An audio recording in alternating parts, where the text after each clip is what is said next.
একটা ইউনিফর্মে কৈশোর ঘেরা শাসন বর্মে ছায়া মাখা স্মৃতি পেছনে ফেলে দৃঢ় বিশ্বাসে স্বপ্ন মেলে দিয়েছি পাড়ি বহু দূরে কলেজ আমাদের নিউ আলিপুরে college New Alipore college New Alipur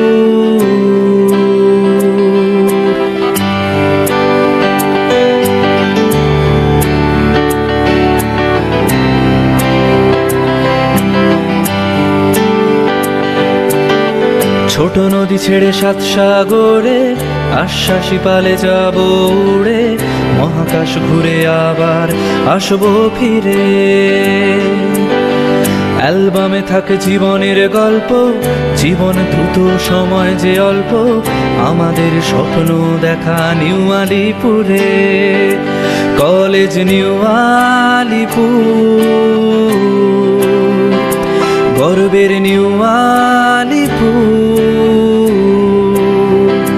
স্বপ্নের নিউ আলিপুর বিশ্বাস নিউ আলিপুর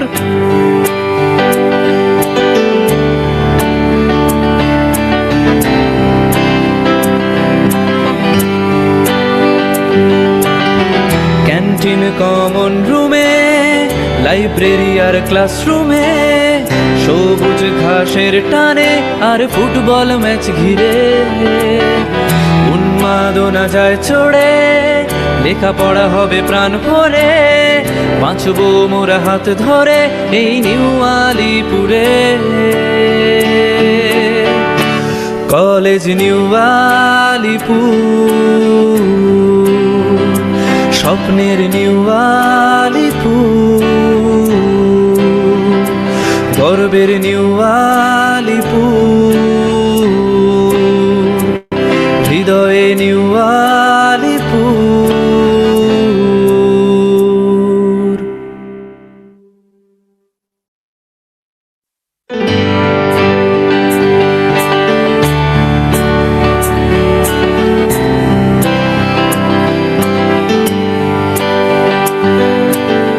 টিউনিকটা ইউনিফর্মে কৈশোর ঘেরা শাসন বর্মে ছায়া মাখা স্মৃতি পেছনে ফেলে দৃঢ় বিশ্বাসে স্বপ্ন মেলে দিয়েছি পাড়ি বহু দূরে কলেজ আমাদের নিউ আলিপুরে college New Alipore college New Alipur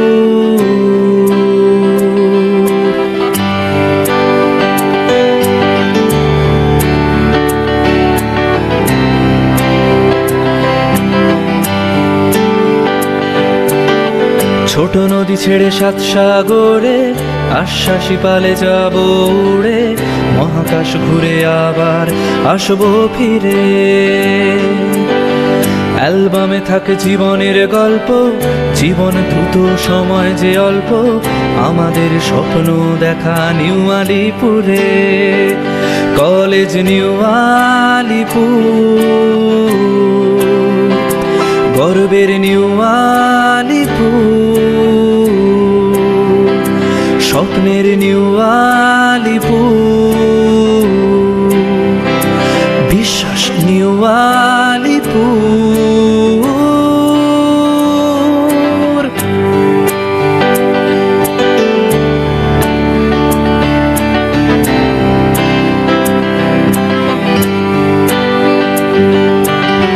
canteen common রুমে লাইব্রেরি আর ক্লাসরুমে সবুজ ঘাসের টানে আর ফুটবল ম্যাচ ঘিরে উন্মাদনা যায় চড়ে লেখাপড়া হবে প্রাণ ভরে বাঁচবো মোরা হাত ধরে এই নিউ আলিপুরে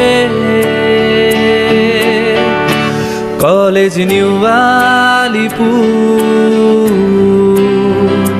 স্বপ্নের নিউ আলিপুর গর্বের নিউ আলিপুর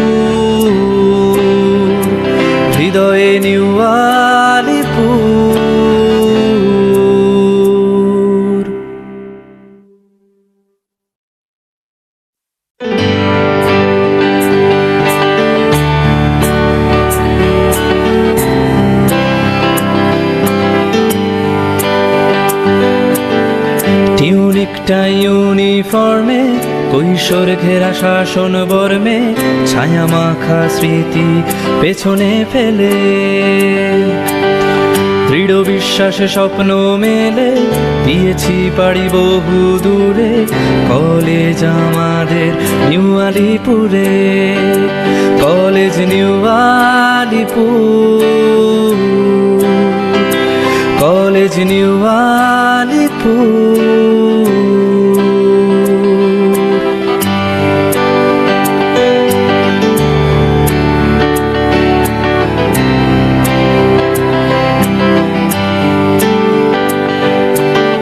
ছোট নদী ছেড়ে সাত সাগরে, আশ্বাসী পালে যাব উড়ে, মহাকাশ ঘুরে আবার আসবো ফিরে। অ্যালবামে থাকে জীবনের গল্প, জীবন দ্রুত সময় যে অল্প, আমাদের স্বপ্ন দেখা নিউ আলিপুরে, কলেজ নিউ আলিপুর, গর্বের নিউ আলিপুর, স্বপ্নের নিউ আলিপুর, বিশ্বাস new Alipore.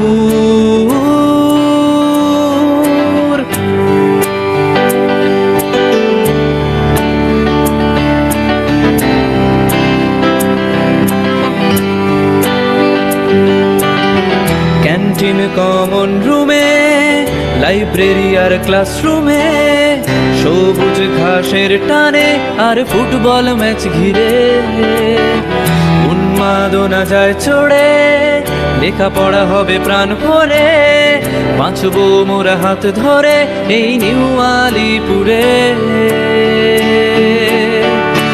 College New Alipur, স্বপ্নের নিউ আলিপুর, গর্বের নিউ আলিপুর, হৃদয়ে নিউ আলিপুর।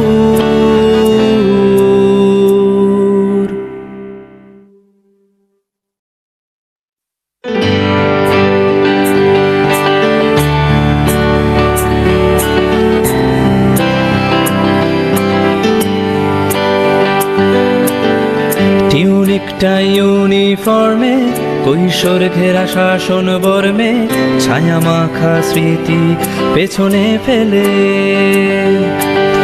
দৃঢ় বিশ্বাসে স্বপ্ন মেলে, দিয়েছি পাড়ি বহু দূরে, কলেজ আমাদের নিউ আলিপুরে, college New Alipore, college New Alipur.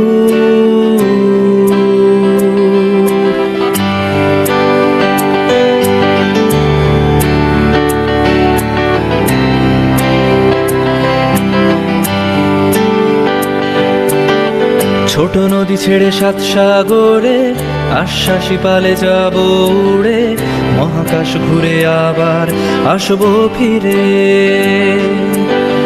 অ্যালবামে থাকে জীবনের গল্প, জীবন দ্রুত সময় যে অল্প, আমাদের স্বপ্ন দেখা নিউ আলিপুরে, কলেজ নিউ আলিপুর,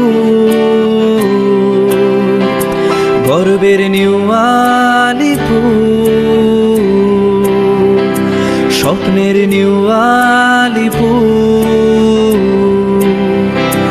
বিশ্বাস নিউ আলিপুর।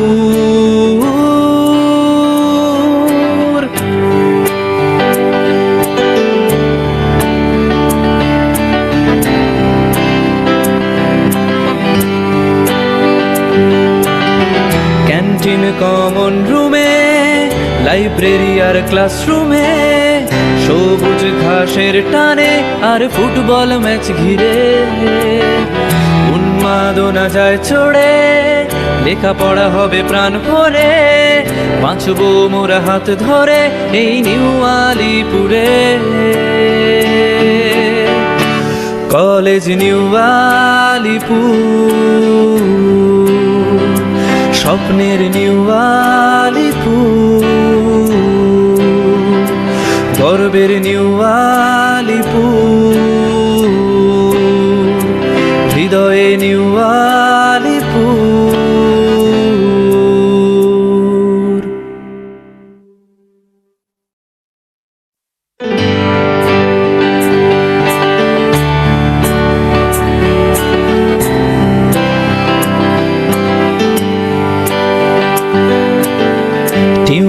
একটা ইউনিফর্মে কৈশোর ঘেরা শাসন বর্মে ছায়া মাখা স্মৃতি পেছনে ফেলে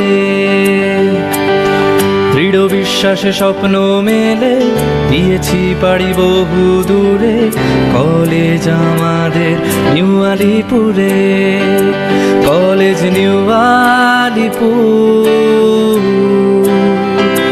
কলেজ নিউ আলিপুর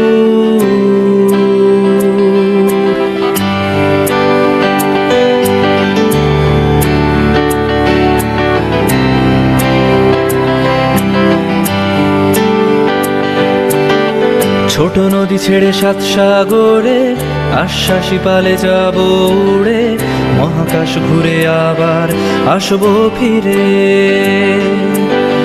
অ্যালবামে থাকে জীবনের গল্প জীবন দ্রুত সময় যে অল্প আমাদের স্বপ্ন দেখা নিউ আলিপুরে কলেজ নিউ আলিপুর গর্বের নিউ আলিপুর স্বপ্নের নিউ আলিপুর বিশ্বাস নিউ আলিপুর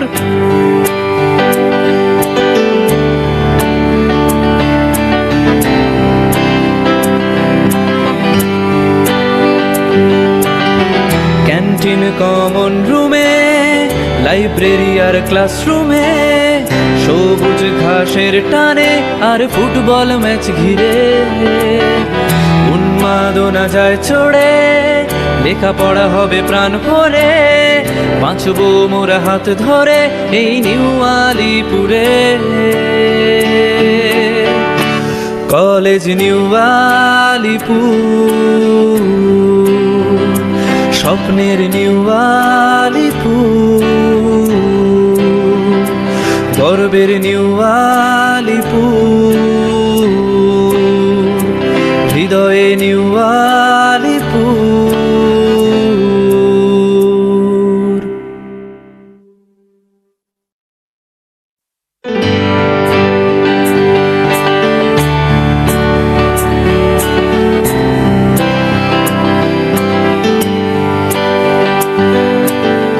টিউনিকটা ইউনিফর্মে কৈশোর ঘেরা শাসন বর্মে ছায়া মাখা স্মৃতি পেছনে ফেলে দৃঢ় বিশ্বাসে স্বপ্ন মেলে দিয়েছি পাড়ি বহু দূরে কলেজ আমাদের নিউ আলিপুরে college New Alipore college New Alipur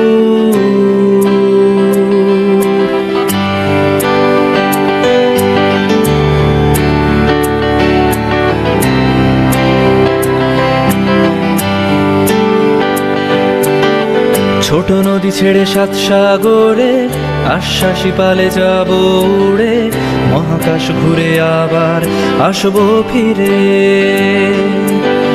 অ্যালবামে থাকে জীবনের গল্প জীবন দ্রুত সময় যে অল্প আমাদের স্বপ্ন দেখা নিউ আলিপুরে কলেজ নিউ আলিপুর গর্বের নিউ আলিপুর স্বপ্নের নিউ আলিপুর বিশ্বাস নিউ আলিপুর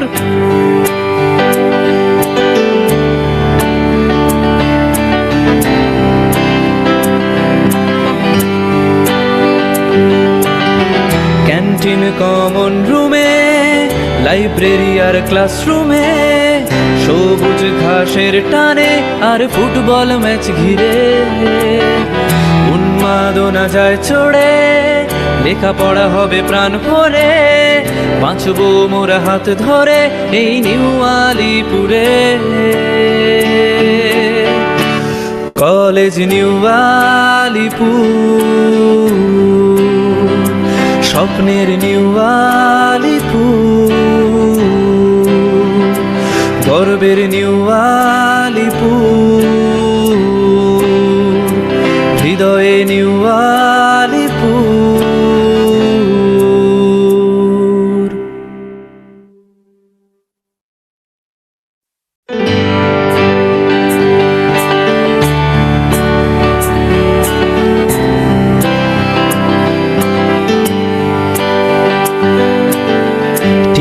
একটা ইউনিফর্মে কৈশোর ঘেরা শাসন বর্মে ছায়া মাখা স্মৃতি পেছনে ফেলে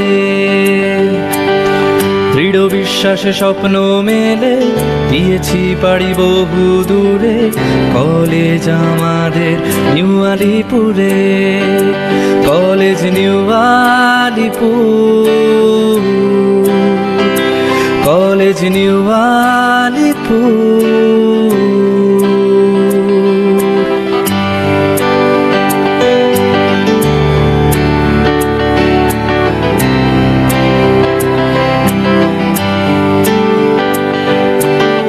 ছোট নদী ছেড়ে সাত সাগরে আশ্বাসী পালে যাব উড়ে মহাকাশ ঘুরে আবার আসবো ফিরে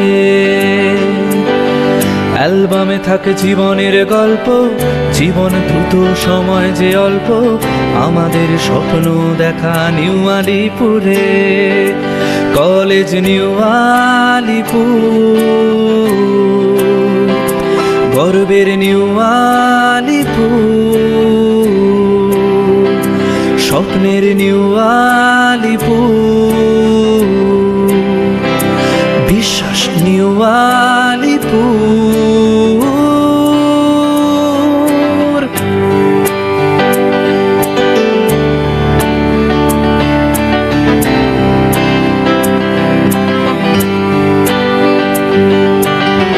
ক্যান্টিন কমন রুমে লাইব্রেরি আর ক্লাসরুমে সবুজ ঘাসের টানে আর ফুটবল ম্যাচ ঘিরে উন্মাদনা যায় চড়ে লেখাপড়া হবে প্রাণ ভরে বাঁচবো মোরা হাত ধরে এই নিউ আলিপুরে কলেজ নিউ আলিপুর স্বপ্নের নিউ আলিপুর গর্বের নিউ আলিপুর হৃদয়ে নিউ আলিপুর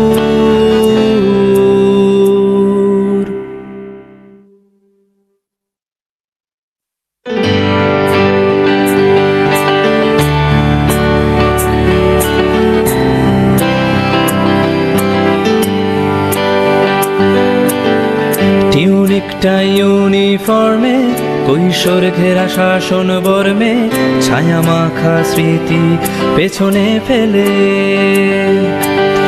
দৃঢ় বিশ্বাসে স্বপ্ন মেলে দিয়েছি পাড়ি বহু দূরে কলেজ আমাদের নিউ আলিপুরে college New Alipore college New Alipur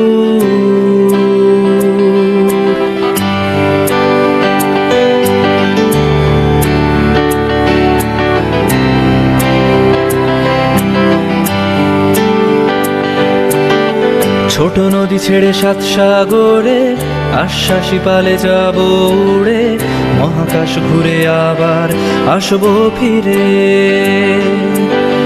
অ্যালবামে থাকে জীবনের গল্প জীবন দ্রুত সময় যে অল্প আমাদের স্বপ্ন দেখা নিউ আলিপুরে কলেজ নিউ আলিপুর গর্বের নিউ আলিপুর স্বপ্নের নিউ আলিপুর বিশ্বাস new Alipore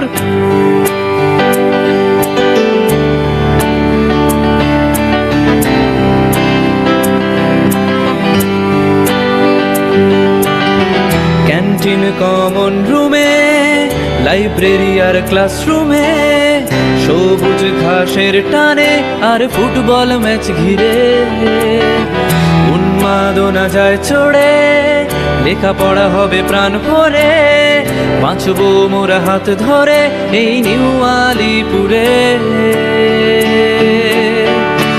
college New Alipur স্বপ্নের নিউ আলিপুর গর্বের নিউ আলিপুর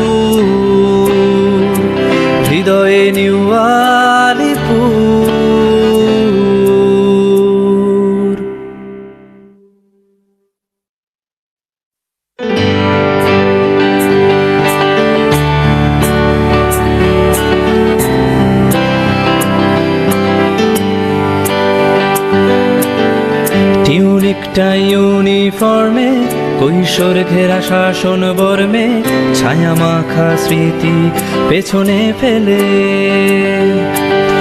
দৃঢ় বিশ্বাসে স্বপ্ন মেলে দিয়েছি পাড়ি বহু দূরে কলেজ আমাদের নিউ আলিপুরে college New Alipore college New Alipur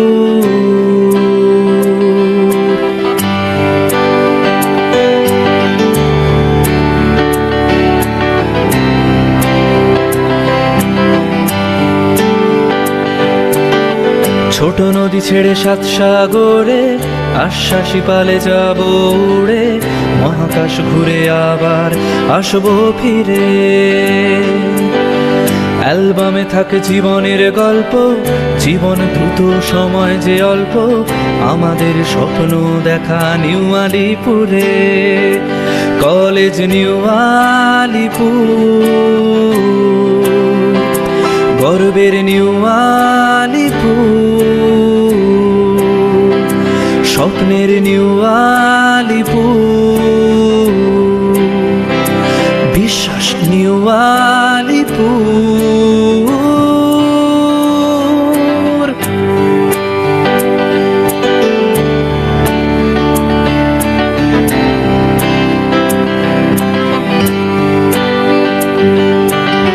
canteen common রুমে লাইব্রেরি আর ক্লাসরুমে সবুজ ঘাসের টানে আর ফুটবল ম্যাচ ঘিরে উন্মাদনা যায় চড়ে লেখাপড়া হবে প্রাণ ভরে বাঁচবো মোরা হাত ধরে এই নিউ আলিপুরে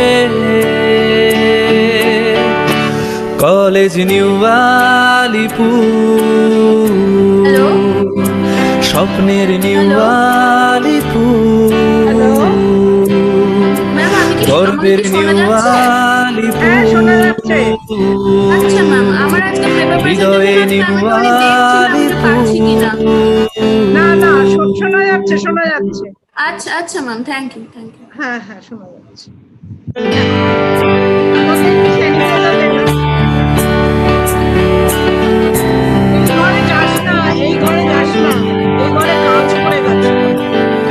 টিউনিকটা ইউনিফর্মে কৈশোর ঘেরা শাসন বর্মে ছায়া মাখা স্মৃতি পেছনে ফেলে দৃঢ় বিশ্বাসে স্বপ্ন মেলে দিয়েছি পাড়ি বহু দূরে কলেজ আমাদের নিউ আলিপুরে কলেজ নিউ আর কিছু শোনা যাচ্ছে না সন্টাই কথা বলতে শোনা যাচ্ছে হ্যাঁ কথা বলছে কি কেউ না কেউ কথা বলছে না তো কথা বললে এখানে ঠিক আছে জয়েন আছে আবার এই রকম হয়ে গেল হ্যাঁ হ্যাঁ ঠিক আছে জয়েন করা আছে হ্যাঁ সবাই আছে এইটা না না Morning. এটা হচ্ছে video camera off good morning Good morning, madam. I've started the live streaming on YouTube. You can start the program now. If Joitadi is available here, you can start the program now. Shubhankar Yeah, madam. আচ্ছা জয়িতাদি is not here. Hello. Yeah, ma'am. I can hear you. Can't you hear Joita? No. হ্যাঁ জয়িতা শুভঙ্কর ডাকছে হ্যাঁ হ্যাঁ হ্যাঁ একটু join করে গেছি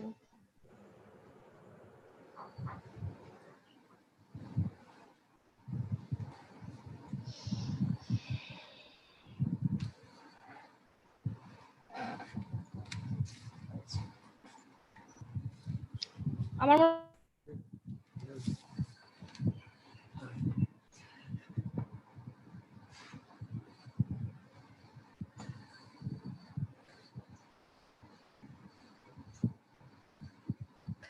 আমার বলাটা হয়ে গেলে না আমার মাইক এটা অফ করে দিই ভিডিওটা অফ করে দিই হ্যাঁ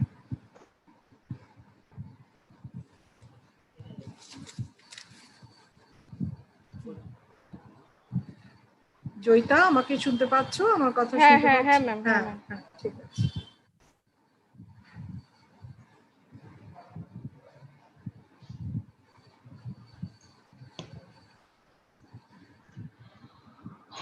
Good morning to all of you. A warm welcome to the second day of ICSSR ERC sponsored 2 days national webinar on professional ethics and human values, organized by Department of Philosophy, New Alipore College. At the outset of the second day's program, I would like to invite Professor Nivedita Sengupta to talk briefly over the previous day's discussion. Over to you, Professor Sengupta.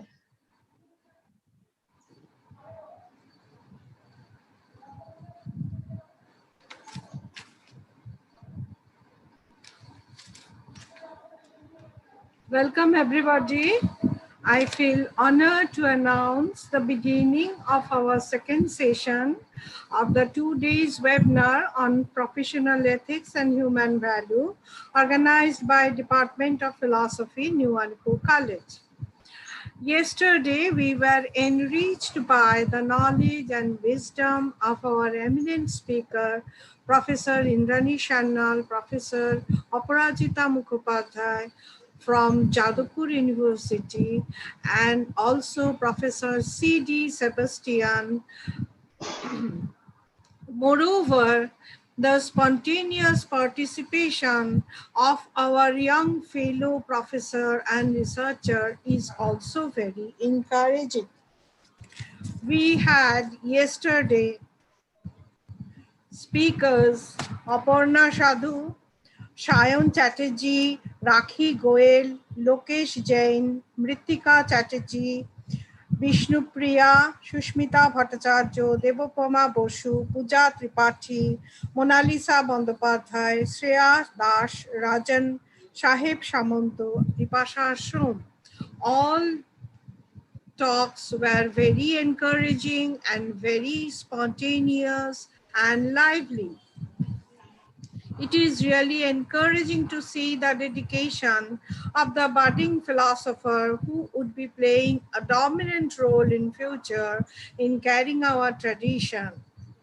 So welcome everybody in this second session of our webinar. Over to Joyita. Thank you, madam. Thank you for your lucid discussion. Now we are going straight toward our technical session. At first, I would like to invite Dr. Smita Sarkar, Associate Professor, Center for Philosophy, School of Social Sciences, Jawaharlal Nehru University, New Delhi. Professor Sarkar has taught at Jadavpur University and Jawaharlal Nehru University. She has written extensively on philosophy of mind, cognitive science, and moral reasoning. Her major articles are Aspects of Mathematical Pluralism, Gettier Across Cultures, Wingnag and Mental Models, a Reconstruction, and Is Belief in Free Will a Cultural Universal? She is the co-author of Mental Reasoning, Experiments and Theories. Now I request Professor Sarkar to deliver her speech. I request all the participants to ask relevant questions, if any, only in the chat box. Now over to Professor Sarkar.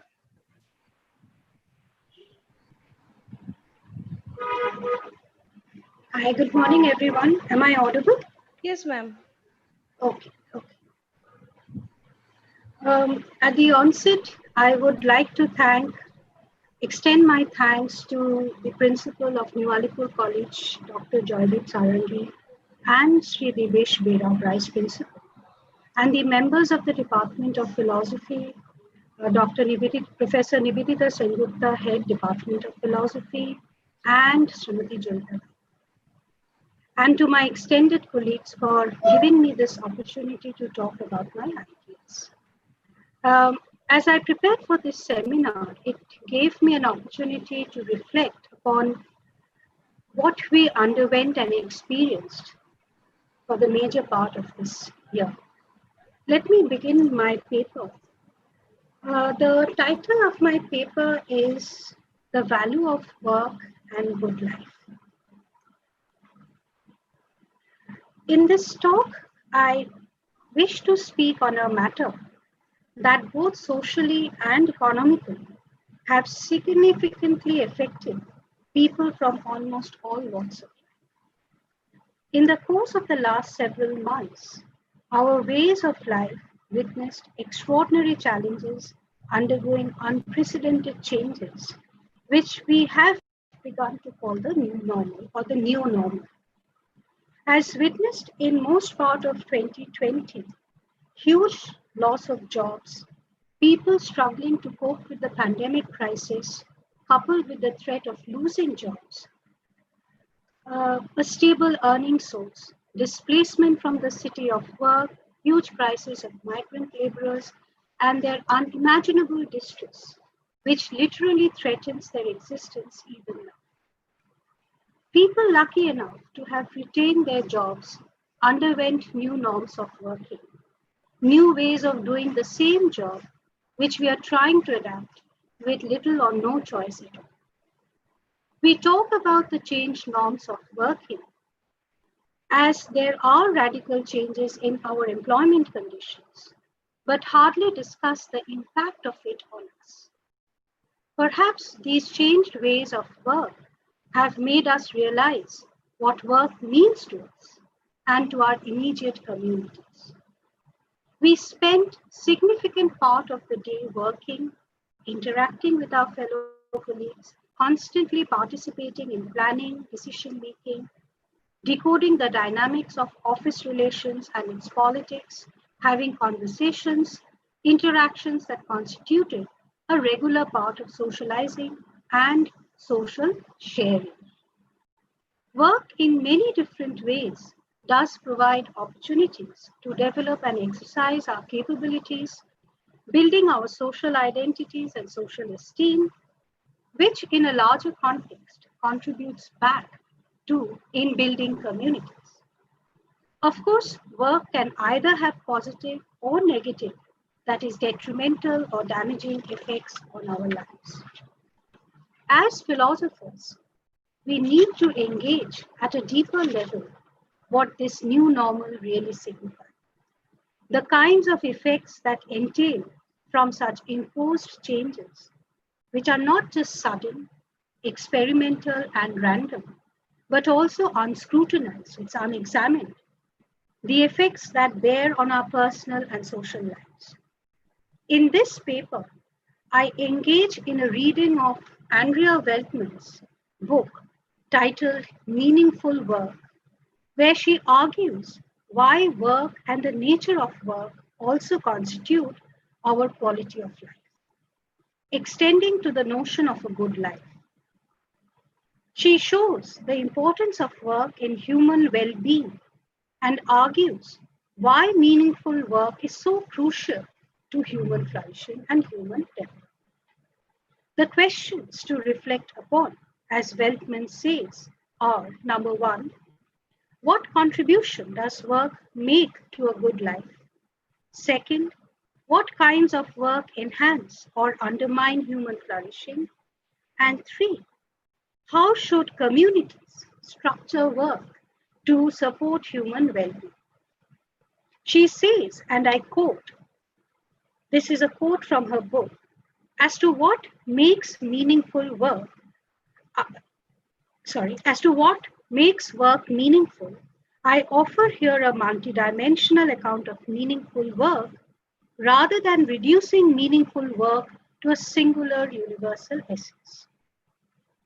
We could identify the most important dimensions of meaningful work as the development and exercise of capabilities, especially insofar as the exercise of realized capabilities meets with recognition that supports self-esteem. Additional appreciable dimensions of meaningful work can also be meaningful in light of supporting virtues, being purposeful, expressing values of workers, or integrating elements of a worker's life. I argue why revisiting the value of work and its impact on our quality of life has become even more important and pertinent in current times, where work, when valued only by its extrinsic outcomes, seems superficial and denies a basic understanding of what constitutes human flourishing and human well-being. To understand why Weltman and many others argue that work is crucial to human flourishing, which is an integral part of good life, the ways in which work constitutively influences quality of individual lives, either in positive or negative ways, need examination. Weltman's summary of ways in which work impacts the lives of workers speaks of diverse dimensions in which quote unquote effects of work is well beyond the extrinsic work of ensuring financial security and independence impacting our well-being. So work is not just about our financial security and our independence. It is much beyond that, and this is what Weltman and many others would argue. Our intellectual growth and flourishing harness to the nature of jobs that we engage in. As our capabilities and our potentials are allowed either to foster or stifle as work provides opportunities for growth and mental simulation. So work can either enhance our capabilities or it could be detrimental to our capabilities. As Weltman says, and I quote again from her book, in complex skilled work, individuals garner esteem and recognition from others for the mastery and contribution of developed abilities, which ground self-esteem and self-respect. Therefore, she says, she's talking about how social or peer group contributes in recognition of our capabilities, thereby building our own self-esteem. To quote, work can provide a sense of purposefulness, as it is through work that we make contributions to the world beyond ourselves and make ourselves useful in satisfying needs and desires. And this is how we see the value of work, right? Which is not just extrinsic, but also intrinsic, which is very integral to our development. She says that some believe that work is a social duty based on a moral norm of reciprocity, right? As individuals receive benefits of social cooperation, they are obligated in turn to contribute in some way to communities, unquote. So this is how she reflects on the purposefulness, on the value of work. Many will agree, that work contributes in ways that may either be beneficial, right? And this is what we argue, can be either be beneficial or detrimental to our physical and mental health. Therefore, we are not saying that all kinds of work prove beneficial, as working life, and this is the dark side of it, as working life does manifest exploitation, a dark side of our social relations, through creating social structures of work.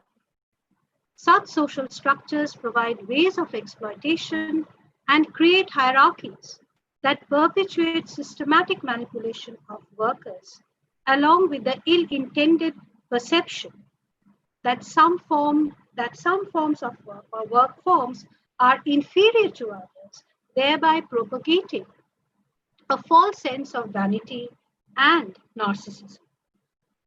Thus, when one talks about meaningful work vis-a-vis meaningless work, it does not refer to this perpetuated false perception of superiority with respect to certain forms of work alone. It includes the significance of work in human life, a good life, leading a good life. And since work is such an integral part of our lives, work can either inhibit or allow human development. So the argument is that meaningful work, it contributes to human flourishing, right? You cannot dissociate work from our lives and still continue to lead a good life. For Aristotle, the question, what is the good for human beings, is the search for the highest good that will have three features. One, it is desirable for itself. Two, it is not desirable for the sake of some other good.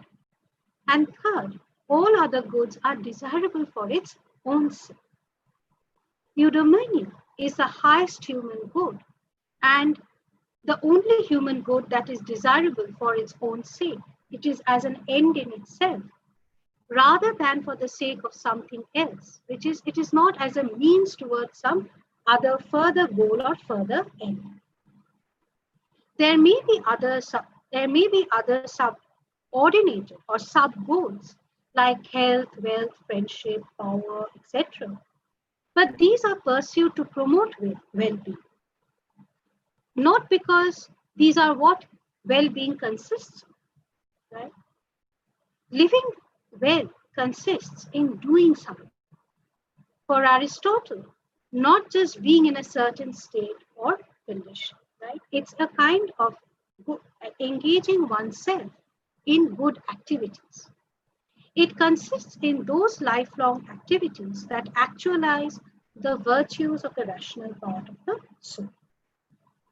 So Aristotle talks about a fundamental difference between productive activity, which is guided by our technical reason, what he calls to be the poiesis, and practical wisdom and action governed by moral reason or promises. Jeffrey Hinchcliffe, in his work titled Work and Human Flourishing, refers to this division or distinction between poiesis and phronesis, between productive and ethical dimensions of life. And he says that, and I quote, work, the activity that engages much about the waking hours of the adult population across the whole world, has, according to much of philosophy, only a tenuous relation with the ethical, right? Andrea Weltman in her book is trying to show that meaningful work is a necessary part of good life, right? It is not just a mere appendage to our daily activities, but it contributes in a positive way. Either it can contribute in a positive or in a negative way. Therefore, we have to have the capacity to understand between meaningful and meaningless work. And he says, and she says that it is meaningful work is necessary for human flourishing. Now, happiness and flourishing are both integral parts of good life, but there is a difference between happiness, what we call to be happiness, and what we refer to as human flourishing. As happiness involves subjective states of contentment, you are satisfied, you are happy, depending on the pleasant experiences of one's life. On the other hand, flourishing is a prolonged development of capabilities and skills by individuals pursued over a period of time. Therefore, flourishing can be a lifelong pursuit, and activities can be undertaken to explore, enhance, and flourish one's own capabilities. Development of capabilities pursued through different kinds of activities that exercise our capabilities like rational thought, moral values, and social living is what constitutes human flourishing. Flourishing is not to be conflated with happiness. They are not, one is not reducible to the other. I mean, one can think of human flourishing without necessarily talking about happiness. And I'll tell you why. So flourishing is not to be conflated with happiness, as the latter is a subjective state or a feeling of pleasure, whereas flourishing captures the possibility of development through our activities, which is not just personal, but eventually extends to a larger possibility of social development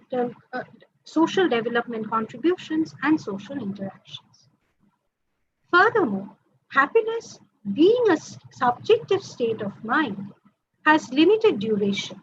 Right? It has a limited temporal duration dependent on the nature of experience. If it's a pleasurable experience, there is a state of happiness. This feeling of happiness is temporary and contingent on what kinds of experiences generate such happy feeling. Now,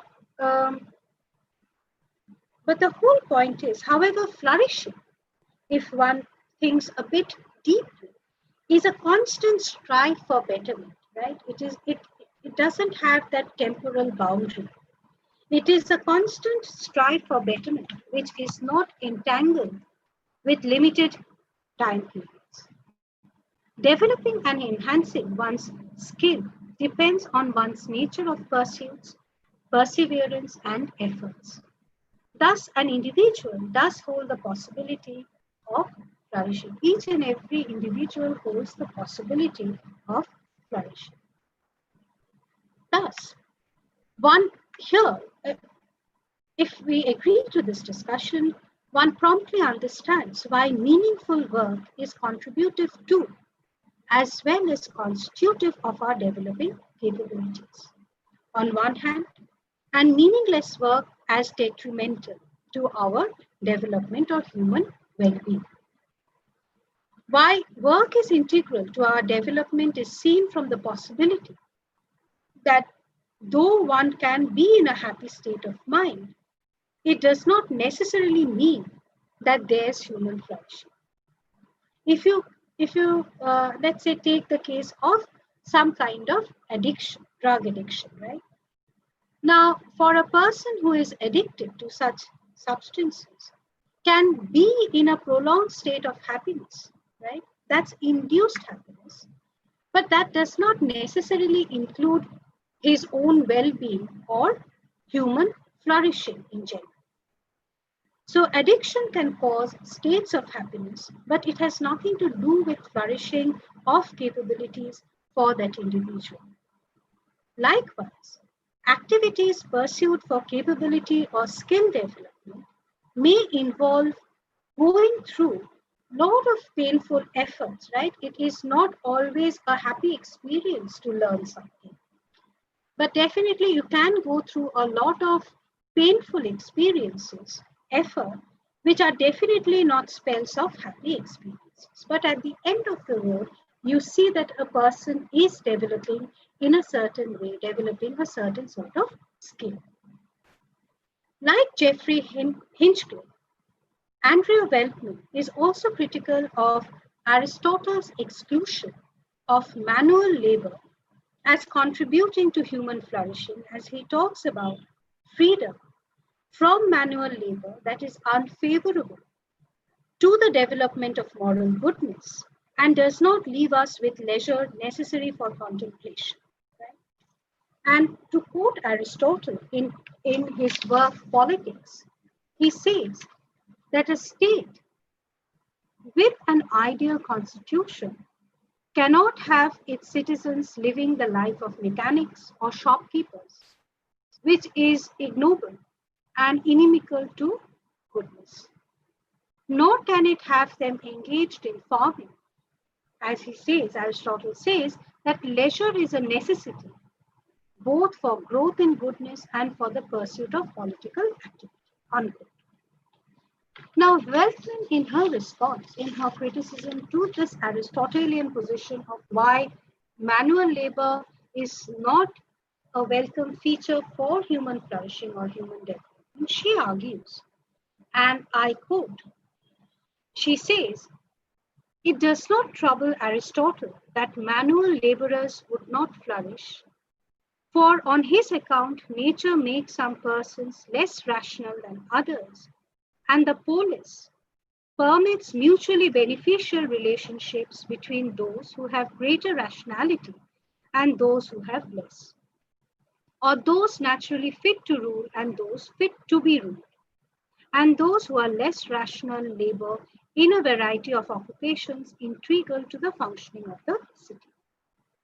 She continues to say, and I still quote, Aristotle also sees productive labor as governed by instrumental and technical reasoning, whereas ethical and political action is guided by moral reasoning about ultimate ends, which carries the consequence that productive laboring is set athwart from the happiness and growth in moral virtue.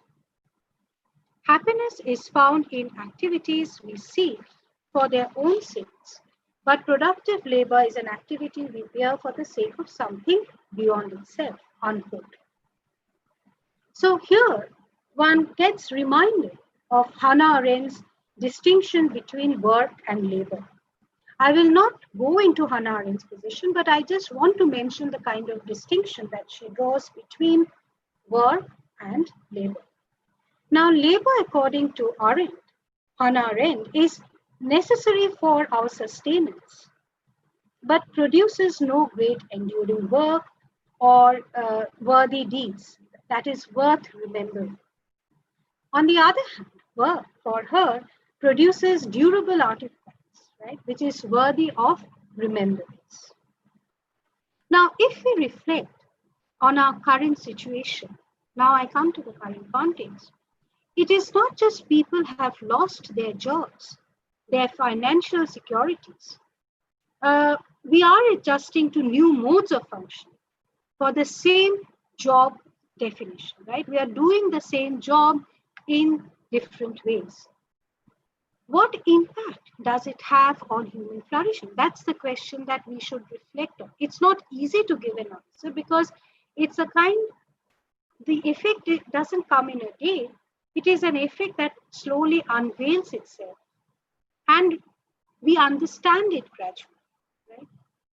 The loss of jobs in different sectors, starting from manual laborers, is not just about loss of economic securities or stability, but it also defines changed social relationships. The first direct impact that it has is on his or her social relationships, including her own personal ones, right? Family relations. People through their work contribute their capabilities to communities, acquiring benefits or goods that are integral to our well-being, like development of character, social behavior, autonomy, self-respect, social recognition, both social and self-esteem. So in absence of jobs, these dimensions for human well-being are immediately challenged. It is not to say that work is the sufficient condition for human well-being, and it is not something that is, but it is not something that is non-contributory, right? So there is a deep sense of satisfaction when one enjoys work and thinks that one is contributing to both family and society. People flourish when they enjoy their progress, when they enjoy their development, when they develop and exercise their cognitive, their social, emotional, and physical capabilities, right? So, of course, one can ask, what defines work as meaningful? And that's her own work, Andrea Welchman's own work, that what defines work as meaningful? Or to put it a bit differently, what makes work meaningful? Welchman gives a pluralist account of meaningful work, capturing several dimensions of meaningfulness that range across purposefulness, human values, and integrated life narratives achieved through them. This gives an holistic sense of development, human progress and development. Sorry. In her works, these dimensions fan into four primary criteria of meaningful work. So she is giving us four criteria as to what would define meaningful work. So, and I quote from her book, she says that work can be meaningful in virtue of, number one, developing or exercising the worker's human capabilities, especially insofar as this expression meets with recognition and esteem. To say the other side, if a worker is constantly ridiculed, is constantly overpowered in his or her job, definitely that job will be detrimental to the worker. It will definitely affect her self-confidence and eventually show its effect on her progress. Right? So therefore, one has to have recognition as part of developing one's self-esteem. Of course, this is not to say that we thrive on recognition, but recognition at some point seems to play a role. The second is supporting virtues including self-respect, honor, dignity, or pride.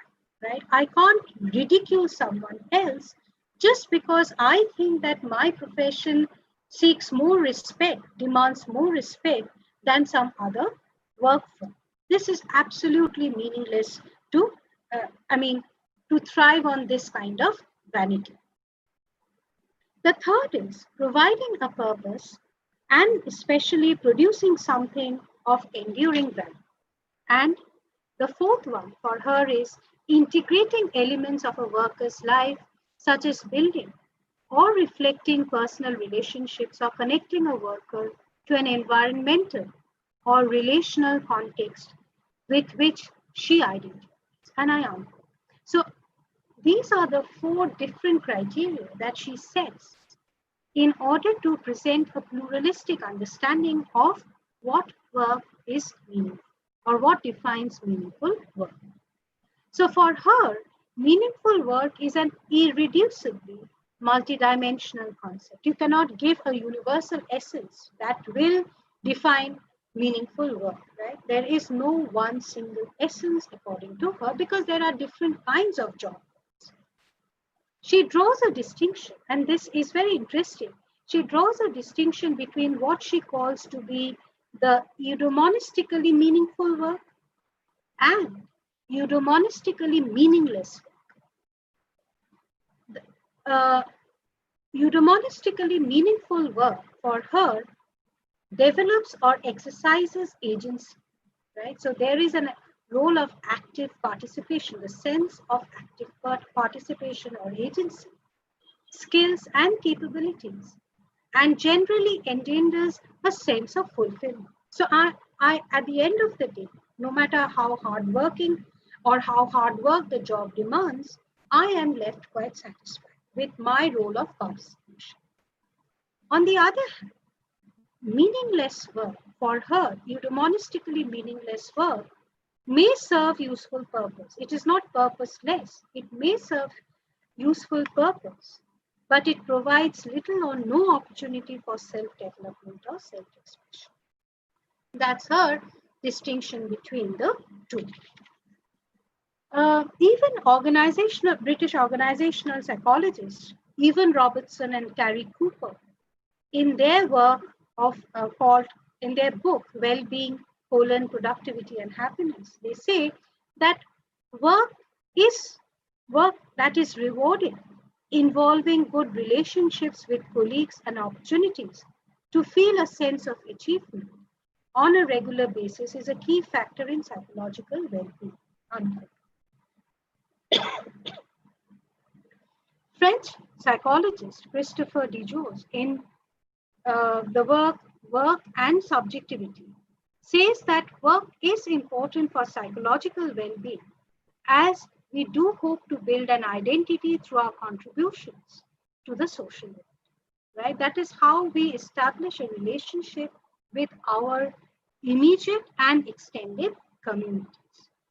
Thus, unemployment, and this is what is the most challenging crisis now, that unemployment or loss of jobs is surely to create a vacuum that robs one's own capability contribution. One is no longer able to contribute back to the society. And this lack or this sense of lack invades one's personal and social relationships, where one's self-worth, often put to test, vitiates both self and social esteem.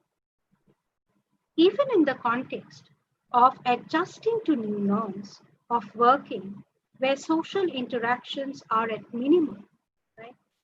The sense of being a part of a collective, and this is very important, the sense of being a part of a collective and collective sharing in a workplace are absent, right? Because now, with the concept of work from home, we no longer have the chance or the opportunity to go and meet our colleagues, right, on a regular basis.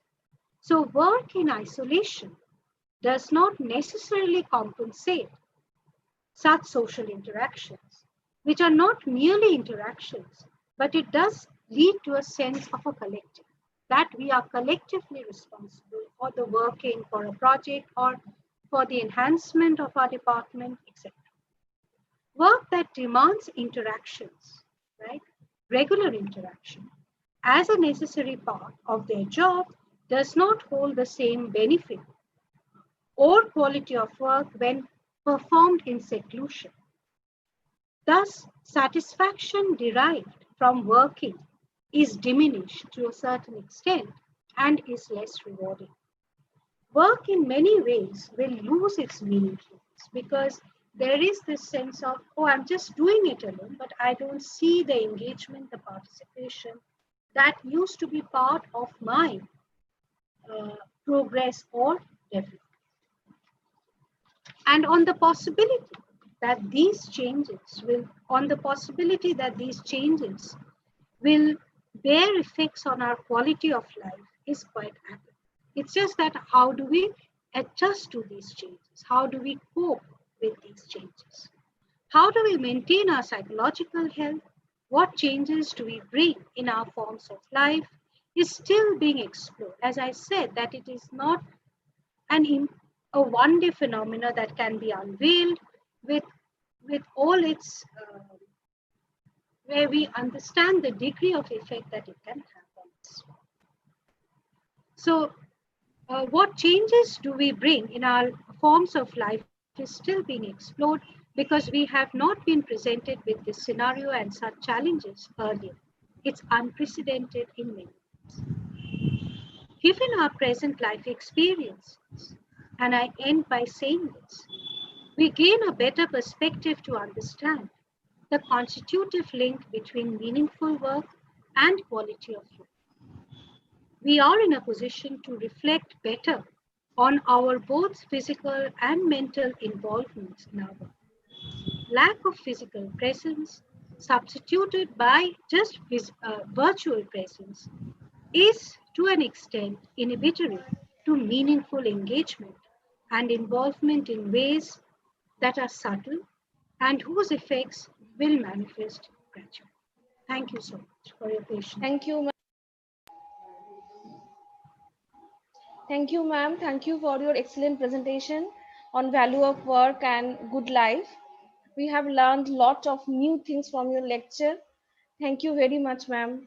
Till now, we have no questions. So, with your due permission, we are just forward to our next technical session. Sure, of course. Thank you so much. Thank you, ma'am. Thank you. It's my honor to introduce such an eminent personality like Professor Shubhoda Joshi, former professor and head, Department of Philosophy, University of Mumbai. She has written extensively in different areas of philosophy. Her area of specializations are Arthashastra, Indian philosophy, ethics, meta-ethics, Saint philosophy, and bhakti. Intercultural and interreligious philosophy, philosophy of 19th century Maharashtra. She has authored 6 books on different aspects of philosophy, like Perspective of Maharashtra, Cultural, Intellectual Contributions, Women in Ancient in Medieval India, Lokayata, a critical study based on her doctoral research, Sri Aurobindo and Vedic interpretation, Buddhism in India and abroad, J. Krishnamurti and early Buddhism. She has also published more than 50 national and international research articles and presented more than 70 national and international papers in seminar conferences in different aspects of philosophy.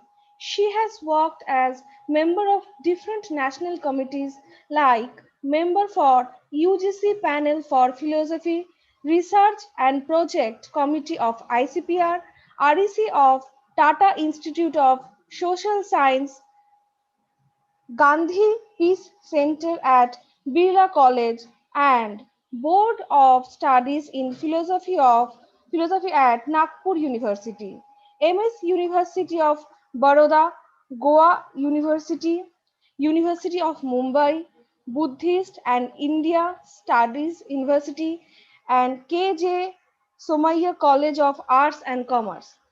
She has also worked as chairperson of Research and Ethical Committee of Hindustan Liver, Board of Studies of different subjects like philosophy and comparative literature at University of Mumbai, President of Bombay Philosophical Society and Director of Buddhist Studies New Initiative, Department of Philosophy, University of Mumbai.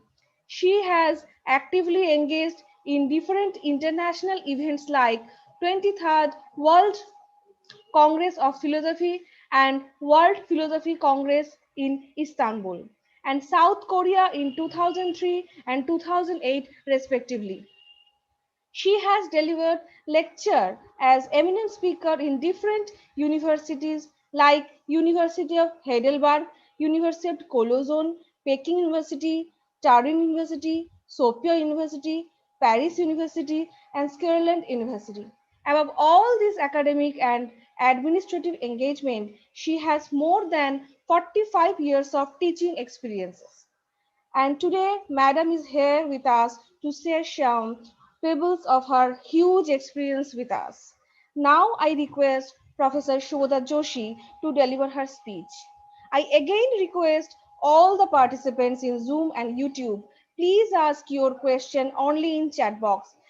Due to paucity of time, we could not allow you to ask the question directly to the resource person. Now, over to Professor Joshi.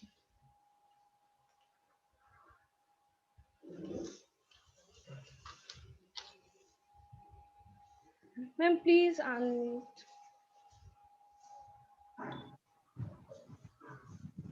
Namaste. So, very warm good morning to one and all. Are you able to hear me? Yes, ma'am.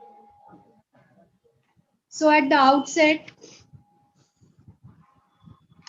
I'm extremely thankful to the organizers of this very important seminar. Special thanks are due to Principal New Alipore College, also to Dr. Jaita Datta, who is extremely cordial and a very loving person, though I have not met her personally this time, but certainly are looking forward to meet in person. I'm also grateful to Professor Indrani Sanyan, and also to Professor Aparachida. So let me begin with the topic. I will be speaking on choosing between benevolence and self-protection. Is it a crisis in the new normal situation? And I'll be speaking from Indian ethical perspective, because many experts and scholars like Indranidhi and Aparajitadi have already spoken very elaborately about the Western tradition. Even Professor Sebastian also gave a very good exposition to the ethical issues in the new normal situation in the context of Western thinkers. I will be looking at the new normal situation and the crisis from the Indian ethos or Indian ethical perspective. When we ask the question that is ethical background or the theorization differs from one nation to another or one culture to another. But I'm not going to touch that question here. The question may be important, relevant, etc. But here I will say that I'm referring to Indian ethos as such. And when I say Indian ethos, it means the fundamental values, the fundamental duties, and the concept of dharma as duty, which is playing a role in Indian ethics. So, what is the new normal situation? Of course, we know by this time what is the new normal situation. I won't have to elaborate much and I won't have to spend much time speaking on this. I'll only give you some points. The new normal situation, of course, is the epidemic situation, where very effective medicine is not found yet, nor is any preventive medicine found. Initial stages, the medicos and the paramedicos were absolutely clueless, but it was found that what will play a significant role is to avoid contacting one another and taking sufficient care of one's own cleanliness of the body and then cleanliness at the home. And therefore, sudden lockdown was announced, and we all were strictly confined to our own homes. Initially, even work from home also was not decided. And this created certain problems. So the new normal situation created anxiety, created tension. The new normal situation was sudden, unexpected. Actually, it was a very stressful situation. A situation now after some time, maybe after some 6-7 months, we are calling it as a new normal situation. So which were the effects of the new normal situation? As we were confined to home, even we as common people also became clueless as what is to be done and how long this situation will be. Everybody at home, children were deprived of education. That was given a thought in a very significant way yesterday by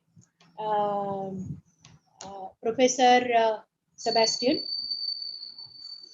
It created some tension. The tension physical, the tension mental, because quite a few of them had some important assignments. It was a great monetary loss, especially to the business people. And therefore, to relieve this tension, some cure was searched. And at this point, to some extent, philosophy and praxis, that is the theory and practice going together, proved of some help. To overcome the tension and anxiety, people started suggesting some physical exercises, maybe physiotherapy, or maybe asanas, maybe pranayamas, different types of relaxation techniques for mind and body. And this started as a lesson or the teaching lessons on the digital technology. People gradually realized the humanizing benefits of digital technology. And the humanizing benefits of digital technology are still playing important role. But that is not the problem. The problem is here in the new normal situation, whether the choice really is difficult between being benevolent and giving priority to self-protection. So I'm coming to that, and then I say that choosing always implies tension, because usually when we choose, that which is chosen is given priority, and that which is not chosen is left out. So exclusion is there, and that exclusion is not really a very happy situation. That's why choosing always is problematic, is giving rise to tension, anxiety. So any type of choice. So what actually helps in resolving the conflict? Is resolve possible?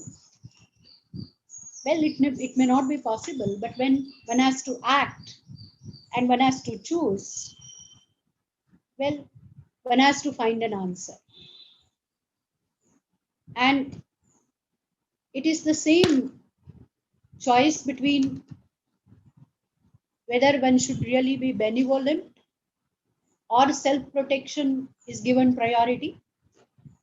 Maybe if the exclusive choice, whether it is benevolence or self-protection, or whether it is possible that both self-protection and benevolence, well, these are the questions. And when the choosing is really tension, and then the selection, whether really is critical, whether that is really crisis. The crisis actually may be because of the choice, because of the new normal situation. In this case, due to epidemic, and then the decisions are to be taken so that the turning point can take place. A stressful situation, a stressful change actually is to be resulted into the decisive point. So crisis means the stressful situation, and to overcome the crisis, well, some decision is to be taken. And when that decision is to be taken, it actually is the praxis. And there are different meanings of the word praxis. It's a practice which brings a change. It's a practice which brings even a transformation. It's a practical application. Praxis means a practical application of the knowledge which is learned. So it may be mathematics, it may be science, or it may be even philosophy. So in philosophy, it is the synthesis of theory and practice, because the word praxis, it means that it's a synthesis of theory and practice without presuming the primacy of the either. But the theory is also required, and the practice also is very essential. So that is praxis. And the postmodern thinkers have given this particular formula, that whenever it is the crisis, and it is said that every day, every situation is crisis, and then there is a praxis, it means that there is a choice. It means that there is a synthesis of theory and practice, which brings transformation. And this transformation is called by the postmodern thinkers as liberation. Liberation actually means that the freedom from that tension, anxiety. In that sense, the term liberation is used. I'm not using the term liberation in my presentation, even though I've used the term crisis. So I'm going to find out whether this particular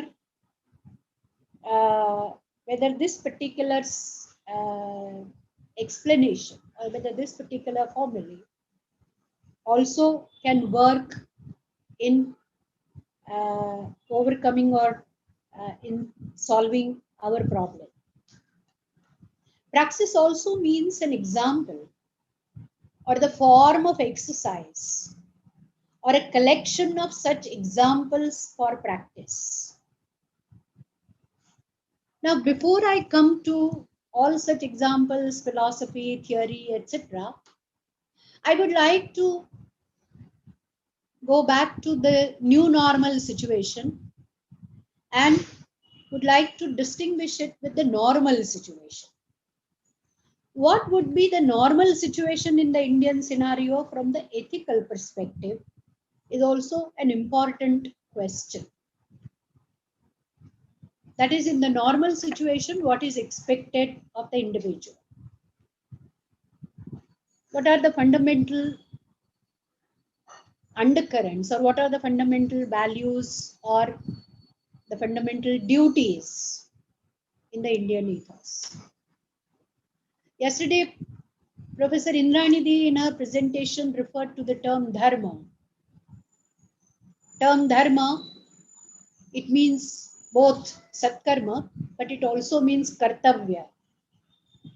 Kartavya, that is duty. Satkarma, that is good action, good moral action or virtuous action. And that is dharma. Before I go to the fundamental aspects of dharma, I would also like to refer to again the presentation of Indranidhi, where yesterday she mentioned that there are different types of dharma according to everyone's profession. She mentioned to Varna dharma and Ashrama dharma. I would say that there may be many more examples. Of course, they are covered within the big bracket of Varna dharma and Ashrama dharma. I will mention a few just to collect the thread from yesterday's lecture, keynote address. And these are like Raja Dharma, Veshaja Dharma, Guru Shishya Dharma, Sevaka Dharma. So take any role of life, any profession, any occupation, and it has its duties and obligations, which are denoted by the word dharma. So there may be Gruhini Dharma, there may be Grahastha Dharma, so on and so forth. So these are different aspects of that. Then there are Samanya Dharmas and there are Vishesha Dharmas. And all these professional type of dharmas, or which belong to one's own occupation and profession, they are the Vishesha Dharmas. There is also a third category, or there is also another type of dharma. All these are dharmas which are operational or which operate when it's a normal situation. But in the new normal situation, the exceptional type of duties or the exceptional situation giving rise to certain other virtues and duties, and that is called apat dharma. And against this, now let us see which are the other aspects of the normal situation and dharma. In the Indian ethos, ethics always was duty centric because dharma was understood as kartavya, or even it is sadachara or virtue. It was equated with ought to be followed, and therefore the duty centric approach prevailed almost till the 19th century, when for the first time through British education, Indian thinkers, Indian students, Indian leaders and Indian people, they learnt about the hedonistic approach of ethics and maybe utilitarianism, hedonism, and various other versions which are different from deontological interpretation. Now, against this background, now I don't mean that therefore Indian people were not pleasure seekers. I'm talking about the theoretical aspect, and I'm saying that by and large, what was advocated and what was followed was the duty centricity. This duty centricity had its roots in a very basic concept of Rita, which stood for the natural order, the cosmic order, and that was called Rita Mahan. And what was advised is that our human person's life, living of human person, our living is full of ease and comfort. It is because of this natural order. And there are other living beings in this universe. The other living beings are, along with human persons, governed by this Rita Mahan. That is the Rita which is covering the entire creation. This Rita Mahan is not seen but experienced. And only human person has the capability, because of intelligence given to, or because of the rationality given to the human person, and because human person is capable of violating the order of nature, it is always advised, it is always told in a very rigorous way for the human person that it is mandatory not to violate Rita, and therefore the moral order also was called Rita. Now, how to maintain the Rita through the moral order? The concept of Runa was introduced. 3 or 4 types of runas as mentioned in Shatapatha Brahmana, like Matru Pitru Runa. And to pay this, that is, we are born in a debt, and that debt is that we are in the orderly situation, we are not in a chaos.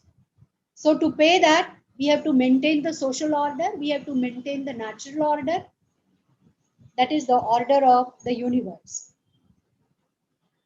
To maintain the social order, marriage is a must, because marriage is the primary social institution giving rise to the family.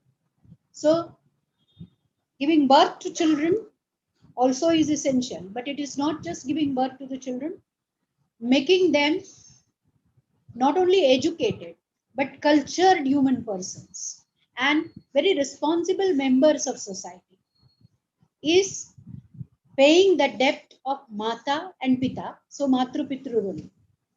Now, Matru Pitru Runa is also significant because human birth is considered very, very significant. So, self-subsistence, self-protection, survival of human life is considered very, very important. And human birth is possible because of the parents, and human birth is not for the sake of pleasure, but human birth is for the sake of duty. But it doesn't mean that the conflict can be avoided, because there may be apparent conflict even when what or which duties are to be performed, and then how one has to choose. And therefore, what Ross is talking about is the prima facie obligation, that which one is to be given priority. But to that, I'm coming little later. So, Matru Pitru Rana, the marriage system, the family system, that is of the society. Then Acharya Rana, that is the knowledge world, and the educational systems are given prime importance and are considered as the primary obligation of the human person. And after that, there is the fourth type, that is Manavaruna, that is, since we all are human persons, we also owe to each other some fundamental duties. And serving other human persons who are hungry, giving them the food, providing them the drinking water, and helping them to survive and helping them to be alive is considered as a prime ethical obligation. It is only this which was considered as sufficient sacrificial principle operational within the life situations of human person. This was considered as yajna. And this would be like ever expanding circular motion where the individual will be at the center, will go around with the society. So Vyashti, that is the individual. Then it is Samashti, the society. Srishti, that is all the natural objects like mountains, rivers, plants, birds, and all other living organisms. And that entire Srishti connecting to Parameshti. This was the normal situation ethos, the ethical ethos, within which the Indian ethical underpinnings are found. Now, basically, self-protection is advised because human birth is considered significant. So, at any cost, survival of oneself is given importance. And there are many stories where survival is protected. Survival is suggested. See, for example, in Chandogya Upanishad comes the story of Ushasta Chakrayana, where there was a drought. It was a famine for 12 long years, and he was thirsty and hungry, and he wanted something to eat. And he found one person eating already, and in his plate, there was some food. And he asked whether he can share some morsel from his food. The person said, but I have already started eating. He said, doesn't matter, I have to survive. And my survival is at stake, and therefore I won't mind eating from the plate from which you have already eaten. So he ate something because the man allowed him to eat. And then when he was offered the half glass of water, which was already consumed by that other person, Ushasta Chakrayana said, no, I have enough water now from where I can drink at least a handful of it. And therefore I will go and drink that water. So survival is important, no doubt about it, because human life is important. But then when it comes to choosing between protecting oneself and benevolent act, then what are the guidelines, and how do we use philosophy to resolve the conflict? Well, the first thing is that we have to think whether it is crisis at all. And therefore, in the title, I said, is it a crisis? Is it actually a situation which creates anxiety? Yes, it creates anxiety, but it also can be like practicing both at the same time survival and at the same time benevolence. Now, in the normal situation, yes, it is advisable, yes, it is possible. But in this epidemic situation, in this new normal situation, where we are stuck at home, we are not allowed to go out. And even if we are going out with due precaution, social distancing, sanitization, wearing masks. In other words, how do we perform benevolence when our own survival is at stake? So, the Indian ethos in the normal situation and also in the Apad Dharma has suggested certain situations, the praxis. And as I said, that praxis is the theory and practice synthesized together, and example or examples which are explained in order to exercise such theory praxis combined. I'll mention 2 or 3 such, not in details, but maybe popularly known. First 2 are whether it is priority to be given to Raja Dharma or to one's own survival or self-protection. It was a very popular and famous story of a king Shibi from Mahabharata who tried to save the dove or the pigeon. The dove or the pigeon asked the shelter, and the king said, "Yes, you are under my protection." And then the hawk or the eagle already was chasing that pigeon and approached the king and said, "Well, this particular pigeon is my victim, is my food, and you are depriving me of this food, and I will die. And therefore, you leave this pigeon." King said no, because now he has asked shelter to me.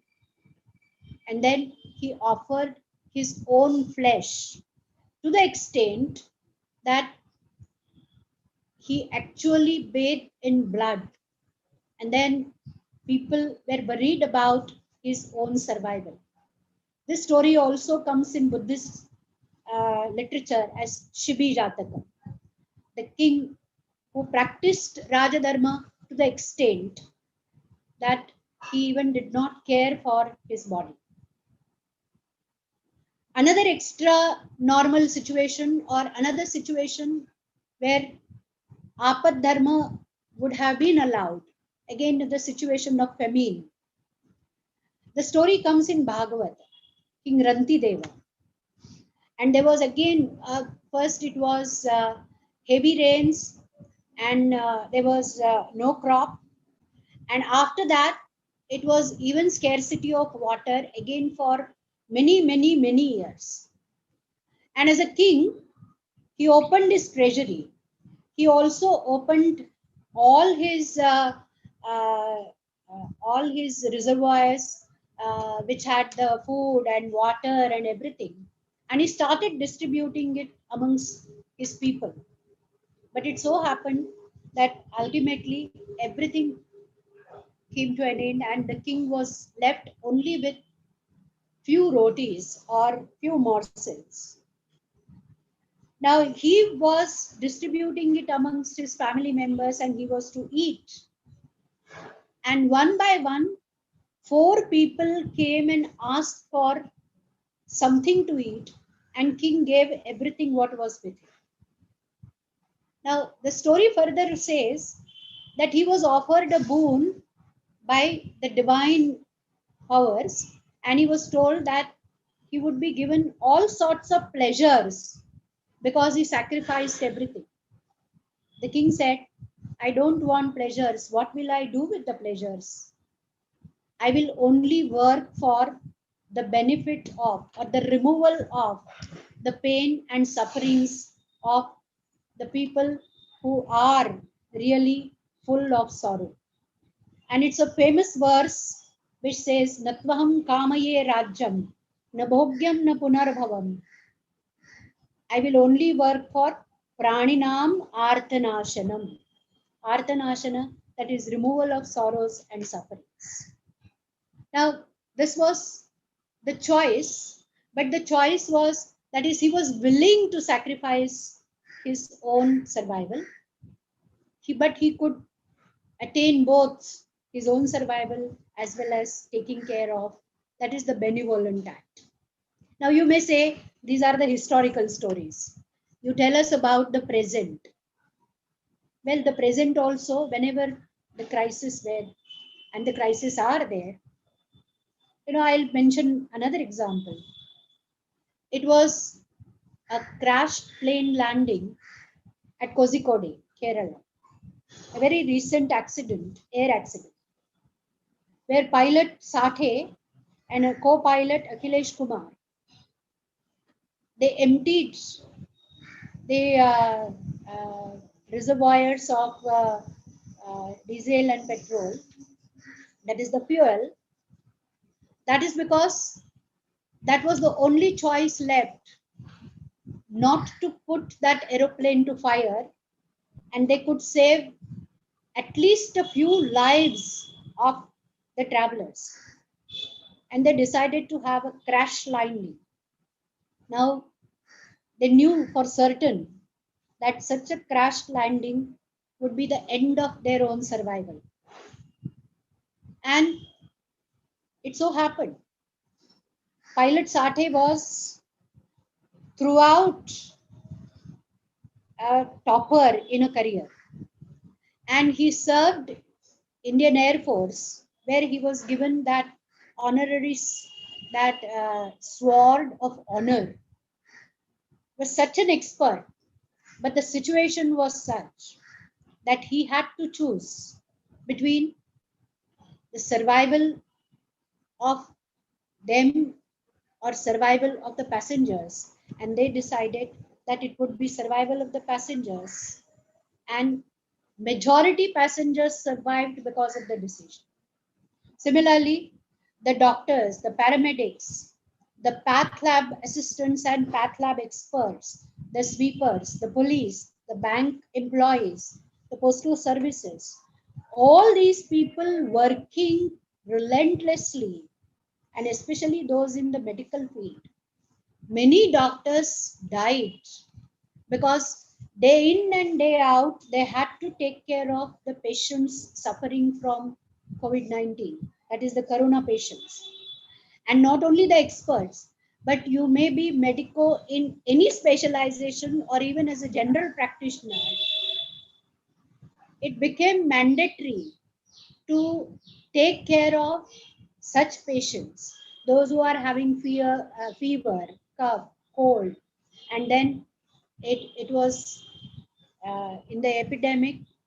Well, we all know that how it spread, and the doctor said every fear. And initially, the PPE kits also were very few, but the choice was, in a way, the doctors, they would have said that now it's 36 hours over, or now that I'm working relentlessly for 24 hours, now I will go home and have some rest and then I will join afterwards.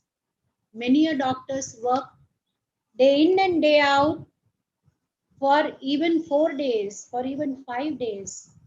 And many of the specialists, many of the experts, they ultimately had to sacrifice their own life. Now, they would or they could have avoided and they could have protected themselves, but that did not happen. Now, why is it that such a dilemma in the Indian ethos of self-existence and survival so important, so crucial? Because always human birth is considered as an opportunity to realize our own potentials. And therefore, in the extra normal situation, well, as apat dharma, whenever the crisis is there, still what we find is that people have given choice to self-sacrifice and performing of the duties. But that may be the extreme case. What about the normal people who are not bound by duties, because you may say the medicos and the paramedicos, they had to do their dharma, kartavya, and they did it. But what about the common people? Well, in this situation, where the new normal situation, along with the Indian ethos, the technological development also came as a help. And this technological help, as I already said, that it is humanization of the technology, which is a very important thing which has taken place. With the help of technology, contacts were established, and people started learning operating the not only cell phones and not only Android phones, but also laptops. And ordinary people started using technology, just as this video conferencing is possible. So also through video calls, people started establishing contacts. And not only that, but through that, people started helping each other, taking care of one's own self-protection. So it was almost like Bhagavad Gita, that whenever it is selection between sukha or dukkha, well, one has to treat it equally and then one has to act. So it was not either for self-protection alone or for helping others alone, but it was both protecting oneself and helping others. That the food packets were distributed, that the food grain was supplied, that the vegetables were reached at the doorsteps of the senior citizens, that the medicines were given to the senior citizens in a society.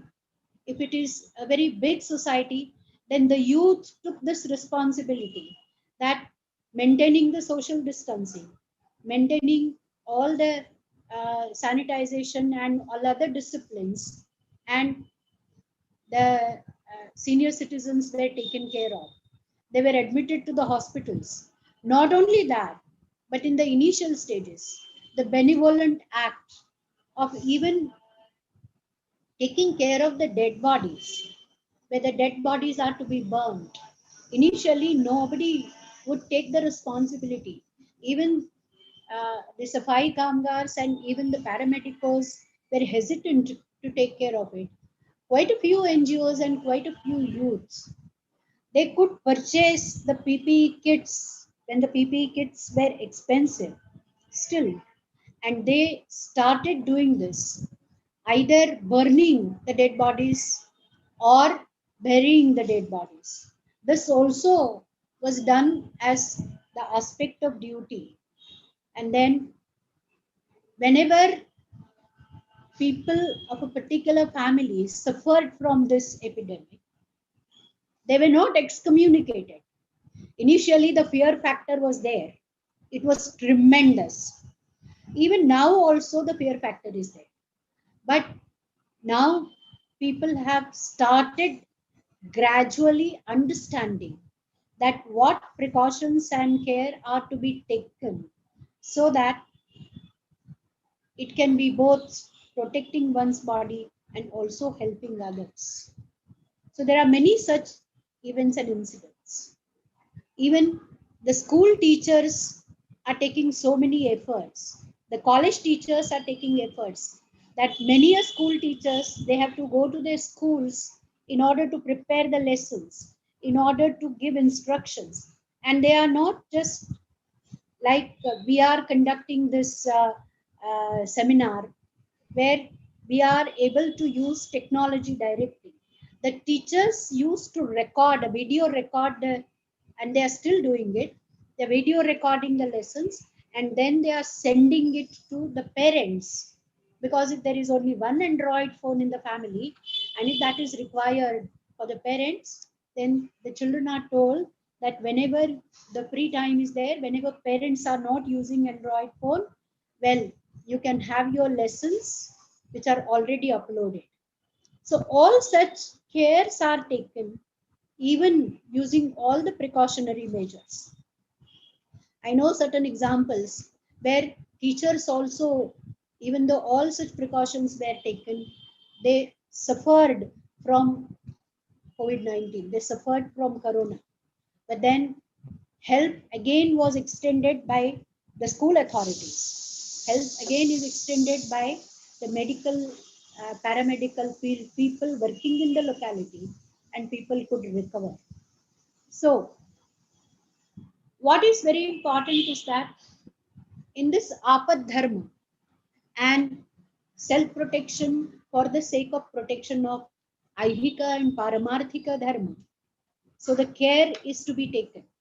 But the Indian ethos has already suggested that care is to be taken, but not fear within ourselves. We should not be afraid of, because we are not just the body, we are consciousness. But it doesn't mean that therefore we have to behave recklessly.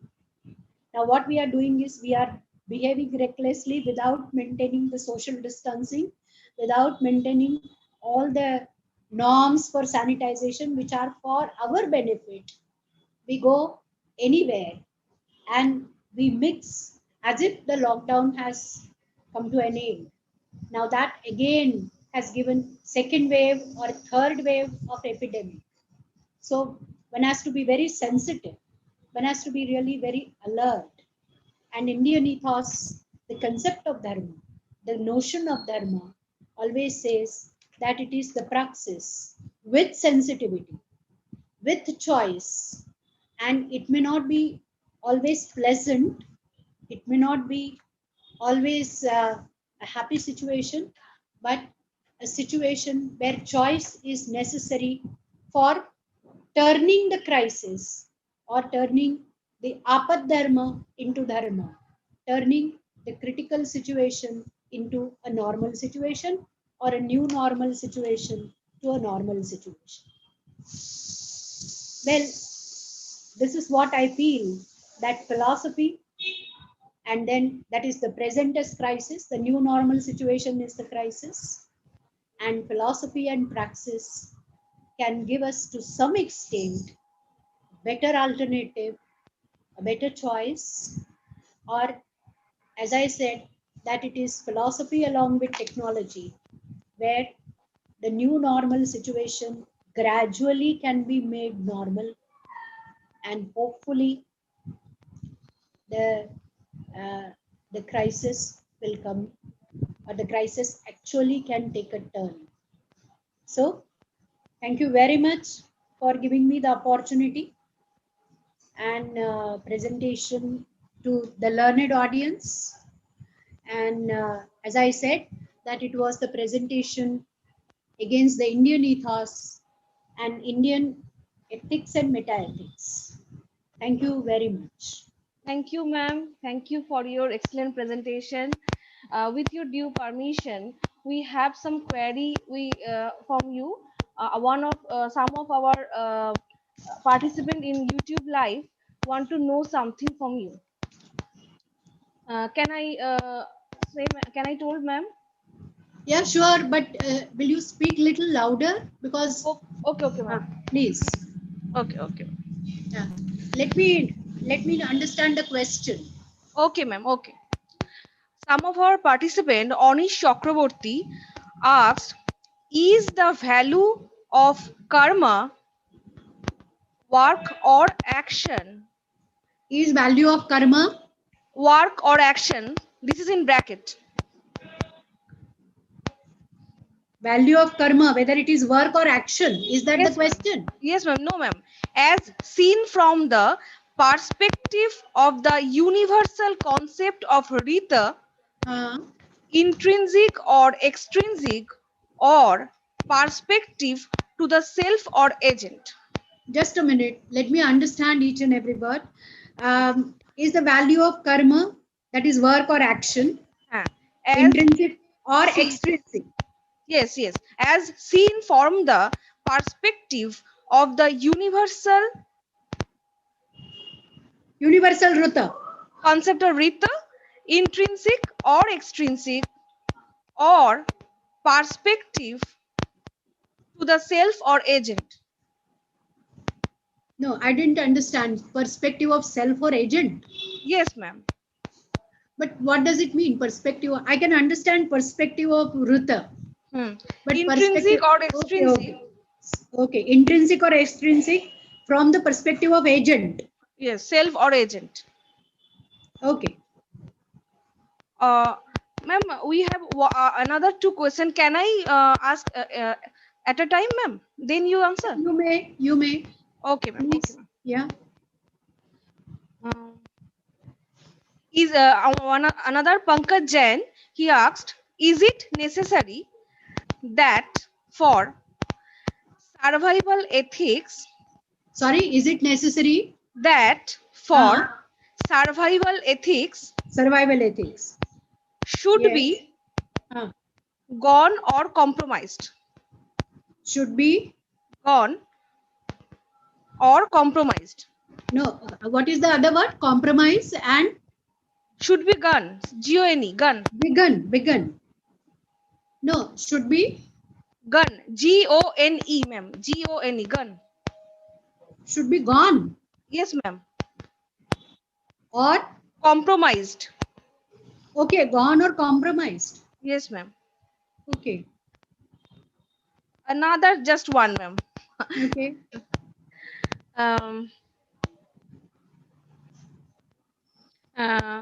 Shashikanta Mohapatra. Okay. Does the technology negatively negatively affects human life? Okay. We have lot questions, but we just take 3 from them. Okay. Okay. Thank you, ma'am.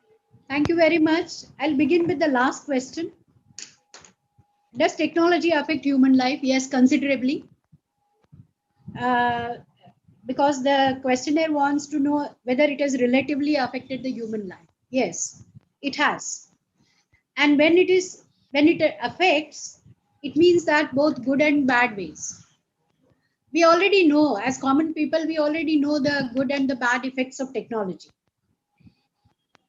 But here in this epidemic or in the new normal situation, the digital technology has helped us considerably. The digital technology has helped us considerably. And that's why I said that it was humanization of digital technology, where we are using technology, we are using it for the betterment of. So when I say that whether it has relatively affected human life, yes, definitely it has affected human life. But in this epidemic, because of technology and many good points of technology, the merit of technology, that even though we are confined at home, say for example, work from home situation, without the use of technology, work from home situation would not have been possible. Now there are disadvantages of work from home situation also, especially when there are young children in the family and the mother is working and there is no caretaker available to the young child. It becomes problematic for the working mother as well as the young child. So in this new normal situation, certain alternatives are to be found out and one has to work. But it is very safe rather than going out and working in the office. So definitely technology has affected human life. The second question, the necessary survival ethics should be gone or compromised.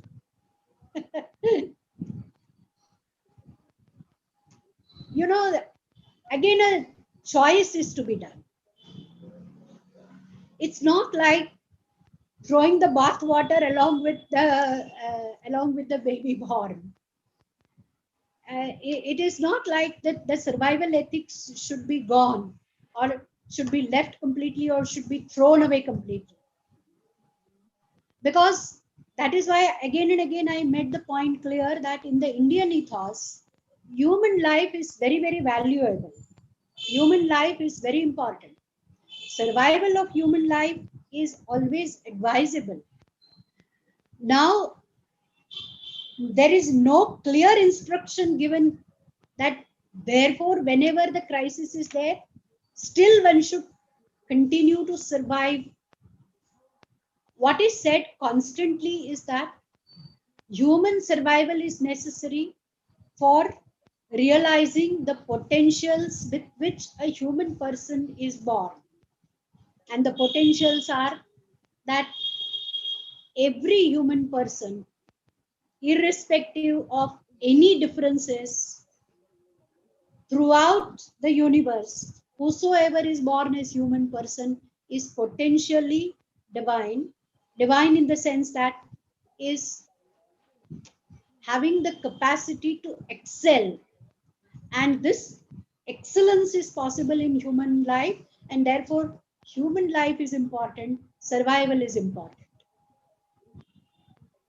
But when it is the choice, that is the clash between one's own dharma, which is a Vishishtha dharma, like a Raja dharma, or like the dharma of a pilot, or the dharma of a Bheshaja, that is of a doctor, or dharma of a nurse or a sister, or dharma of a teacher or a shiksha, then naturally whether to which the priority is to be given is up to the philosophy which is selected by each individual.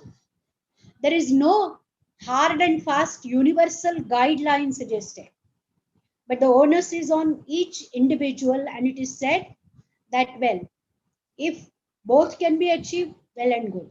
If both cannot be achieved, for what cost one is giving one's life is very important.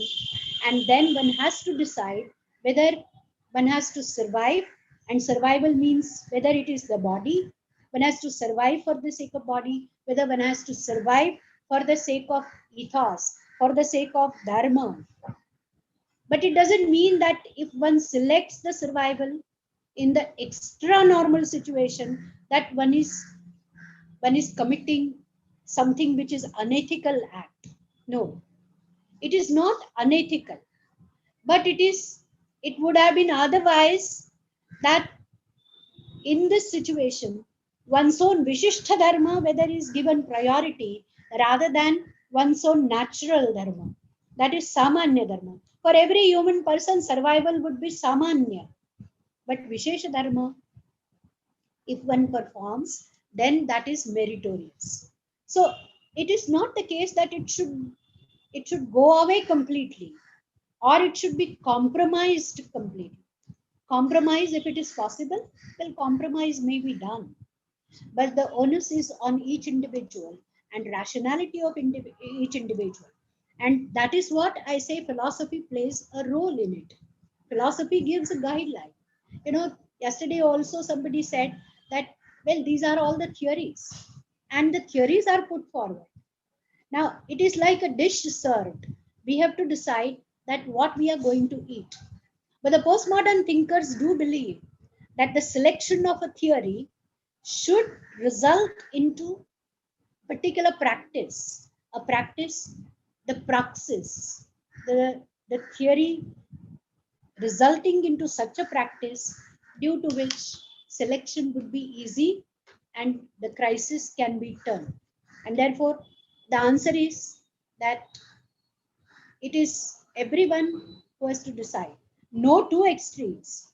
It may be at the most compromised, but then if one's own survival, if it was to be sacrificed for the sake of virtue, for the sake of Vishishtha dharma, it will be the choice of the thinker. But never it is said that therefore for the Vishishtha dharma, it is to be sacrificed. And then the first question, that in the perspective of Vrata,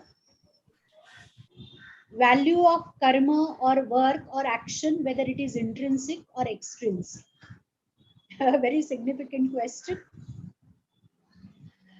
In the perspective of the universal order, that is in the perspective of that universal order, the Vrata, any action which is done as dharma, any action which is done as dharma will not bear a fruit. It will neither be punya nor be papa. It will be like, as Bhagavad Gita says, that it will be like a karma without having any consequences. It is the action without having any consequences because it is done as a duty. It is a moral obligation. And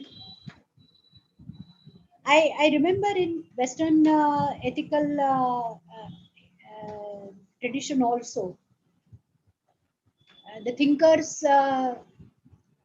they make a distinction between the thing which is ought to be done and the thing which is not recommendatory. And they always say that the thing which is ought to be done, that which is recommendatory, it always has its intrinsic value. And therefore, from the perspective of Ruta, that is the Mahan Ruta, to protect that Mahan Ruta, there is the moral order Ruta. And whatever is done according to that moral order, well, it doesn't have any extrinsic value as such. Self-agent, from the perspective of self-agent, when one is doing the duties, then there is no thank you for doing such duties. Nobody would say that these are the good actions, or therefore one has to be grateful about it. But well, what is so great about these are to be done? this is, so there is I don't see any extrinsic value to dharma as such. But whether this intrinsic or extrinsic, again, my point is that whenever it is the choice between apat dharma and sadharana dharma and nitya dharma and naimittika dharma, that is within the categories of dharma, again, when it is the choice, that choice always has some tension, always has some crisis. So thank you very much for these questions. Very thought-provoking questions are asked, and I'm very happy that my presentation was very carefully listened. I'm extremely grateful to the learned audience, extremely grateful again to the organizers, and especially Jaitadi, and also Professor Indranidhi and Professor Aparajitadi. Looking forward for some opportunity where this new normal situation will be normal and where we will meet not digitally, but we will meet in person. Thank you very much. Thank you, ma'am. Thank you for your excellent presentation. You have perfectly set the tone of the webinar, and we have learned a lot of new things and concepts from you, and hope we will get you in our future program also. Thank you, ma'am. Thank you. Now, today, our next eminent speaker is Professor Rakesh Chandra, Professor, Department of Philosophy, Lucknow University.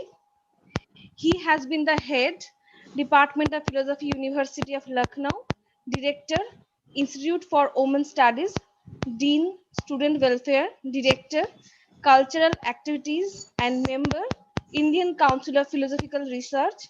He has been a consultant with UNICEF on primary education and child labor. He has been recipient of UGC and ICPR scholarships and has been co-investigator on UGC major project on pluralism. He has actively supported gender-specific programs of UNDP, SIDA, EZD, and Oxfam in India and Nepal. He has prepared the country report on gender for DFID titled Challenges and Milestones Women Empowerment in India. He has also co-authored the UNDP Gender Report for Uttar Uttar Pradesh. He has prepared the Gender Development Index with special reference to quality of life under the Center of Excellence scheme in 2009. He has worked with Dalit communities on girls' education and Panchayati Raj in Barabanki district of UP. For over a decade, he has trained primary school teachers in 28 districts and prepared training manuals for joyful learning. He is on the board of Sewa, Beti Foundation and Suraksha and has actively supported Mohila Samikhya.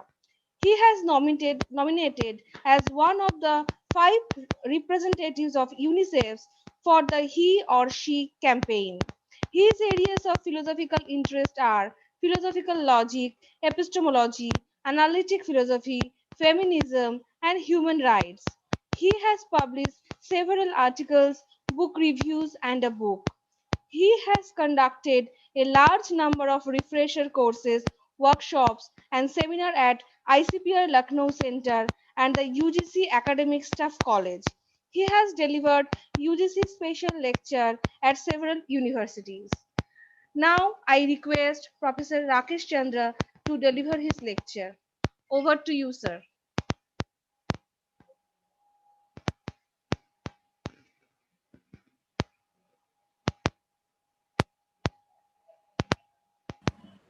Can you hear me?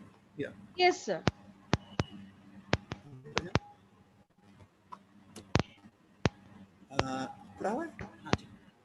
Can you hear me? Yes, sir. Perfectly audible. Hello. Yes, sir. Perfectly audible. Good afternoon. Thank you very much. Thank you very much. It's my pleasure and honor to be here with you for this talk on applied ethics seminar, and wherein I am going to talk briefly about value-based education and the Socratean method. I'm extremely grateful to Prashant Shukla for helping me today, because I'm very bad at technology. So he has helped me to get across to this seminar.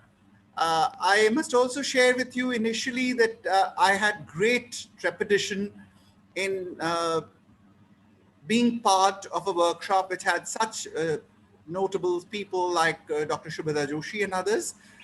And also my difficulty was that in my own understanding, I'm not very sure how applied ethics, and that too specifically the question of professional ethics, relates to the mainstream concerns of ethics. But over the years, I have really gathered and found out that if you are looking at education specifically, then you have concerns which are epistemic and which are traditionally related to old normative and as well as virtue ethics.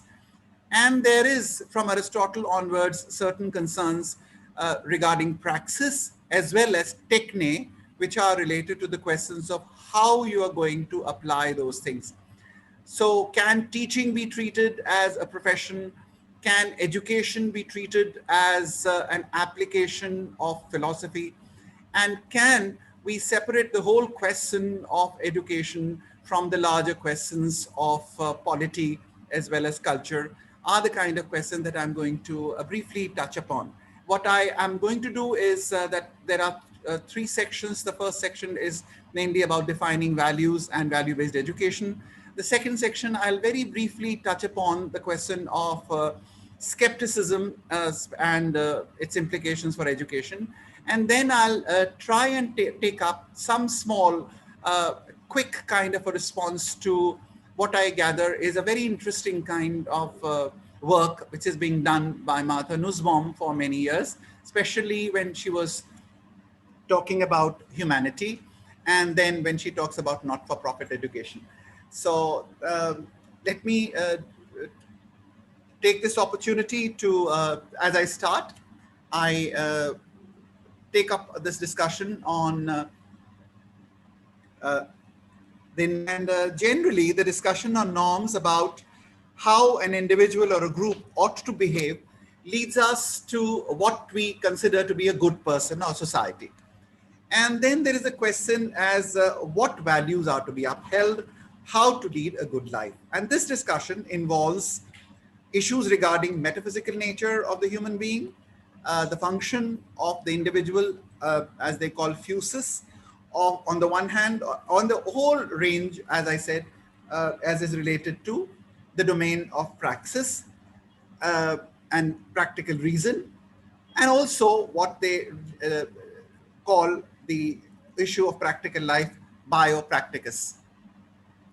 So these are the kind of things that we find very often in tradition.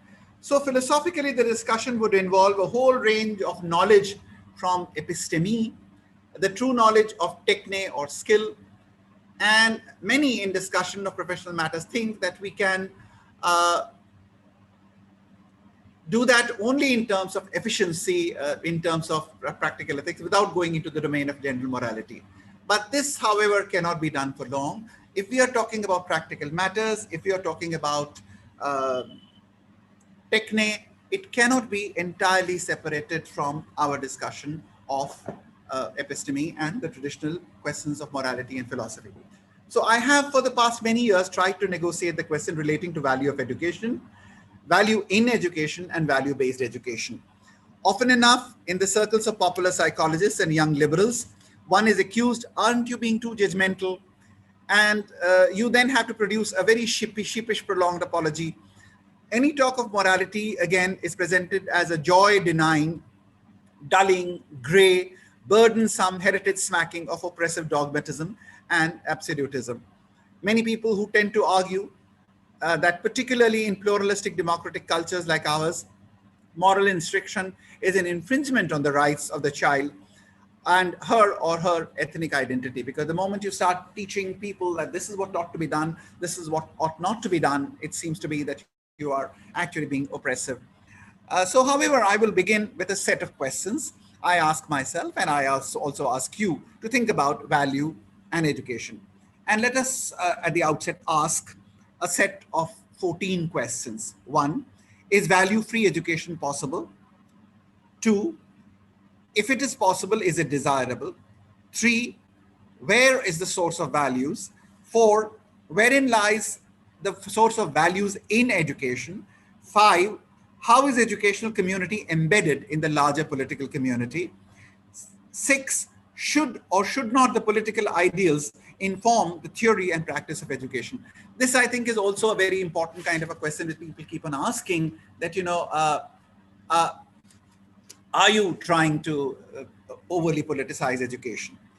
And should or should not political ideals inform? And then the 7th, if such ideals matter, if you are talking about political ideals, then which political ideals do you want to commit yourself to? What kind of epistemological, metaphysical ideal is connected with the moral one? Because that's also one theory that people say, that you can have a moral theory without a metaphysics. I don't believe in that. I believe that the relationship between individual morality and metaphysics is contingent. So you can have one metaphysics and 3 kinds of morality, or one morality and 3 kinds of metaphysics, but you cannot have a theory of morality which is entirely devoid of any moorings in metaphysical construction. 9, what is the relationship between fact and value, the old question from Hume? And what is our understanding of value-based education and its relationship to the larger public space? Also, I raise this question, that do values expressed in a value-based education need explication and clarification? And what are the typology of values? So when we keep on talking about values, etc., so what is the typology of value that we are talking about? And how is the value clarification to be transacted? This again is the question of techne, that how do we transact? How do we engage with teaching of values? And then the last question, which is a personal question, I think, for you and for me, that how do I place myself as a philosopher, as an educator, and as a reflective practitioner? There was a famous artist whom you all know, young people particularly, Paul Klee, an American artist, who spoke of his drawings as adventures of a line. And in a sense, I have also seen most of my own papers as adventures of my thought, to authenticate myself, my work, and my world. It is a search through roads that partially I construct myself. There is a sense in which I struggle with these questions, attempting to find an answer. I engage in philosophical analysis, but this is stylistic. And I'm not one of those fierce, nervous analysts. I do not imagine that what I can uncover, clarify, or analyze is once and for all historical achievement. And nor do I have a faith in some ahistorical super concepts, nor about my special ability to reach those concepts if they did exist. And what I may be able to do for myself and for ones engaged with me in the struggle might be seen as a proposal to enlarge the linguistic and argumentative repertoire imaginatively, apart from attempting sometimes to understand how in the history some persons use the terms which we are right now using under discussion. So that's the kind of thing that I am talking about. Addressing the question, is value-free education possible? Let us examine an understanding of school as a primary agency of socialization, wherein the child is induced or inducted into the mores of her or his society. Sociologists like Emile Durkheim, political scientists like Karl Marx, and philosophers like Plato and Rousseau and Dewey have all understood that in an important sense, all education is political. Educational systems by itself transmit the norms of citizenry directly or indirectly through influencing political attitudes. Not only that the rules of citizenry, but also that who can be and who cannot be a citizen is transmitted. We find, especially with reference to women, that how women's non-citizenry also comes through this whole story. So merits or challenges of free enterprise, sanctity of monarchy or religion can be innocuously and sometimes very blatantly conveyed. For philosophers, sometimes education presents itself in programs for reform in a regeneration of society. Rousseau saw in it a means of both regeneration and reproofing of man against the corruption of societal institutions. Plato took it as a vehicle of perpetuating status quo selection. Totalitarian societies are known to have infused loyalty to norms of party through it, and the capitalist democracies can sustain civil attitude, loyalties, and economic political viewpoints. Clearly, though it is not necessary to accept that the chief function of education as a perpetuation of social determinism, its political and moral function has to be accepted as intrinsic. There can be no value-free education, as there can be no non-evaluating humans. We have by nature reactive attitudes, and except in cases where an action is coerced or performed by a person whose physical or mental faculty is not in control, or she or he is an infant, we do react evaluatively to their actions. In the exceptional cases, we suspend judgment. To evaluate is to be human. And this has been brought out very, very eminently and reasonably by Strawson in his Freedom and Resentment, that except in extraordinary cases, we do constantly evaluate people. It is not accidental that people have a sense of values, and no society has been seen to be devoid of some value system. If we do not make deliberate personal choice, our friends or external elements decide it, in which case the sensuous choice or decision is made. The question is not whether we can do without standards, convictions, loyalties, and idols, but whether these values must be consistent or inconsistent, life-promoting or destructive. Our schools and education are molders, modifiers, reinforcers, and sometimes extinguishers of values. The things that we learn get questioned and extinguished by schools, and sometimes they are promoted and sometimes they are reinforced. Building on human desire to know in the present age of information, it may sometimes appear that school as an education are all about knowledge. But why knowledge? Why should we go for knowledge? And we have the old answer coming from the master Socrates, knowledge is virtue. And then we may ask, why pray? We may ask, is knowledge a virtue? To which again, we may be getting an answer in terms of 4 basic principles attributed to Socrates very beautifully by Robert Paul Wolff. 1, an unexamined life is not worth living. To be truly human and thereby to be truly happy, each man and woman must subject herself or his life to critical examination. 2, There are objectively valid principles of thought and action which must be followed if we are to lead good lives, both happy and just. It is not true that every person's way of life is as good as every other. Some lives are self-indulgent, obsessed with worthless goals, estranged from their fellows, confused and blind about what is truly important and what is beneath notice, terrified of shadows and incapable either of living or dying with grace and dignity. Such people need to find the truth and live a life in accordance with it. The third is the truth lies that each of us, not in stars, tradition, religion, or opinion of the masses. So the truth is within us.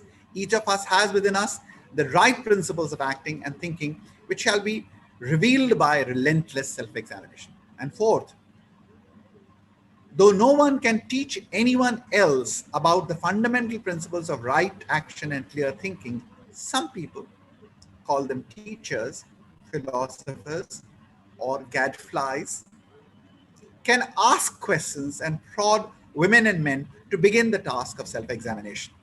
The teachers may also be able to guide the process, at least in the early stage, because they have been over the same ground themselves and know what the pitfalls are. So teachers are just more experienced people who have walked the ground.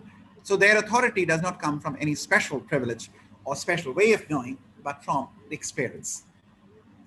This journey is towards a wiser, more integrated, fuller, more worthwhile life. And the starting points are as many as there are students who undertake the journey. So that's the kind of position that is taken. This representation of Socrates is particularly relevant for our sense of participatory democracy, which embodies the notion of critical citizen. This idea of critical citizen thrives on the presentation of alternative social goals, ideals, and lifestyles. Education herein requires to be open-ended. But then we are saying it is totally autonomous. Are we saying that? Once again, it seems that the value-free education is not possible as a matter of logic. Cases where teachers are supposed to teach what they like is also a value position. We are giving them freedom. And where teachers are not allowed to do that, that's again a politics and a value, which is the value only of obedience and subservience. However, if one were to give some sense to the term value-free education, I would consider it to be not only impossible, but if possible, undesirable. For the same that I give to that of an education which does not encourage self-reflexivity. Ortega Gasset believes that excessive vocationalization of education has led us to modern barbarian, unconcerned about the larger issues of human race. And Frederick Lee believes this to be the reason for the failure of the educated Germany to prevent the excesses of the Nazis. Complaints about moral imbecility, responsible moral illiteracy, moral infancy around is the main criticism of modernity. Analytical philosophers in their politics also believe that actually the subjectivist phenomenologists and existentialists, the over privileging of individual subjectivity led to the kind of atrocities which happened in Nazi Germany, because people became more and more subject to metaphysics mongering, as well as they were, if they had accepted the Lockean kind of piecemeal philosophizing analytical methods, then they would have been protected, inoculated against the excesses of the Nazi Germany. This was said by people like R.M. Hare, Russell, Weizmann, and the others who claimed that analytical philosophy was much better than the existential thinking of Kierkegaard, which privileged subjectivity. So the complaints are of a rich variety and motivated from different ideological standpoints. But the one kind of complaint which I think is important for us is that it is not the case that our education has no value base. Rather, our education has become such that it does not train us to evaluate and does not encourage a self-conscious appraisal of the values that might be immanent in our education. So we are giving values, but not making us aware that they are values and which need to be negotiated. This inadequacy has been lamented in India also. And old committees, if you look at now, we are having the new education policy, but the old Sampurnanand committee of 1959 or Janardhan Reddy report of 1992 or many other national, international forums, we keep on talking about this. There is an old debate about whether values are objective, whether they are subjective or constructed. And I am not going into the detail because that's a full whole area of ethical research, which you all are aware of because you're all teachers of philosophy. Value judgments are judgments of appraisal, and those who believe that values are subjective argue that value statements are expressive of emotions or sentiments of approval, uh, nothing more. Those like Plato, Aristotle, medieval realists, New Thomas, and many others consider values to be objective, out there to be discovered. Roman Catholics hold truth, goodness, and beauty to exist in their own right. And C.I. Lewis, in his very interesting book, An Analysis of Knowledge and Valuation, contends that our judgments of good and evil are comparable to genuine empirical knowledge. He goes on to claim that knowledge, action, and evaluation are essentially connected. The primary significance of knowledge lies in guidance to action. Knowing is for the sake of doing, and action is rooted in evaluation. So there's a close connection between knowing, doing, and evaluation. Objectivists insist that there is much commonality in the valuation of all cultured people. Others sometimes point out that value is a cooperative result of interaction between personal and impersonal elements. Where do I see the source of values? And I think that my answer would be that the source of value will be public debates and dialogue, controversies of individuals. As suggested earlier, there's no escape from being located within the political community. Now the question is, which kind of community we wish to foster? And my answer is that the vision of a value-based education that I share is that of an education for democracy. There is much debate about education and democracy, which is democracy for education and education for democracy.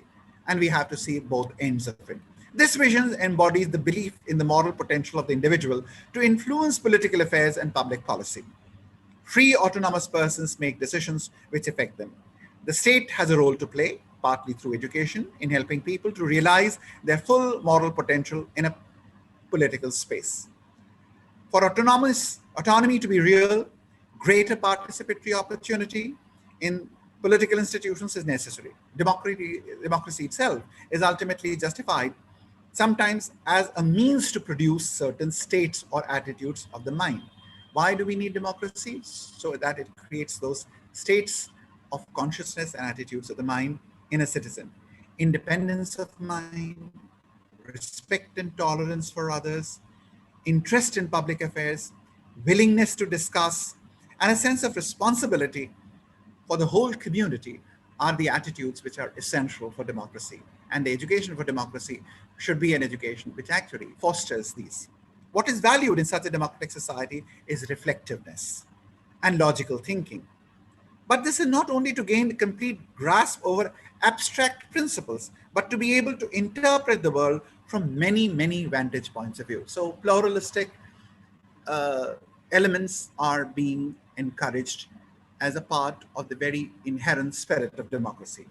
One major value, of course, in a minimal way, will be freedom. Freedom from domination and creation of spaces where choices can be made. Freedom is to be considered within the content of multiple transactions and relationships.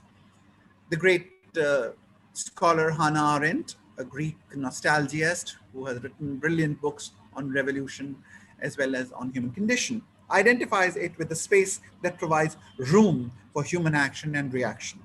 People come together in political order to achieve freedom. There's no freedom in isolation. How can we provide context of freedom to be pursued? Human beings give sense to their lives by placing it in a larger context of solidarity, trust, hope, and a sense of community. The givenness of students' life must be shown as palpable, interpretable, and mediable, and students must be empowered to mediate between themselves and the world. For several reasons, notably teacher aptitude, infrastructural lack, parental apathy, curricular irrelevance, and non-responsive pedagogy, few schools attempt to and are equipped to broaden the understanding of students about the world. And this is the issue about techne, that how do you transact? If you are saying that this is a value for education, but how do you transact in an environment which is where there is parental apathy, the curriculum is irrelevant, you're talking about igloos and things which don't exist nearby, you're talking about teachers who are not interested in students, and it's not taught in mother tongue, so on and so forth. So mindless obsession with discipline, hateful competitive spirit, hurtful systems of evaluation and grading, and self-alienating, distant, abstract talking to young people estranges them. It creates a situation of alienation.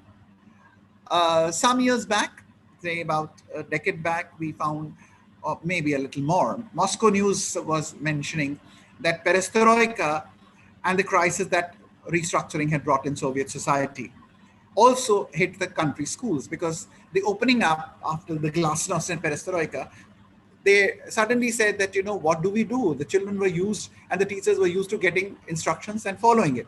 But when they were suddenly given freedom, they didn't know what to do with it. Pluralism has been accepted. But what do you do with it? You don't know how to exercise freedom. So there are many people who are talking about pluralism vis-a-vis the various teaching programs. And then there's Natasha Node tells us that pupils barely know what to do with their freedom. We also know that with our own children, when they suddenly are said that, no, now you're old enough, now you can choose, go into the science stream or art stream. Now, how do those children know that? Because all the while from childhood up to class 10, you have given them no freedom of any sort. And suddenly one fine morning, you say that now you can choose your career. You can't. You just then follow what is supposed to be socially respectable.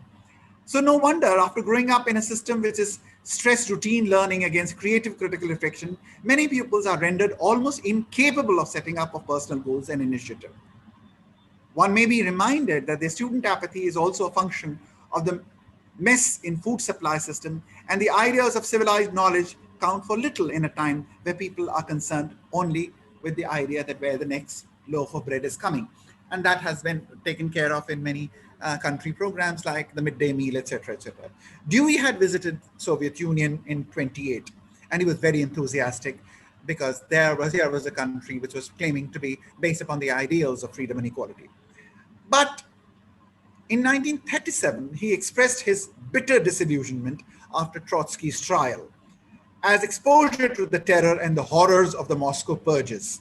He appealed for the reconsideration of the whole question of the means to bring about social change and of truly democratic methods to approach social progress. He said, dictatorship of the proletariat has led, and I'm convinced will always lead to dictatorship over the proletariat and over the party. So this kind of a personal disappointment comes very strongly in this writing. Democracy is not merely threatened by fascism and repression, but by the erosion and distortion of the very conditions required for the flourishing of democracy as a moral ideal, which is a personal way of life to be concretely embodied in everyday practices. Democracy is a reflective faith in the capacity of human beings for intelligent judgment, deliberation, and action if proper conditions are furnished. Fresh and startling winds must blow through all our formal and non-formal channels of education.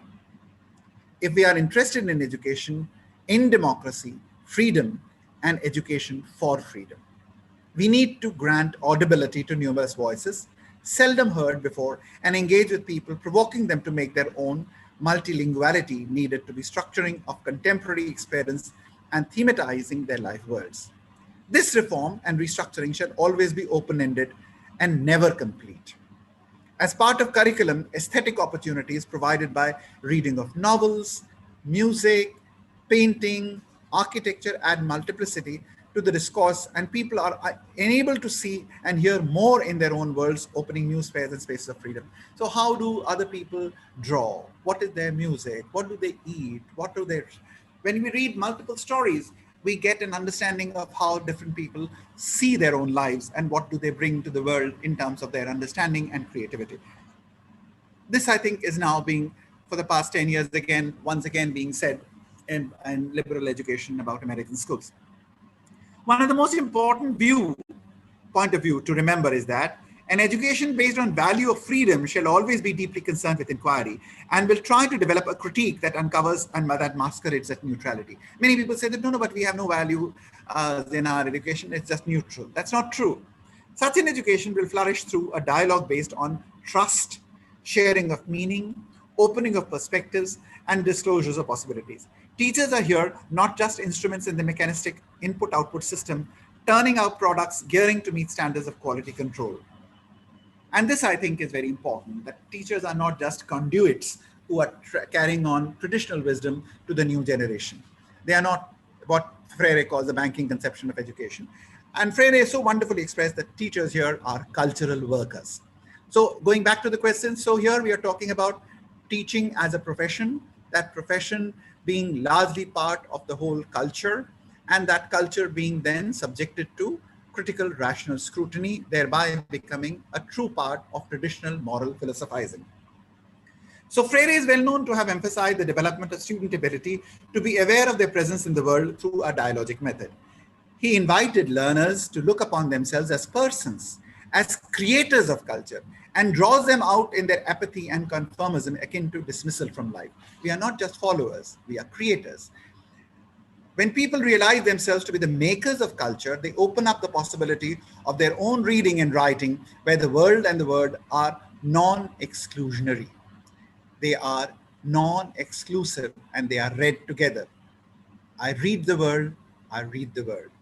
Oppressive pedagogy based on the banking conception of knowledge is to be replaced by problem-posing methods of liberatory pedagogy, through which men and women become conscious of their presence in the world and emerge from their passivity. A progressive teacher then becomes a cultural worker engaged in a participatory process of empowerment. She becomes a teacher learner and her pupils become the learner teacher.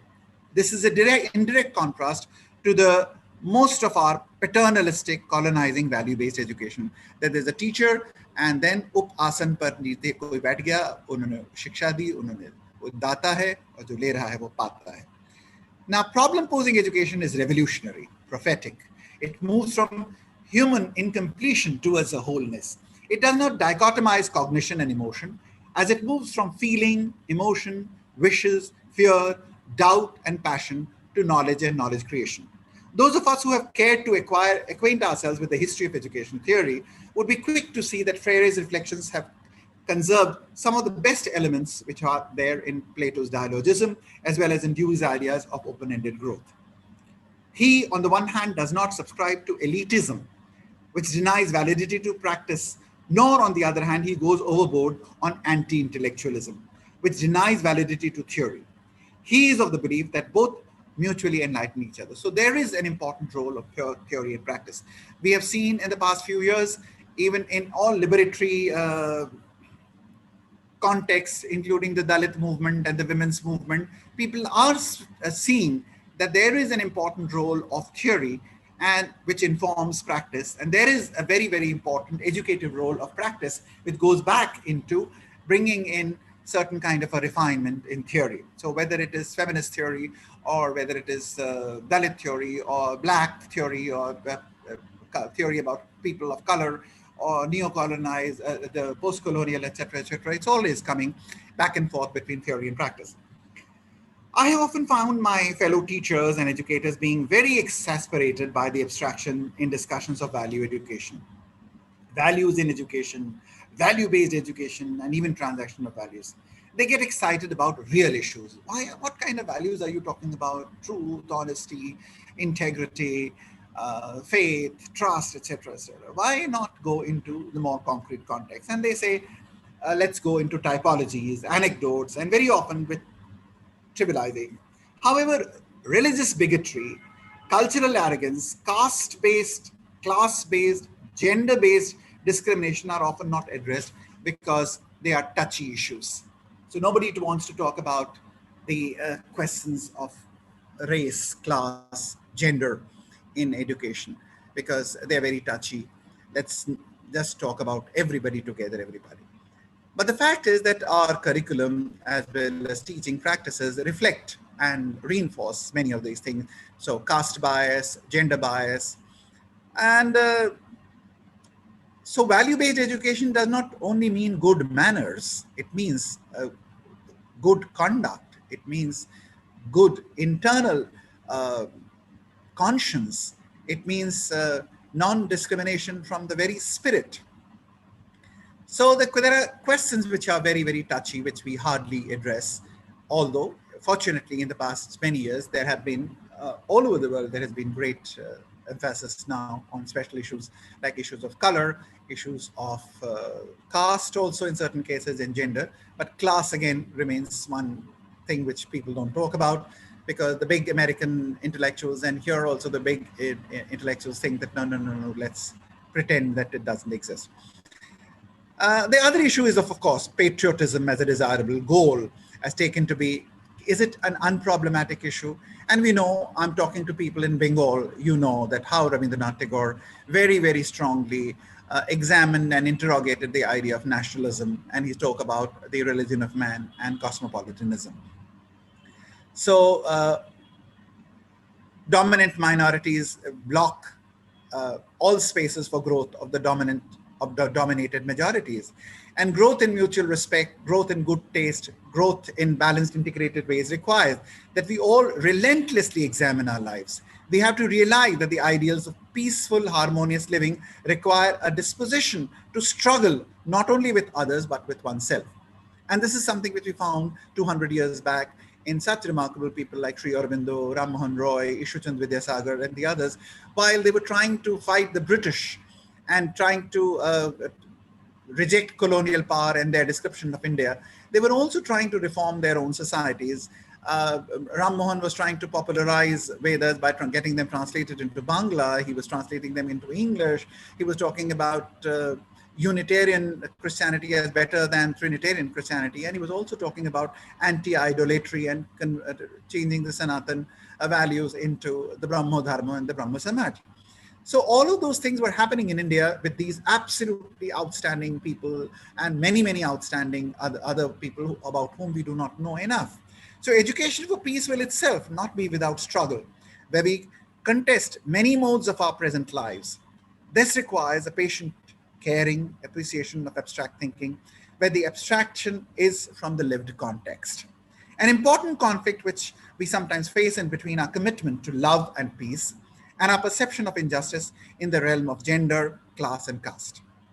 I'm sure that in all these cases, our concern for justice shall override our commitment to facile social stability. कई बार लगता है कि इतना झगड़ा करेंगे तो पूरा society नष्ट हो जाएगी. Everywhere you are saying the social stability rupture ho jayegi, if women will raise their voice, if the poor will raise their voice, if we'll talk about caste system. So if we talk about traditional values and against them, then much of social stability. But if we cherish autonomy and freedom of the individual, we will then genuinely engage in the struggle for empowerment, and either through a Freirean model of conscientization of both the oppressor and the oppressed, because Freire, unlike Marx, has a great sympathy both for the oppressor as well as the oppressed. In case of Marx, the bourgeoisie has to be finished, much like the French Revolution, and then you have a dictatorship of the proletariat. In case of Freire, he said that no, in an oppressive situation, the oppressor and the oppressed both have lost their humanity. So just as the oppressed needs to restore his humanity by conscientization, so also the oppressor also needs to get back his or her own humanity. So education shall facilitate our self-reflection on our special ontological vocation as transformation of a problematic situation, which itself is exposed through the education enterprise. Such an education will use methods of participation, where values of justice, equality, honesty, truthfulness, and solidarity will be brought together with courage and conviction. You remember how Russell said that the most important value in education is not knowledge, but courage. Courage to ask questions.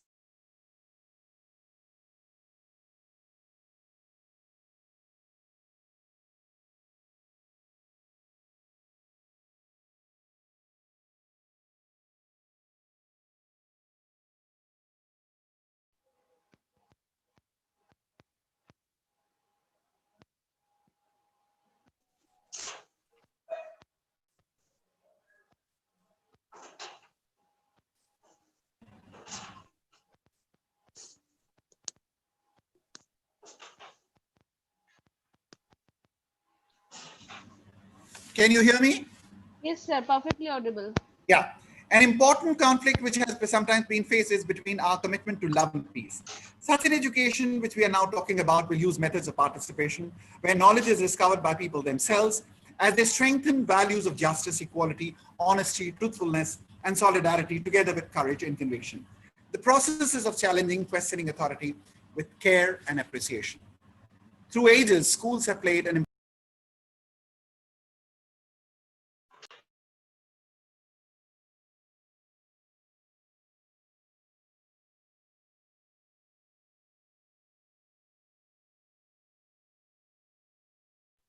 I think there is some technical issue.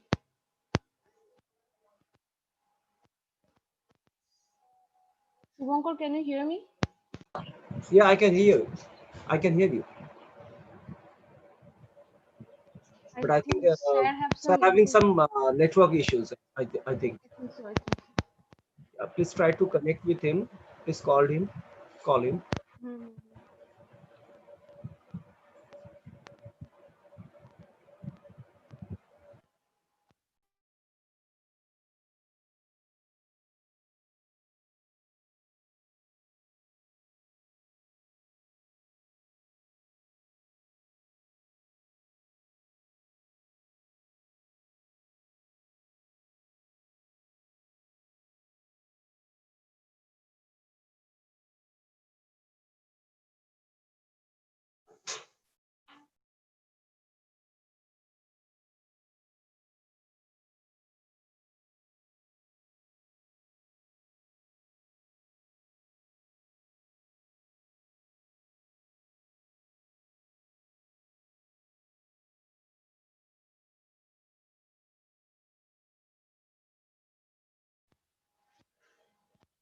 You're not audible.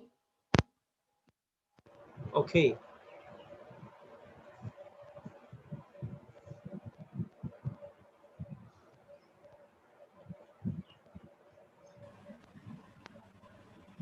Now, is the question of standards of choosing values and prioritizing them, human beings exhibit their preference of self-preservation, health, comfort, sensuous pleasure, power, workmanship, love for community, friendship, sexual gratification, religion, and many others. On the issue of prioritization, some distinctions are offered.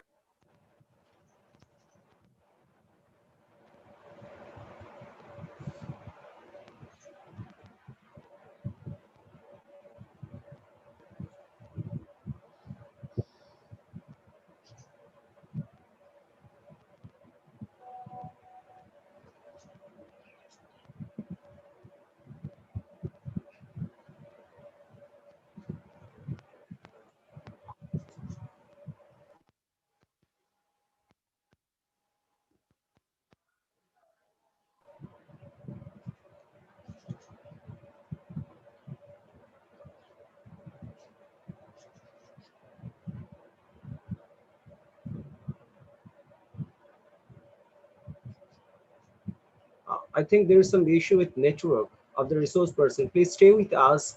Sorry for the inconvenience. Please stay with us. We're trying to fix the problem.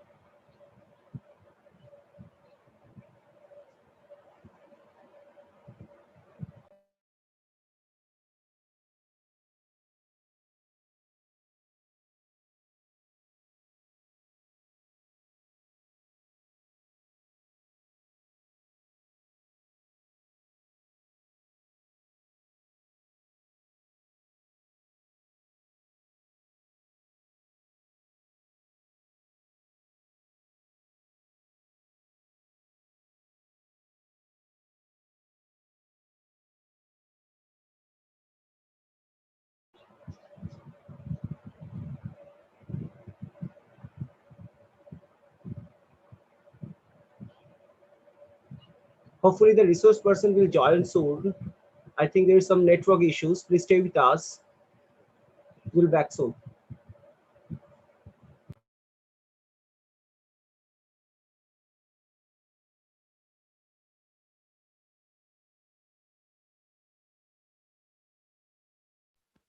Shubhankar, can you hear me? Yeah, I can hear you, but I think the network issue for the resource person. Try to Shubhankar, connect. I just send you the number of our resource person. Please, he wants to talk with you. Okay. You send me the phone number. Yes. Okay.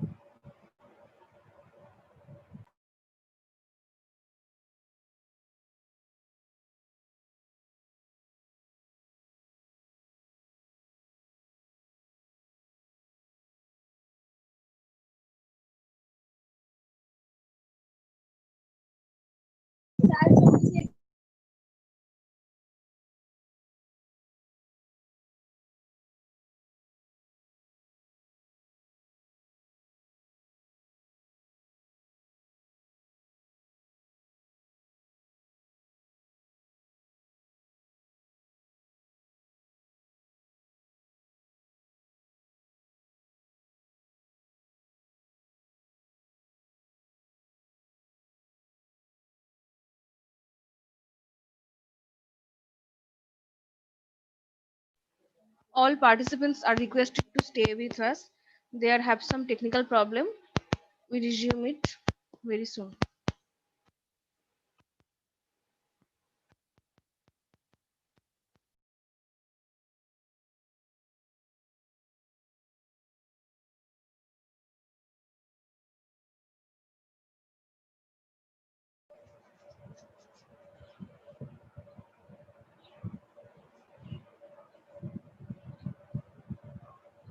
Yes, sir. Reconnect with this link. Yeah.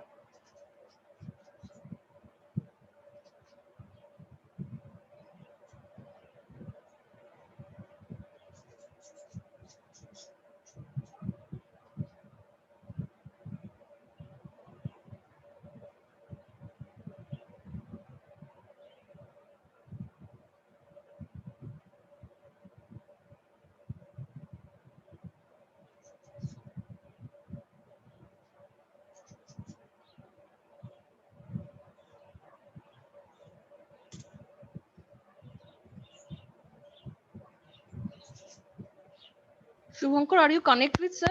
Yeah. No, sir. Not yet, sir. Yeah.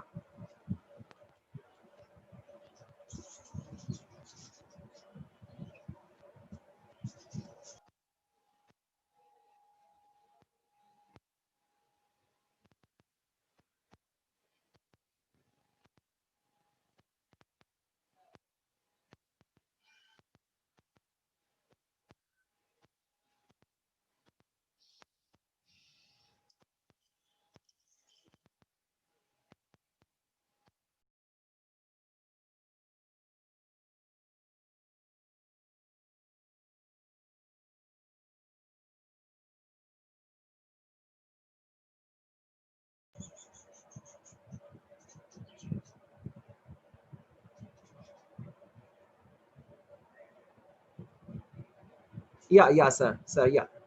Click on the mail and then launch the Zoom meeting, sir.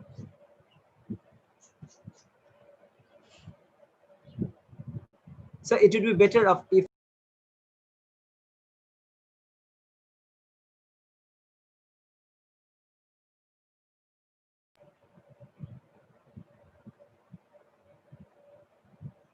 yeah. Not yet, sir. Yeah. No, sir.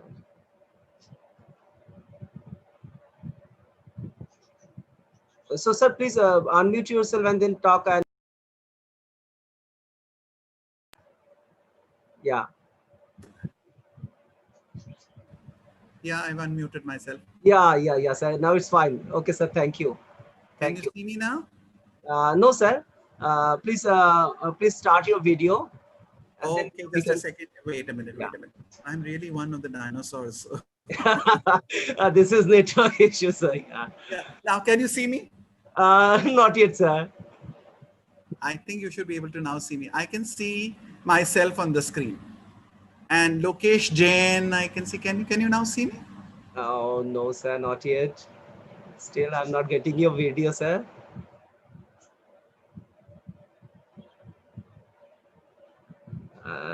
So it's not an issue, sir. Your audio is connected. So you can deliver your lecture without video. Yes, sir. No, sir, not yet. Sorry, sir.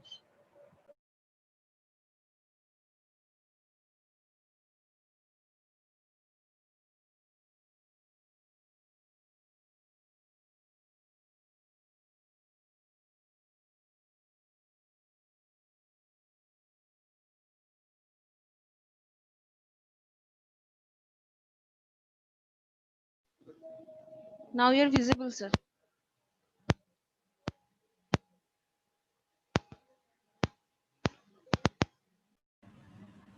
So this is not an education for free people.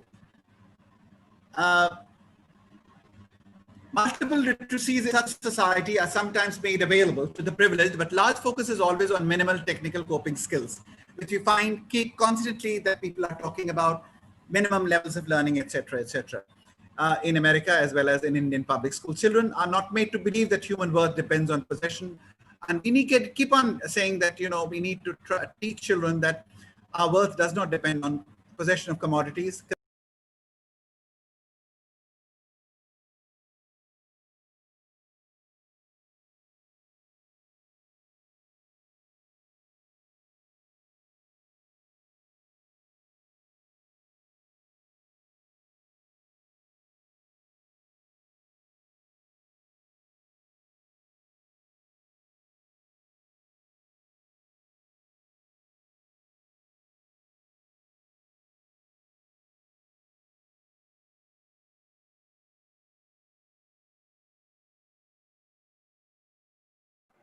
Sorry for the inconvenience. Sorry, I think resource person again facing some problem.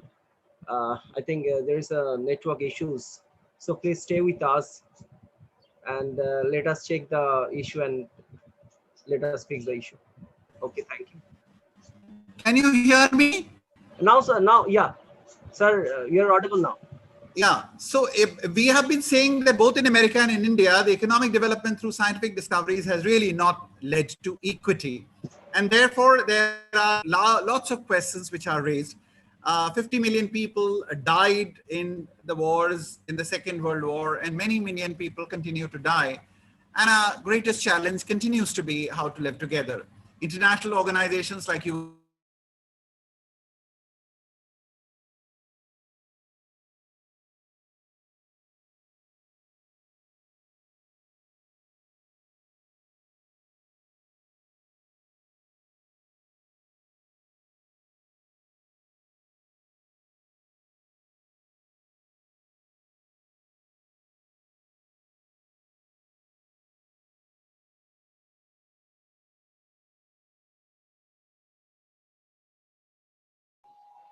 Shubhankar, please see the matter.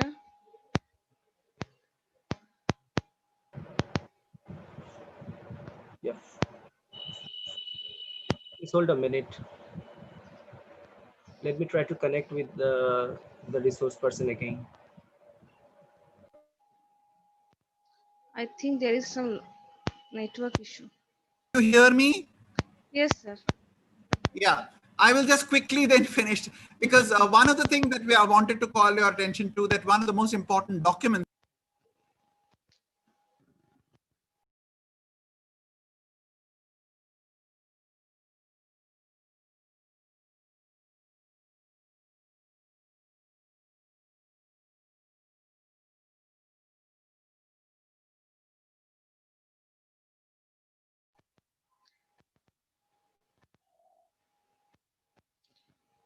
Please stay with us.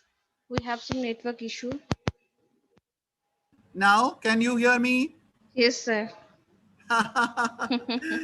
So virtues of cooperation, compromising, caring, etc., not hurting are virtues which we need to talk about. And objection of reductionism is not all right. There were two other sections which I wanted to discuss with you, but I don't think because of this network issue we can deal with it. But let me very broadly call your attention to these two. One is about philosophical skepticism and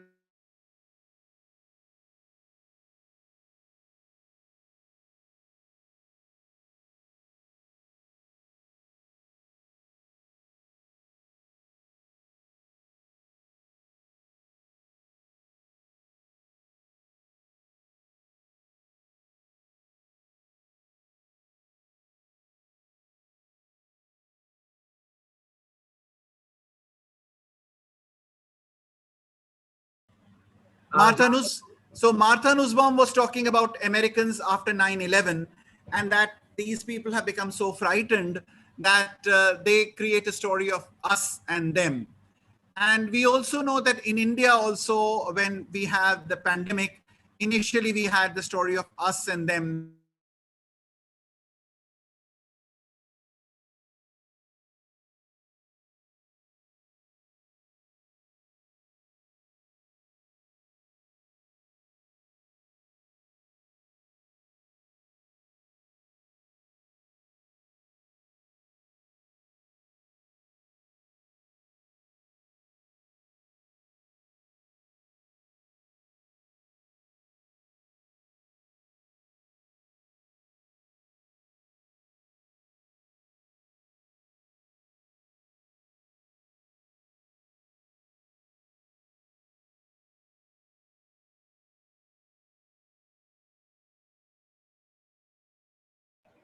Jaita, I think again, sir. Just take 1 minute Yeah. to say my final word, and that is what I want to say. That people like Martha Nussbaum and the others are saying that the whole world needs liberal education, but the same people like Martha Nussbaum and the others are they are saying that multiple voices must be heard. But somehow or the other, they imagine that it is only the American schools and the Indian and the Pakistani women and men who studied in America are the only champions of plurality. This, I think, is a problem. It's a problem which existed even in Russell, who thought that common sense was invented by the British. But the overall view that liberal education requires that there may be multiple imaginations, there should be a narrative imagination, is something very important.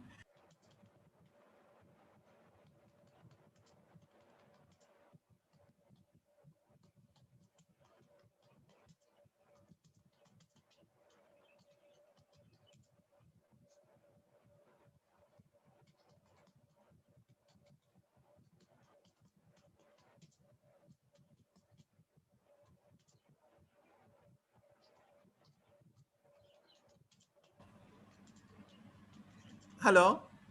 Yes, sir. Yeah, Sir. so what I'm calling your attention to is that in the modern world, liberal education and democracy requires great deal of value clarification. Philosophy teachers are very good at that. We have a role to play in bringing in historical debates, and also we are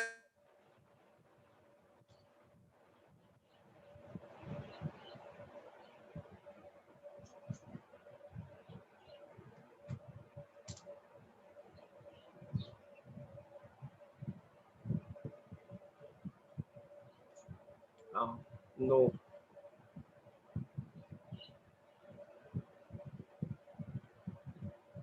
The same problem again. Okay. So, Jaita, what to do? I can't understand. Let You the just sir call do. him and uh,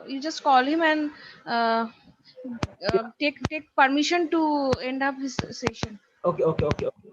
Okay.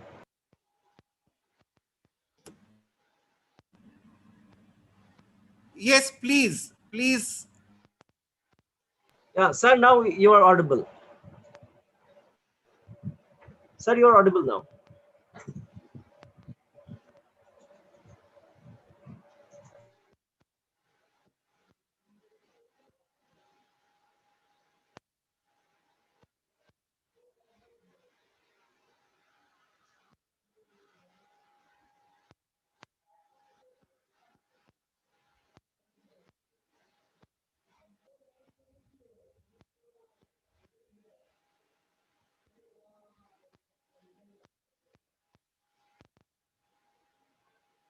Shubhankar, are you connect with sir?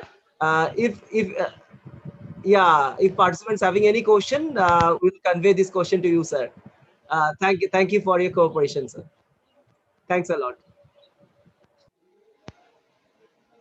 So with due permission of our Yeah, resource person. yeah, Jita, you can continue.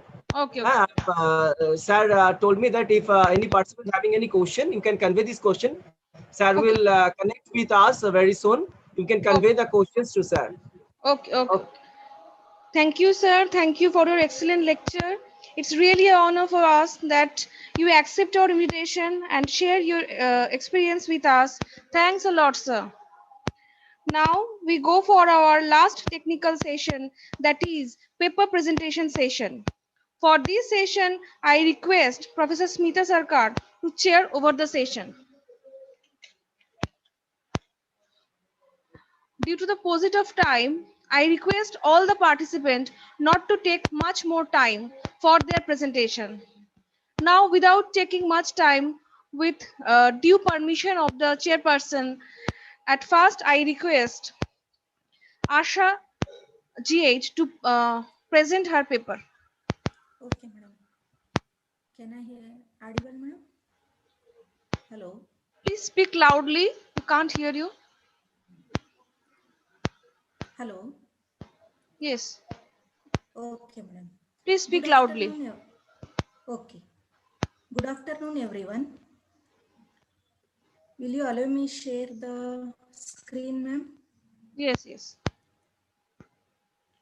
Participants are requested to give their description first, then start their presentation. Okay, ma'am. Good afternoon, everyone. Myself, Asha GH, Research Scholar, Department of Education, Davangere University, Davangere, Karnataka, under the guidance of Dr. Venkatesh City. Title of my paper is The Psychological Pressure in the Field of Creativity Among Teachers. Overview of my presentation is Introduction, Psychological Pressure, Creativity, Effect of Psychological Pressure on Creativity Among Teachers, and conclusion. So everyone, we know that teachers are main pillars of our education system. Without teachers, education system can't stand itself. But today's situation is teachers are suffering from psychological pressure due to COVID-19 pandemic. And also, even due to this pandemic, education system lost its control. So this psychological pressure directly affecting on teachers' creative activities.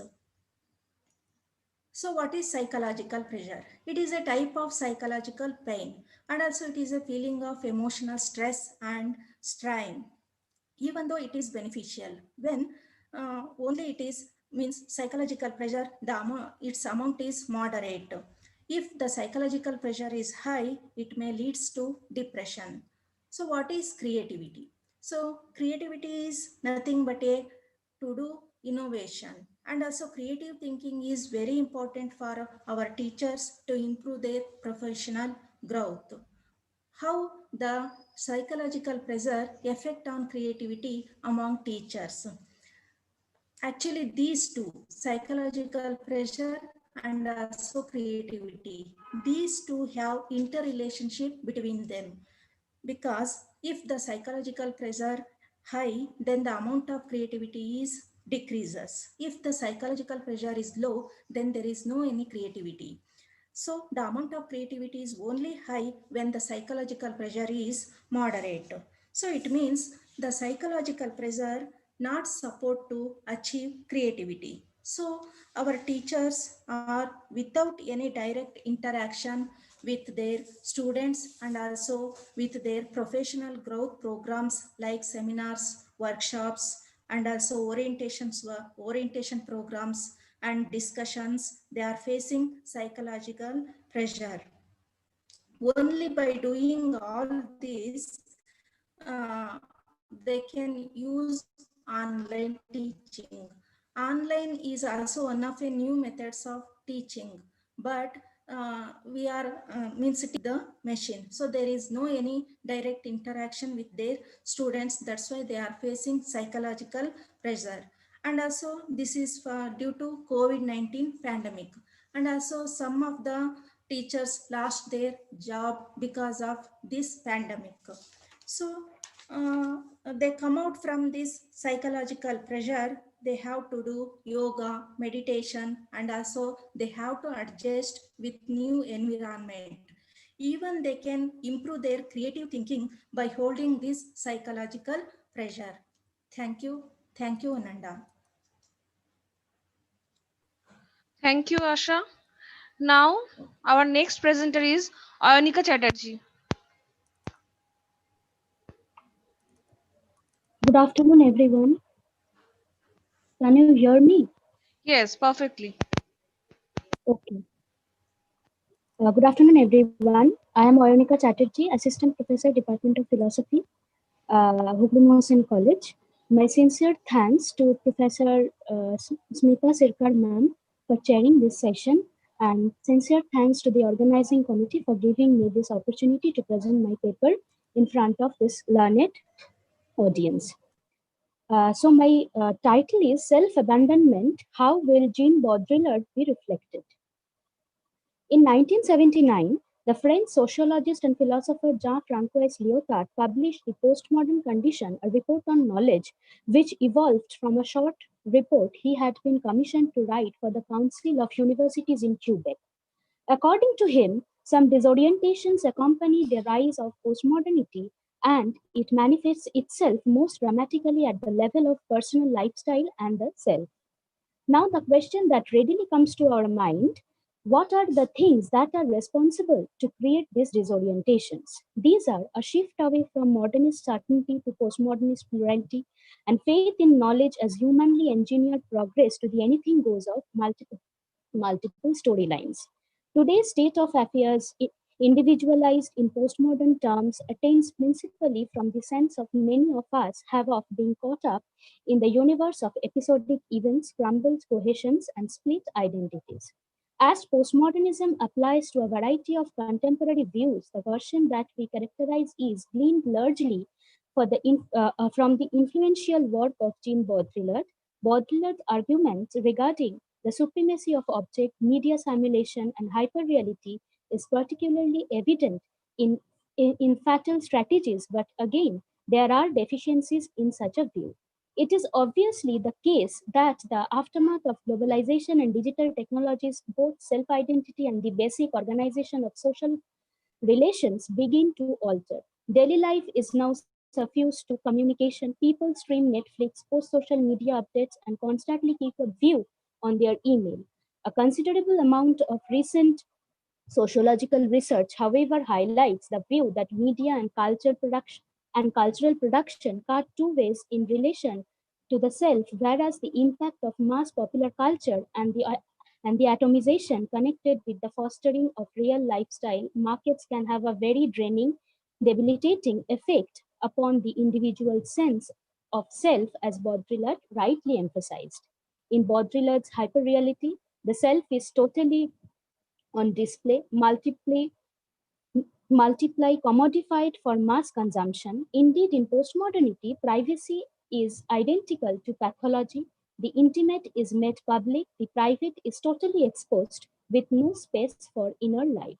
Now I'll be talking on two distinct yet related topics in a very brief manner. First, the concept of post-humanism in the postmodern scenario. Second, how the concept of humanism becomes prosthesis to technology and information system.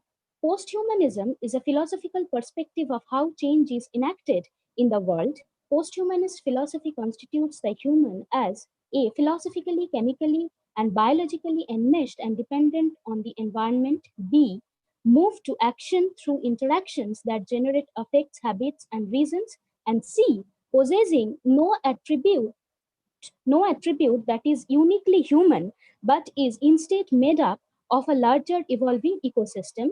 There is little consensus in posthumanist scholarship about the degree to which a conscious human subject can actively create change, but the human does participate in change.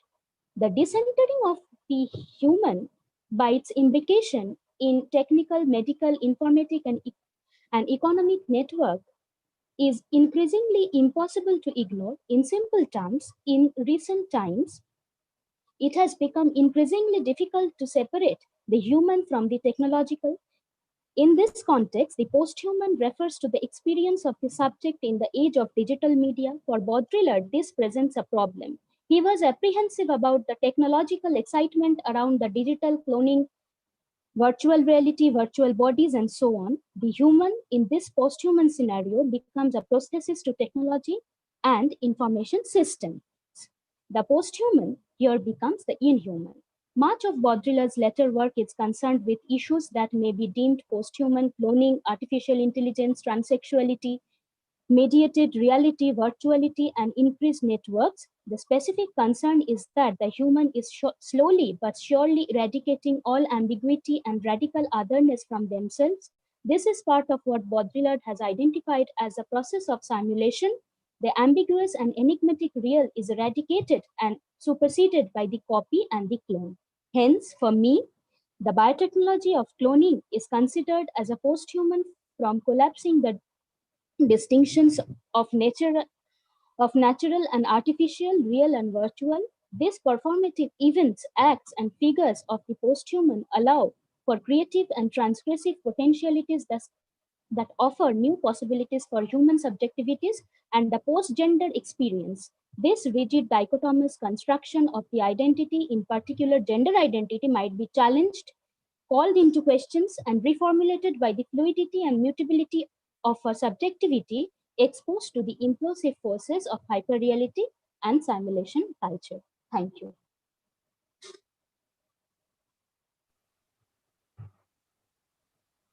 Thank you, Ayonika. Our next paper presenter is Dr. Diganta Kumar Das. Please proceed with your paper. Good afternoon, ma'am.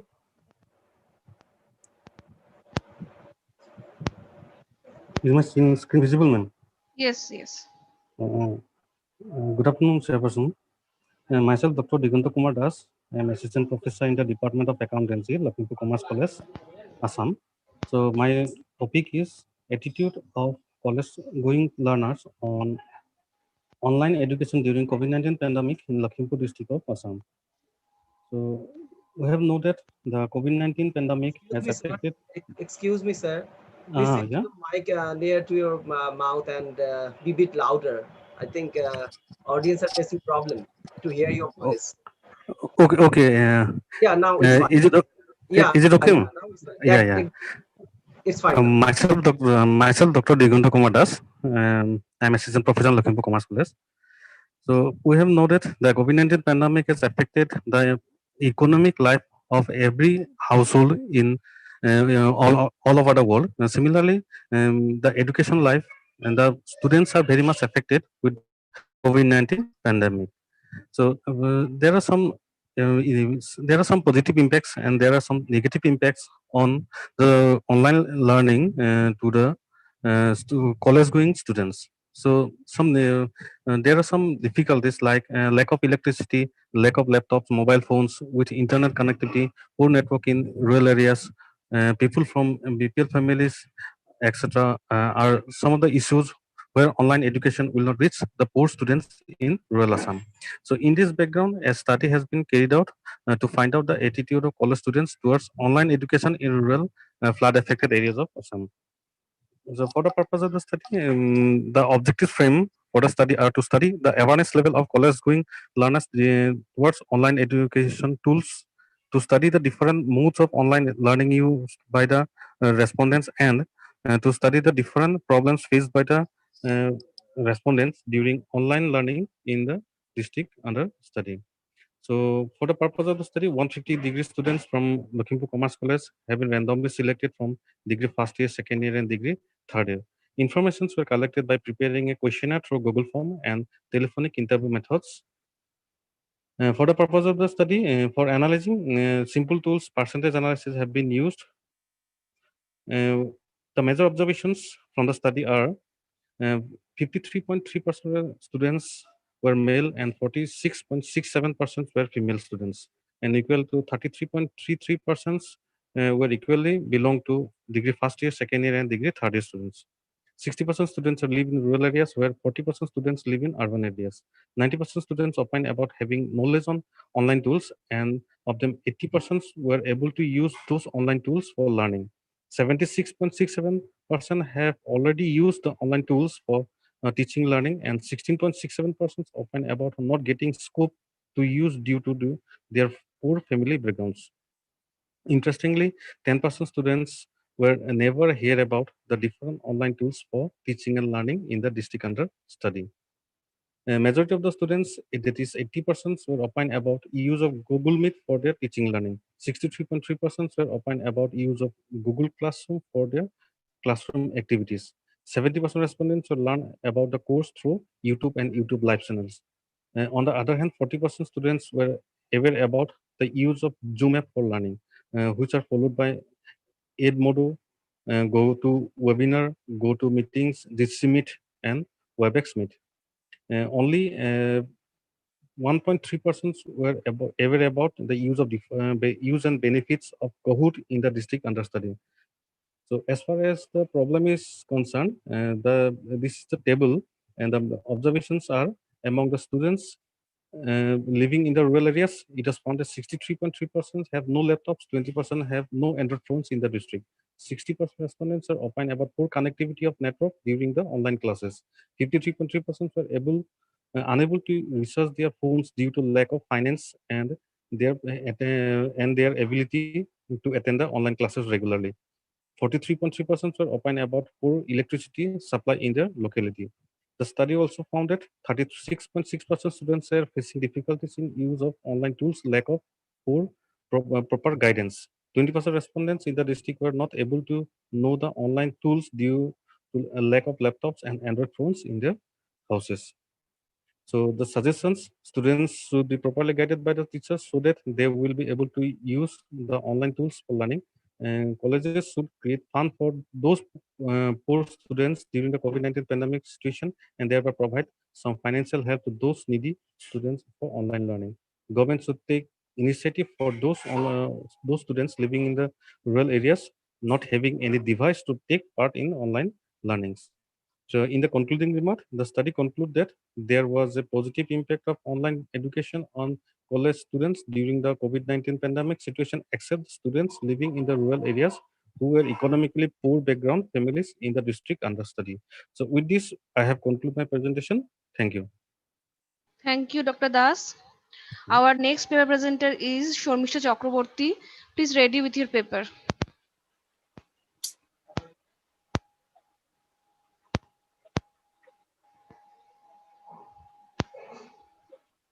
Am I audible? Yes, perfectly.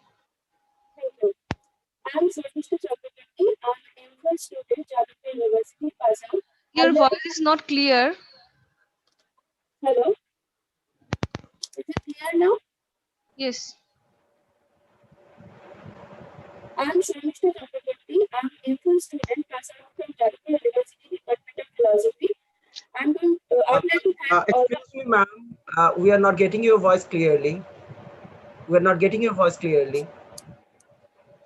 Please check your connectivity and then set your. Hello. Yeah, now it's better. Now it's better. Is it okay? Now it's better. Yeah. Okay. I am Shormisha Chakraborty. I am a student of Alipore University, Department of Philosophy. I would like to thank all the organizers of this webinar, New Alipore College, and all the dignitaries present here. I am going to present my paper on the effects of pandemic in the professional world of India.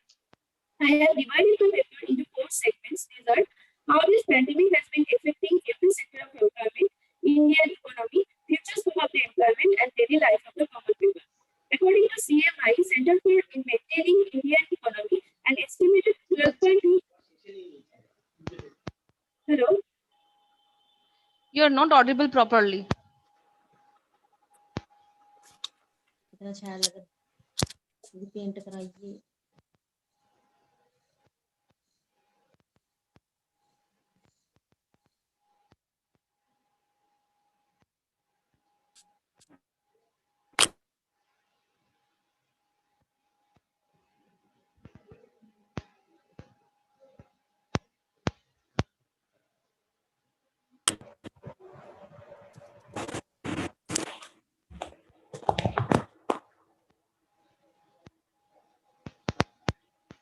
Hello, ma'am.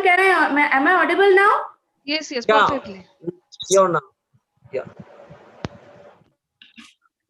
According to CMI, Center for Maintaining Indian Economy, an estimated 12.2 crore out of 133 crore Indians have lost their jobs during COVID-19 lockdown in April. The average employment reduced from estimated 4.4 million during 2019-20 to 396 million in March 2020. In April, it comes down to 122 million. The traders in the wage laborers category have lost their jobs more than 90 million in April 2020 compared to the 2019-20, according to CMI. A significant number of salary workers have lost their jobs. The effect of pandemic in every sector of employment. For the pandemic, every person is in panic because some of them are thinking that they will lose their jobs and some of them have already lost their jobs. In 2017, the unemployment rate of India was 6.1. Now the unemployment rate in India was 7.19 according to CMI. Indian economy is broadly divided into 3 major sectors: primary, secondary, and tertiary. Now I will show you how every person belongs to this sector are affected by the COVID-19 pandemic. Primary sector. Primary sector is in India is a sector which is largely depends on the availability of the natural resources in order to manufacture the goods and also execute various processes. Best example of this sector is the agriculture and fishing. Major problem of this sector is disguised unemployment. Disguised unemployment is a kind of unemployment where more than required workers work on the farm. Not all of them are actually productively contributing to create the crops, so that marginal physical productivity of any worker is zero. For this pandemic, the ratio of this kind of unemployment has increased. Secondary sector is depend on the natural ingredients which are used to create the service and or produced offered which at the end are used for the consumption. Best example of this sector is transportation and manufacturing. Transportation sector has been one of the primary victims of the pandemic. Many people who are working here, like drivers, mechanics, etc., have lost their jobs because the transport owners are unable to pay their salaries. Fast-moving consumer goods sector also facing problems for this outbreak. Dabur India has shut their Ghaziabad and Alwar branches. COVID-19 has pushed the Indian automobile sector back by 4 to 5 years. Sales of almost each vehicle segments clocked the financial year 2020 are same at the financial year 2016, according to Society for Indian Manufacturers. So the people are connected with this industry are going through a very tough time. Tertiary sector. This sector is also called service sector. This sector plays a very major role in the Indian economy. This sector is also facing a effect of pandemic. No scope of employment in private or public sector are being generated. So due to the poor economic conditions, so the career of the young generation has been uncertain for a long period of time. So they are falling into depression and committing suicide. According to Economic Times analysis, IT companies are facing a significant slowdown in growth during this financial year as they are affected by COVID-19 pandemic. So so IT companies have sacked their employees because they are unable to pay their salaries. Quaternary activities. The education sector in India is deeply based on teacher-student learning by means of classroom introduction. But the global pandemic has compelled them to move into the technology-based virtual learning. Both teachers and students are facing a great problem. Tourism and hospitality sector. People who are connected with this sector, estimated 8.7 crore employees, have lost their jobs and they are going through a very tough time. Effects of pandemic on the sex workers. Government of India has declared economic relief package and food through the public distribution system (PDS) for those who are under threat of their survival due to lack of their basic necessities like food, medicine. But sex workers are excluded from this policy. The is for the people who belongs to the below poverty line, requires supporting ID cards from the sex worker. But the study by United Nations shows 43% of the sex worker do not have a ration card and 13% of the sex worker do not have a BPL card due to their lack of their residence. This leads to them acute food insecurity, lack of medicine, housing amongst the sex worker during pandemic. Daily life of the common people are also affected by pandemic. Because the domestic violence has increased due to pandemic, because many people have lost their jobs, they cannot support their family due to lack of money, so they are getting depressed and they are showing the depression to their spouse and or their children. Future scope of the employment. The scope of the e-commerce has been increasing. Sanitizer, mask, hand wash, etc. will be on high demand. So the scope of the employment in this company will be increased. With the COVID-19 pandemic, many people are working from their home. So we have witnessed a huge amount of data usage have been increased. So there will be opportunity for the data engineers, data analysts, data scientists, etc. We are doing our all official works from home, but the important data and accounts can be hacked. So the cybersecurity becomes more crucial at this point. So there will be a great demand for the cybersecurity officials. Now I'm concluding my paper. So we should always be optimistic, and if we help each other in any way or other, I think we will definitely overcome all evil very soon. Thank you. Thank you. Participants are requested to please maintain your time. Now our next paper presenter is Indrani Shukla. Please ready with your paper. Can you hear me? Yes, perfectly. Okay. Can I start, ma'am? Yes, yes. Thank you, ma'am. Good afternoon to everyone, especially to the organizers and chairperson of this webinar. And thank you to giving me this opportunity. Myself, Indrani Shukla. I'm currently doing MPhil from Calcutta University. The title of my paper is the pandemic crisis in our life. In this year 2020, a disease comes. Name of this disease is COVID-19. This disease occurs due to spread of novel coronavirus. The whole situation of our society called now a pandemic situation. Pandemic means a kind of disease that spread in the whole world. There is no medicine, no vaccine for this virus, and the affected rate is very much high. This disease is very infectious. For that, the whole mankind taking precautions, and people are locked in their home and not get affected to this virus. The life of people is getting changed due to this virus, and this pandemic affect our social life, family life, professional world, and human behavior. I'm going to discuss how this pandemic situation affects our life. In 2020, the professional world is getting changed for this COVID-19. There is no job or no new recruitment in any profession. People got stuck in different states or countries due to lack of communication facilities, as well as lost their job due to this lockdown.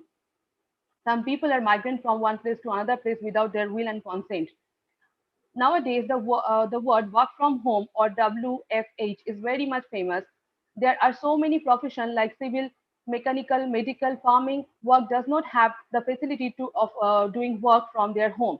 Those people who engage themselves with work from home, they face problem of connectivity and atmosphere.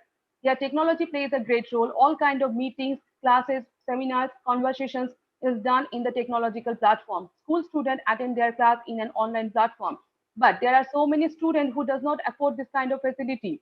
Those students are getting left behind. But there are so many profession and employees who are doing their job in the front line without any hesitation or fear, like doctors, nurses, health staff, bankers, police. They are doing their best for the well-being of mankind. Due to this changing atmosphere of professional world, the whole economy of a country is breaking down. If the economic status of a country is breaking down, then the salary of the employee increment, bonus, all things going to decrease. And ultimately, the standard of living is going to affected or changed. In this new normal era, the pattern of human behavior or living is also going to change by this pandemic. Helping each other is a kind of virtue. We all are trying to practice this virtue before pandemic. But now in this pandemic situation, we are afraid to help each other. We must maintain social distance, but for this social distance, we are forgetting the rule of humanity. If we see a person in public area who have some health issue, who is not able to stand,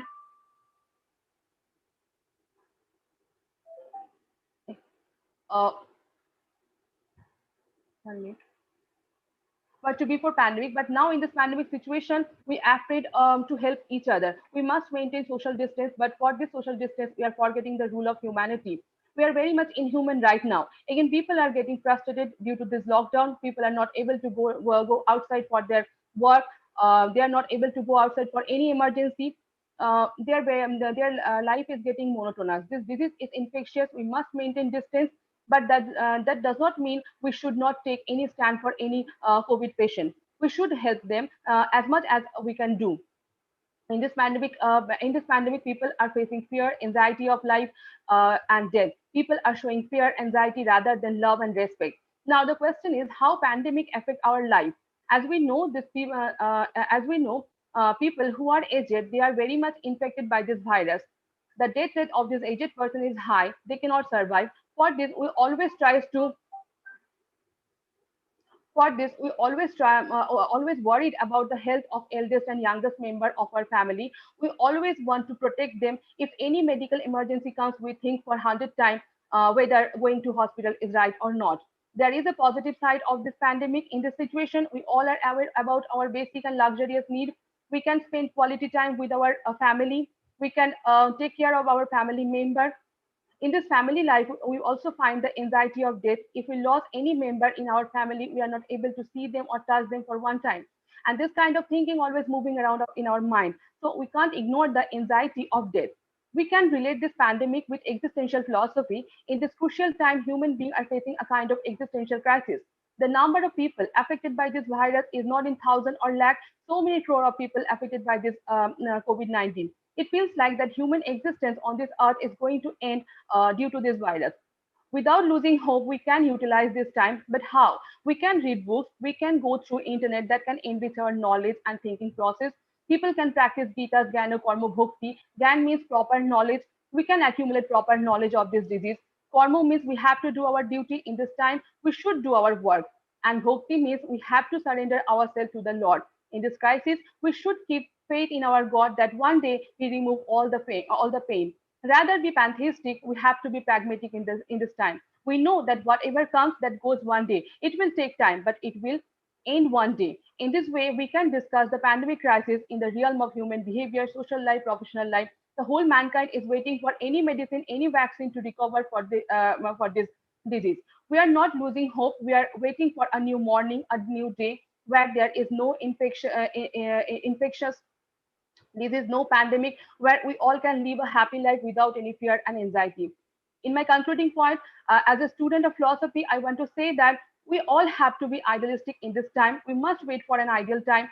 To remove the fear, anxiety, we can practice Ashtangika Marga of Buddhist, Ashtangik Yoga of Yoga philosophy.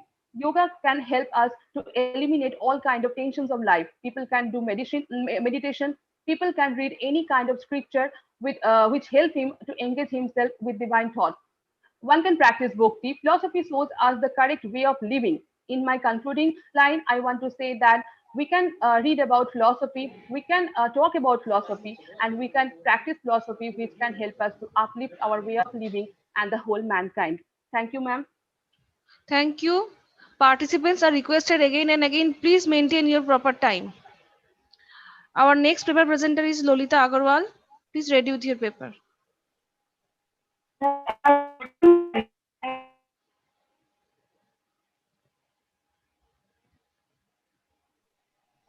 Hello.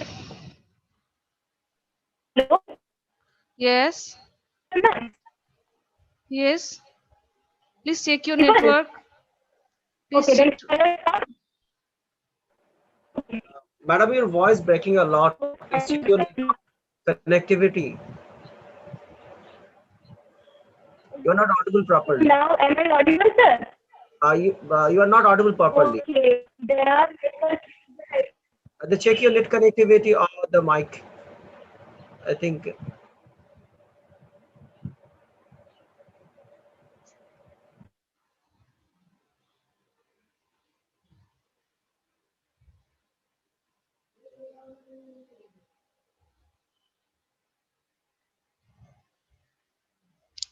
I think there is some technical issue.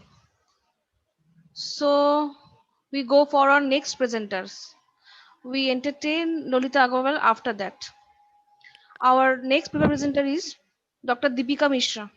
Hello, am I audible, ma'am? Ma'am, am I audible, ma'am? Who is there? I can't Ma'am get Deepika. that. Yes, please. Please, Madam Mishra, continue with your paper. We will entertain Lolita Agarwal after that.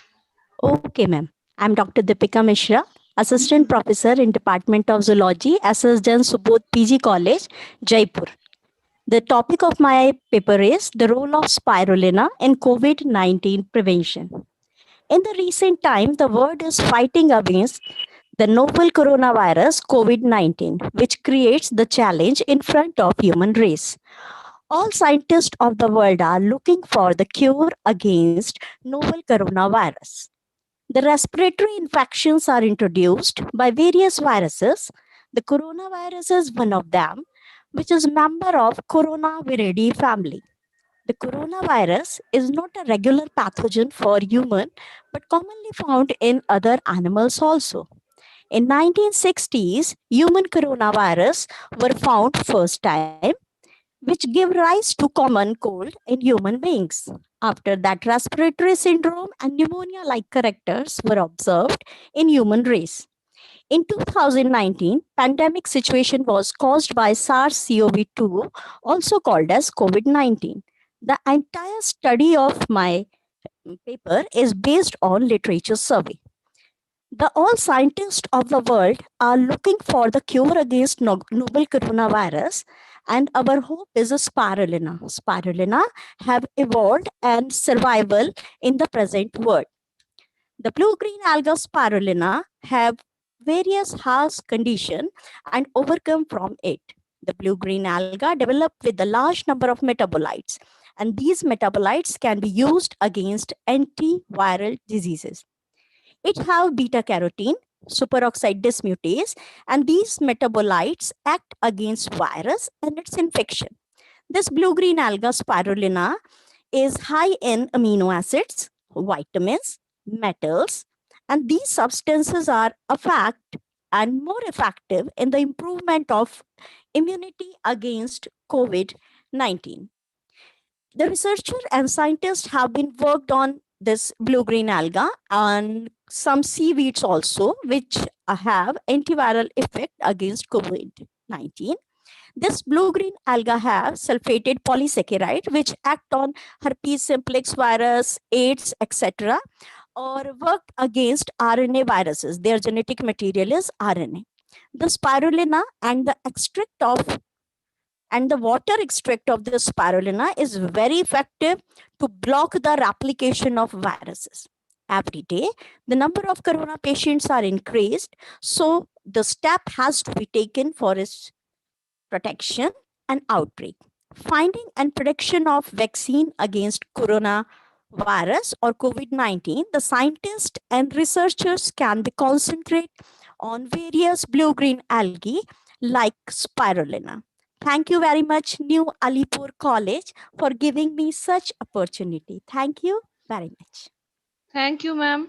Our next paper presenter is Dr. Lolita Agarwal. Please proceed with your Ma'am, paper. am I audible now? Am I Yes, audible perfectly, now? perfectly. Okay, ma'am, I am sharing my screen.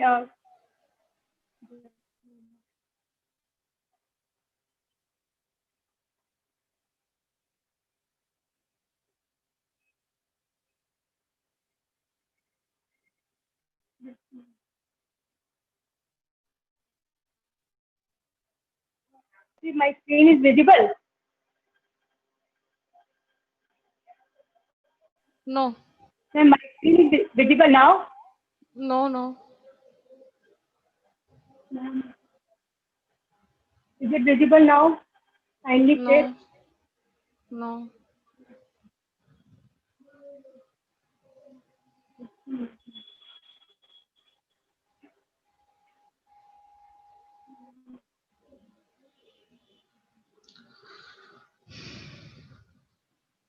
Participants are requested to And now is please it be visible? prepared first.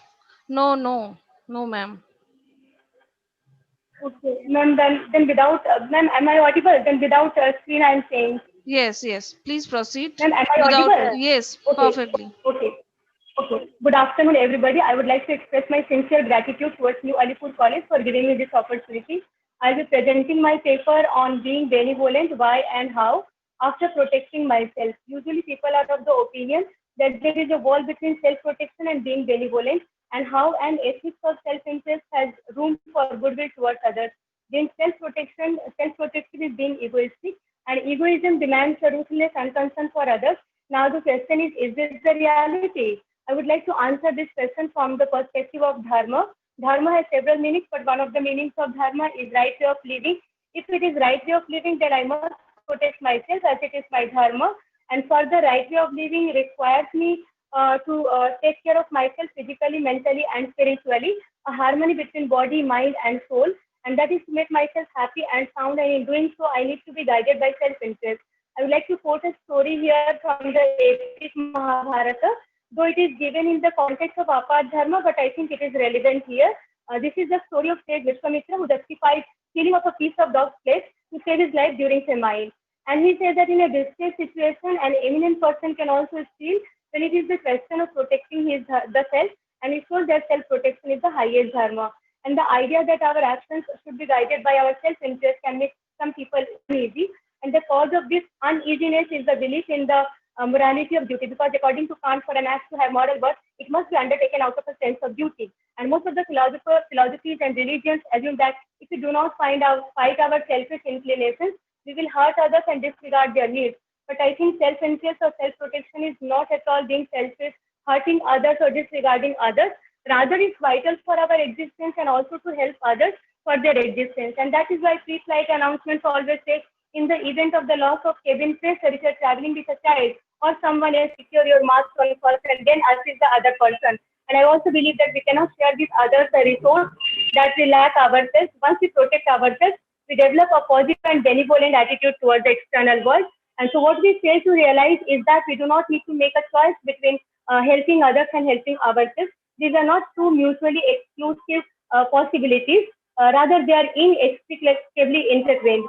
Now the question is, why should I be good and benevolent while the whole world is selfish and malevolent? First is that the whole world is not malevolent. Secondly, contributing to other people's happiness provides us with meaning and happiness. That is why helping others is one of the essential components of a happy life. And now there is another question, and that is how can we sustain benevolence in ourselves and in our relationship, nations, and world? First is that do some acts of benevolence and see how it feels on your body, mind, and soul.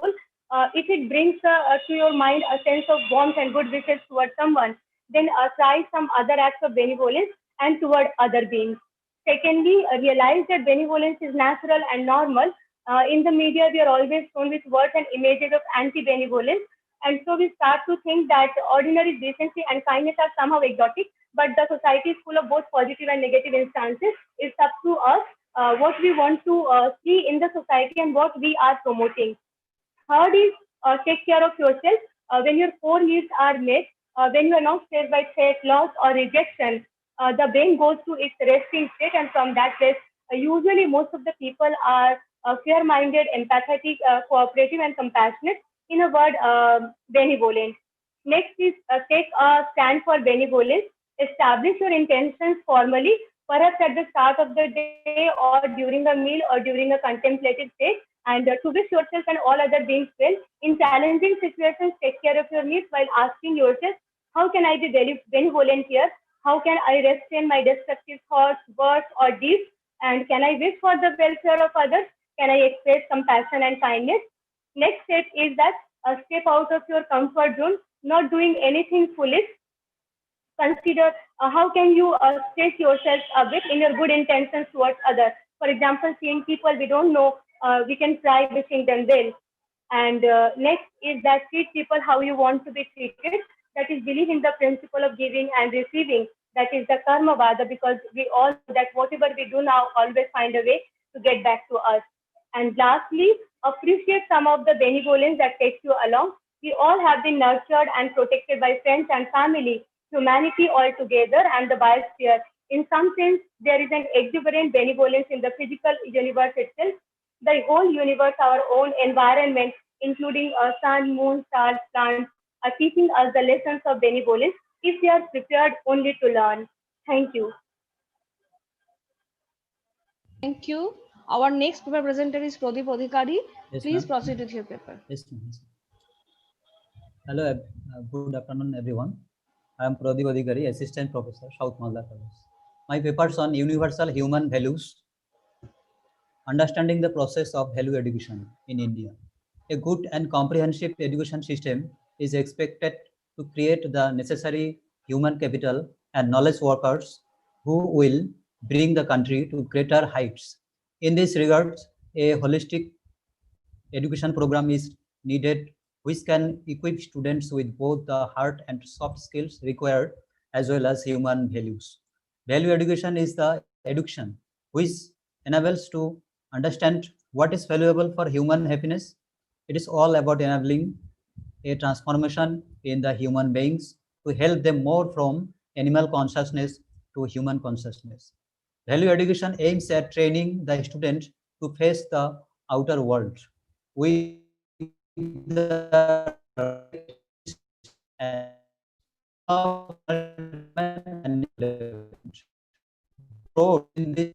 in this republic, the mark in education is the willingness to use knowledge and skills to solve problems. The subject which asks what is valuable for human happiness is called value education. The value education enables us to understand our needs and visualize our goals correctly, and also helps to remove our confusion and contradiction and bring harmony at levels. What should be the objective for value education? The full development of child's personality in its physical, mental, emotional, and spiritual aspects, inclusion of good manners and responsible cooperative citizenship, develop respect for the dignity of individual and society, inclusion of a spirit of patriotism and nationalism integration, developing tolerance towards an understanding of different religious faith, enabling people to make decisions on the basis of sound moral principles. So, how value education help attaining life goals? Value education itself, it is a proposal by self-direction, by understanding, by self-understanding, knowing and self-motivated, unconditional, and self-organized, independent, and also above all, naturally accepted. For instance, relationship, food for health, mobile for communication is the proposal of value education. The main emphasis in education today lies in acquiring large amounts of information, passing examination, and securing qualification for future employment. The stresses often over increasing workload and a working environment dominated by social problems will continue to make a teacher's profession less satisfying. The many behavioral problems in society are vividly mirrored in our institutions through bullying, drug abuse, theft, vandalism, and sorts of criminal acts. With so many external influences, demands, and constraints, it can be easy to lose hold of the values that make up a civilized society. In today's time, when there is a huge crisis of moral values in society, value education proves how to be the solution. Through value education, we can develop the children into people with strong character and values. Also know how to utilize their knowledge for the advantage of mankind. Nelson Mandela rightly speaking, education is the more powerful weapon through which you can change the world. Now, we need to ponder on the prevailing scenario in today's education world. I have a question to ask you. Look into yourself. How do you want to live as an individual, a member of the family, as a member of the institution or society, as a unit of nature? What do you want to achieve? Are education and science superior to spirituality, wisdom, and character? Is education of today producing men of character and wisdom? Are educated people virtuous, full of goodness, committed to their sadharma? How freedom of choice and equal opportunity to produce good political leader, professional businessmen, what course of character? Don't we see that modern education, bereft of spiritual education, has given rise to corruption, greed, and inefficiencies? Don't we see that work is no longer worship? Even organization now exist for profit to stakeholders, not to solve the problems or serve the genuine needs of society. Thus, value education. So we discuss here for implementation of contribution in universal human values. The here discuss the basics of universal human values in instruction by MHRD, Government of India. That is, this is universal, rational, natural, verifiable, and leading to harmony in living. The another 5 human values are truth, right conduct, peace, love, and non-violence. These principles in incorporated a curriculum which has also integral part of the new education by Government of India Education Ministry. Also, human values are integral part of all subjects, all activities in the school, in the home. In fact, human values are integral part of our life. These principles play a key role in reversing current trends and reaching towards the goal of truly successful value-based education. Thank you. Thank you, madam. Thank you. Our next paper presenter is Achinto Kaur. Please ready with your paper. Thank you.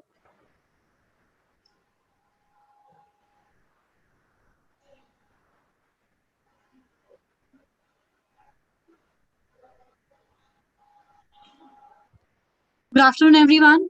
I'm a third year BGMC student from Delhi. and I'm going to present a research on the topic human values, digging deeper than just survival. I chose this topic because from hundreds of years, we have been and we will continue to hear about various definitions and dimensions of values and how they would affect our living standard. The word value is actually derived from a Latin word valor, meaning to be worthy of. Different philosophers like Cahill, Robert Shaver, H. Parker, and many, many more give various dimensions of this term. But somewhere along the line, we miss out the minor aspects of these values. And this is what our research revolves around. Values mean so much more than just living a good and content life, because different people have different sides for life and its morals. The theory of my research will help to understand the perplexity of a content life and how it takes turns with age, different phases of life, time zone, and gender. This paper is based on evaluation of existing theories, some of which have become obsolete and some of them have improved with time. So let's have a glance at these theories. Festinger's cognitive dissonance theory. Dissonance is nothing but disagreement, and people face this aspect not only at various points in their lives, but at various points of their day. This perpetual aspect of dissonance can be eliminated by changing some basic gray patterns like behavior, effort, and decision making. Whereas Schurat's basic human values work upon interculture, surroundings, hierarchy, and relation with the environment. If we look on Alpert's study of value, it has been adopted from Lindy's research. It is based on the fact that people have desires, and these desires drives them. Different values process according to truth, materials, political power, loved ones, unity, and even harmony. On the other hand, Cahill's LUV states that these values are derived from just three forces: internal, external, and the element of excitement. Internal forces could be self-driven, like self-respect, peace of mind, sense of accomplishment, whereas external is what is surrounded around you. The element of excitement forces us to forget these senses and to just enjoy. Now, all these researches were conducted with like-minded people or people with similar well-being. But Narayan's human values took a glance upon the poor, and not just any poor, poor of around 60 countries. These experiments shapes the existence of human life and its behavior. These experiments keep in mind material well-being, social and bodily well-being, but also psychological well-being. When Festinger performed his research, it was concluded that social and monetary aspect along with gender outlook pushes a person towards dissonance. All three of Festinger's experiments concluded that this dissonance might not even come in question if we turn the tables on the monetary and gender factor. Whereas value theory takes a step forward and works upon the hierarchy, population, and culture of us beings. It indicates that with change in culture due to hierarchical developments, changes the aspect of values, which is further contradicted by LOV, depicting satisfactions varies with surroundings, rules, and even ages. For example, buying a car. We all have bought a car or we are planning to buy a car.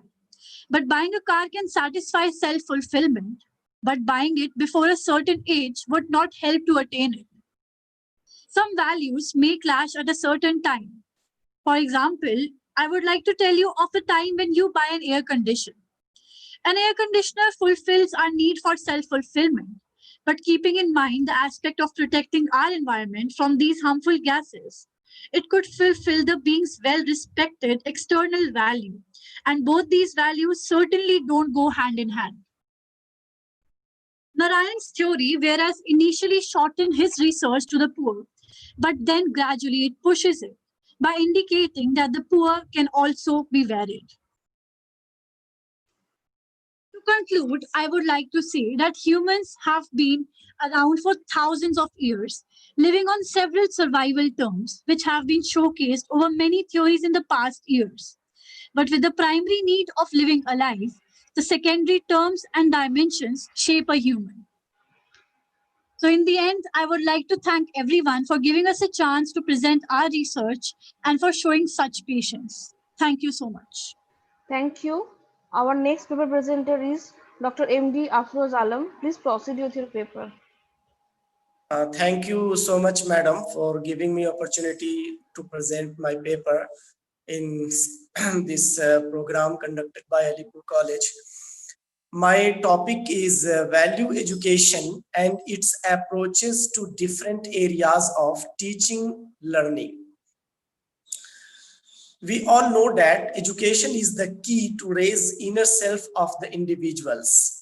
The highest form of objective for teaching learning is inculcating values which are an essential thing to be cherished by every individual. The father and mother is the first teacher to their children, and value is nurtured in the family. The value nurtured at home, again enhanced at school.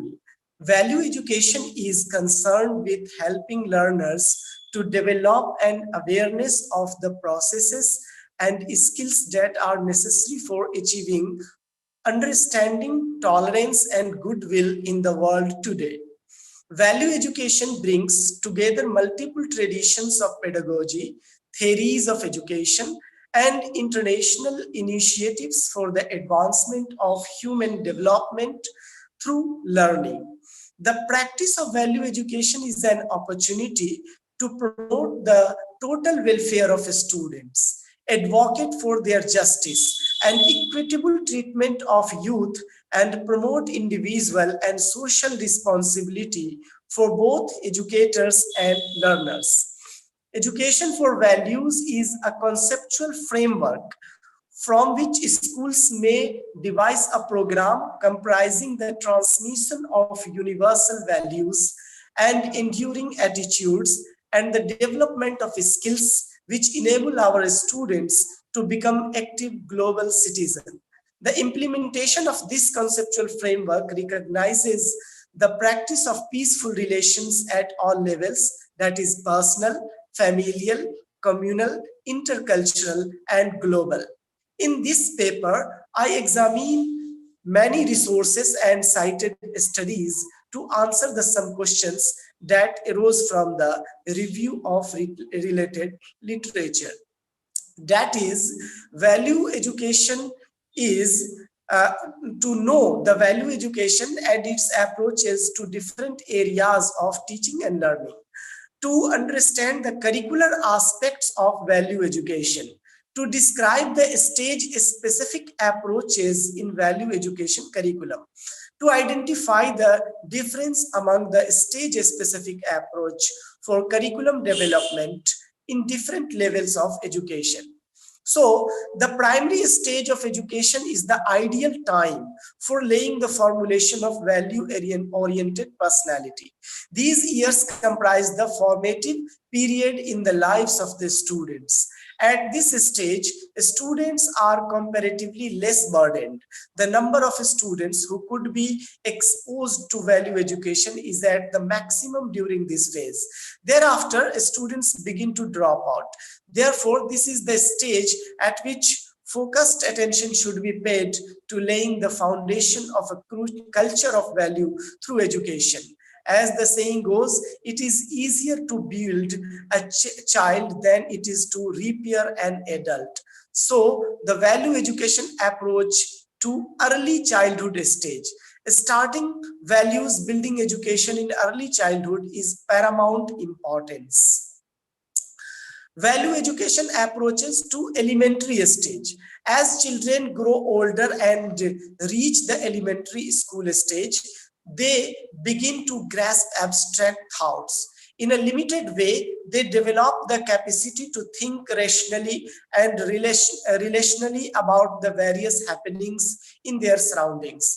A crucial issue for children at this stage is that of relating to other children and their environment. Since the schools brings together children from environment backgrounds, streets needs to equipped with cognitive competence to understand the values underlying hygiene, both of the self and of the surroundings, respects for others and for elders, recognition of the dignity of labor, honesty, love, sharing and cooperation, tolerance, regularity, punctuality, responsibility, etc.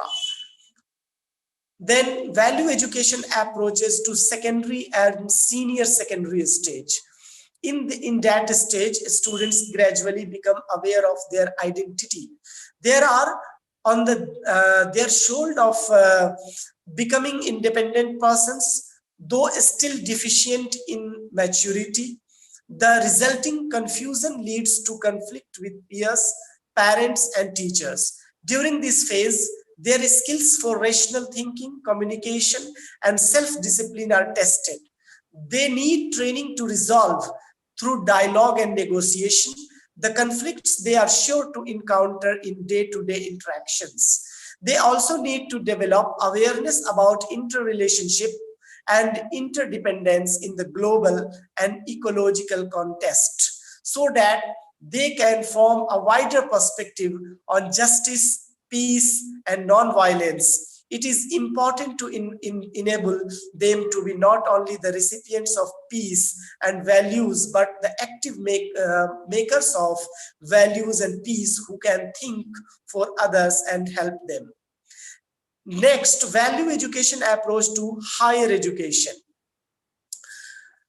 Actually, the higher education is perceived as extremely important, and the student in the higher education should be inculcated the knowledge, attitude, and competencies in the area of value education. These students are going to become a national builders and role models of the society. Therefore, the students in the higher education should come out with all good entities of human beings. Further, the role of the teachers in the higher education is of paramount importance. The higher education teachers to be a role model of their students. The teachers need to be aware of effect of their behavior on students. In this stage, the international understanding, universal brotherhood, human right awareness, crisis and conflict management skills could be taught along with their other syllabus. The special elective subject and major branch of students studies in value education courses would be more benefit to the students at higher education level. Next, integrating value education in the curriculum. The integration of value issues into the language syllabus can be stimulate both learning and teaching. Instead, the value concept can be effectively integrated in the mathematics while teaching graphs, charts, and so on. Environmental protection, environmental sustainability, ethics of scientific research, nuclear war effects, and pollution control are some of the topics could be included in the science subject. Further, future perception of value could be revealed by diversity of societies through art and crafts. Students can be encouraged to do specific projects highlighting the necessity of the value of human community. Students could be design their own symbol or promote a culture of value. The subjects of teaching in the educational institution are meaningful and incorporated in the pedagogy, that is teaching learning subject as well. I am speaking some more points and reaching out the last points. Approaches of value education initiative. There are in the NCERT, that is National Council of Educational Research and Training in India, approach to value education has been started. That would be summarized here in 1-2 points. The curriculum framework for school education has observed that value education and education about religious would not form a separate subject of study for examination at any stage.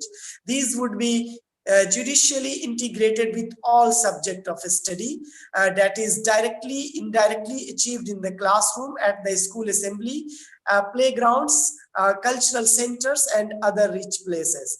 Every teacher has to be teacher of values. Every activity, unit, textbook, and classroom interaction should be examined from the point of view of the value identification or inculcation and reinforcement, and appropriate strategy needs to be evolved. Value education needs to be integrated to all activities of the school, classroom, teaching, games, cultural activities, welfare services, help to needy students, remediation and nurturing of talent, etc. I'm skipping all these things, and lastly concluded part, that is rapid technological advancement has given man an enormous power, but other aspects of one personality have not made commensurate growth. Entirely new factors are influencing present day life. Resources all over the world are diminishing. The horrifying stock of nuclear weapons is posing a great threat to wipe away millions of people. The need Please of maintain time. Please maintain time. Okay, this last line. So I'm concluding, ma'am. A value-based approach must from the backbone of the educational system and also the teacher education system. An effective and visible step needs to be formulated by the teacher education institutions and motivated school at the earliest. It is hoped that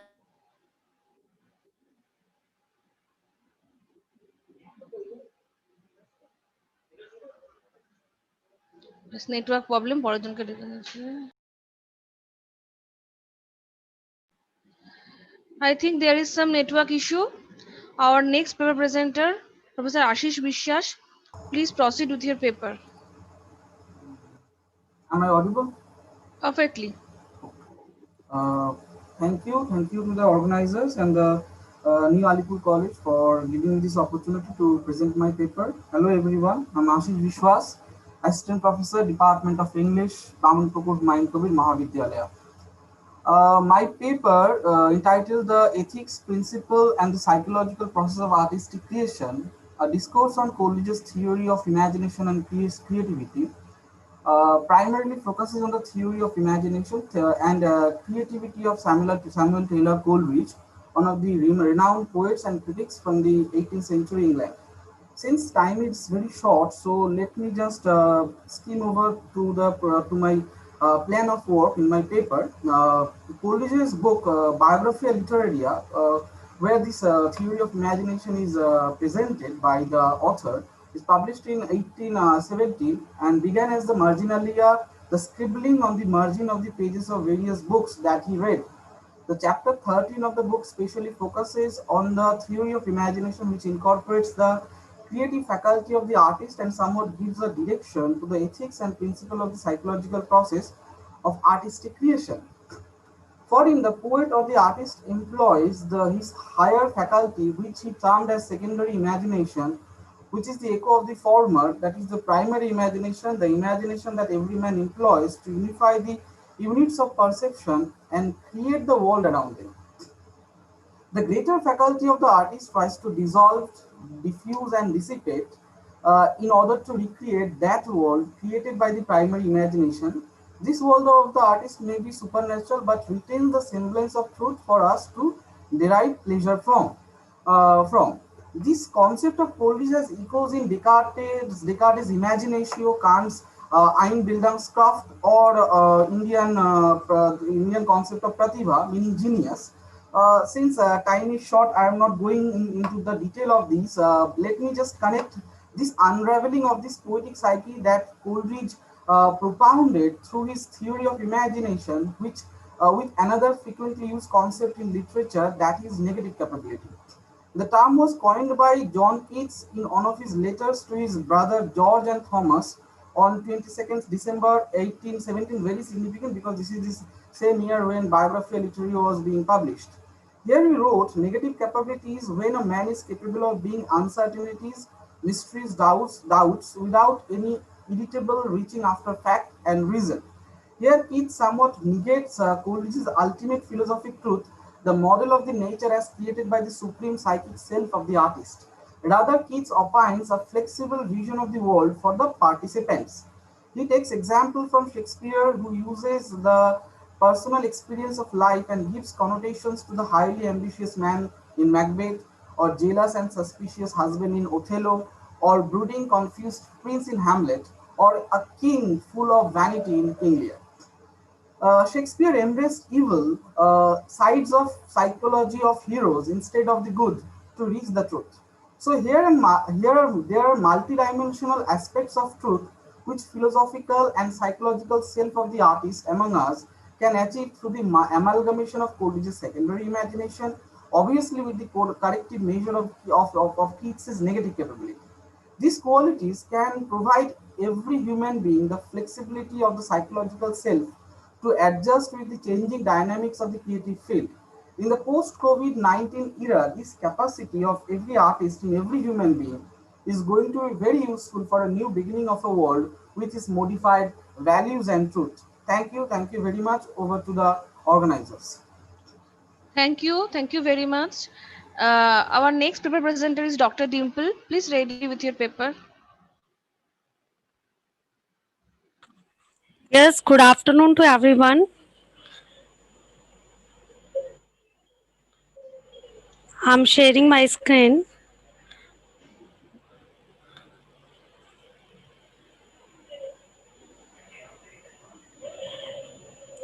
Is it visible to all of you? Perfectly. Please maintain time limit. Yeah, sure. Is it visible, ma'am? Yes, yes. Okay. I'm Dr. Dimple, and the paper is written by me and my friend Miss Komal Baheti, the co-author of this paper. The topic of my research is impact of new teaching methodology on students' learning, a survey of students. I'm skipping the introduction part of the research. It is related to only COVID-19. Research objective of my paper is to know the impact of COVID-19 on the learning attitude of students, as well as to know the future prospects of learning methodology perceived by students. This is the source of data and sampling design for my research. Both primary as well as secondary method is used for collection of data. A very well structured questionnaire was designed, and the questionnaire was filled by 379 students of various colleges and universities. The random and convenient sampling method has been used to get the data from the respondent, and the statistical procedures and technique which is used to get the objective from the data is SPSS software, and mainly frequencies, means and chi-square test have been used to get the results. These here I'm presenting the major finding based on my primary data. This is the demographic profile of my respondents. Female students are more than the male students, and residential area and area of specialization of students has been mentioned here. Here, this slide shows the learning aspects of the students which were asked to the students, and from this table we can inference that all the factors are highly important because all factors have mean rank more than 3. And from this table it can also be depicted that they are concerned with the variable that in online teaching they are not able to solve all doubts properly, lack of proper signals or network issue, lack of seriousness in class, and lack of environment in the virtual classroom are the major issues which they are facing. The maximum number of respondents are agreed and strongly agreed with all the variables. It can be found that they are highly negatively affected by COVID-19. Table 3 presents the chi-square test across gender of students and attitude aspects of the students, and from this table we can see the factor lack of concentration and lack of discipline in class presenting the significant difference at 5% level of significance. Similarly, table 4 present the chi-square result across class of students and attitude aspects. And from this table, it can be seen that the lack of concentration, the same point which was earlier mentioned, and lack of proper signals, lack of seriousness in class, which was earlier in table 3, was presenting the significant difference at 5% level. Similarly, table 5 present the chi-square test across the residential area of students and various aspects. And from this table, it can be analyzed that the lack of discipline in class means lack of discipline is a major issues which they are facing. The table 6 present the chi test across area of specialization and attitude aspects of the students, and from the table it can be seen that the results show that significant difference exists at 5% level of significance with regard to 5 factors. First one is not able to solve all doubts properly, lack of environment for study, lack of fun and social activities, lack of inspirational moments, and lack of resources for facing the assignments uh, or to submit the assignment. And the last question which was asked by the students, future classroom preferred by them, and from this table we can see 238 students 238 students showed that they want combination of both, means they don't only want physical classroom or not only want virtual classroom, they want the combination of both the classroom. Here I'm presenting the conclusion recommendation on the basis of my data and the results. Students don't want only virtual classroom, they prefer this classroom with the facilities of physical classroom. This is a good symbol of change in teaching and learning system. School, colleges and universities should install good IT-based technology for delivering and recording lectures.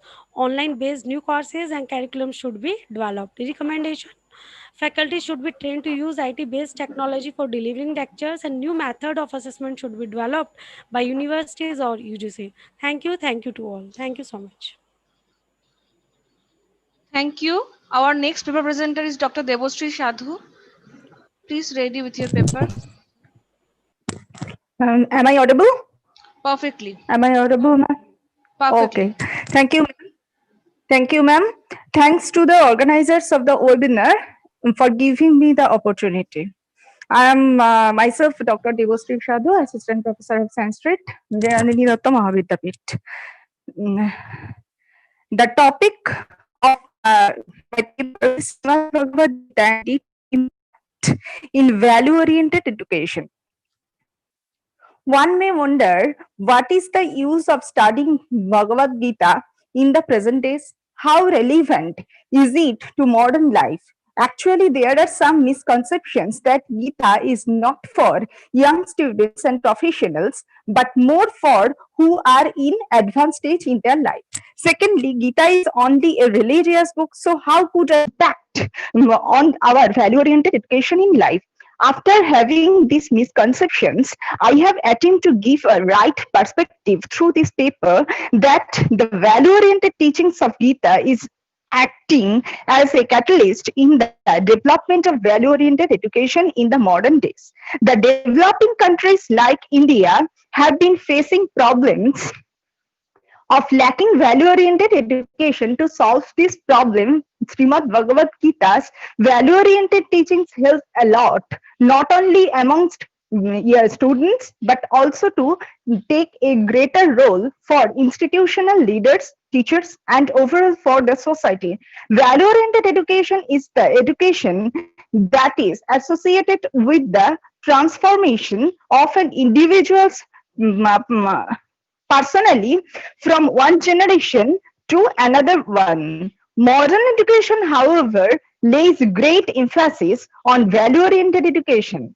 Gita's value-oriented education for a whole range of factors, as for example, physical, mental, moral, disciplinary, emotional, social, political, practical, ethical, religious, cognitive, effective, psychomotor, and so on.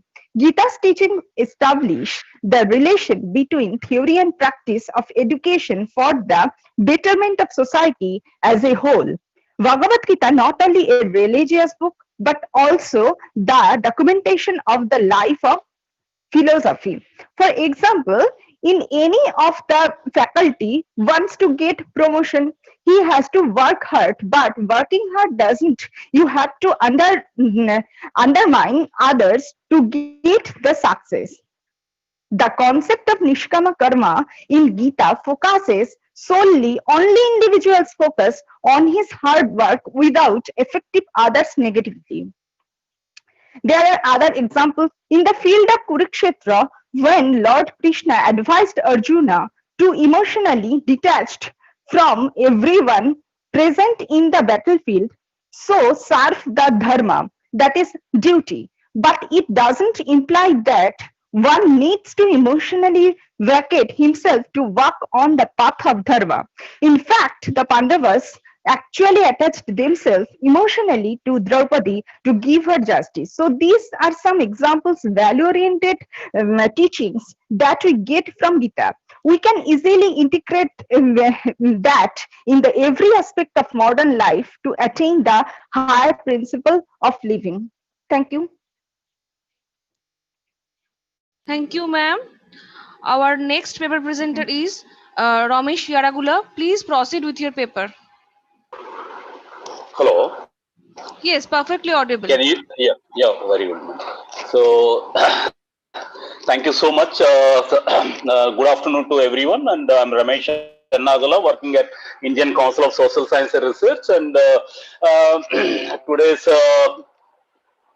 today's my talk on professional ethics and plagiarism, and with special reference to the role of the librarian to curb the plagiarism.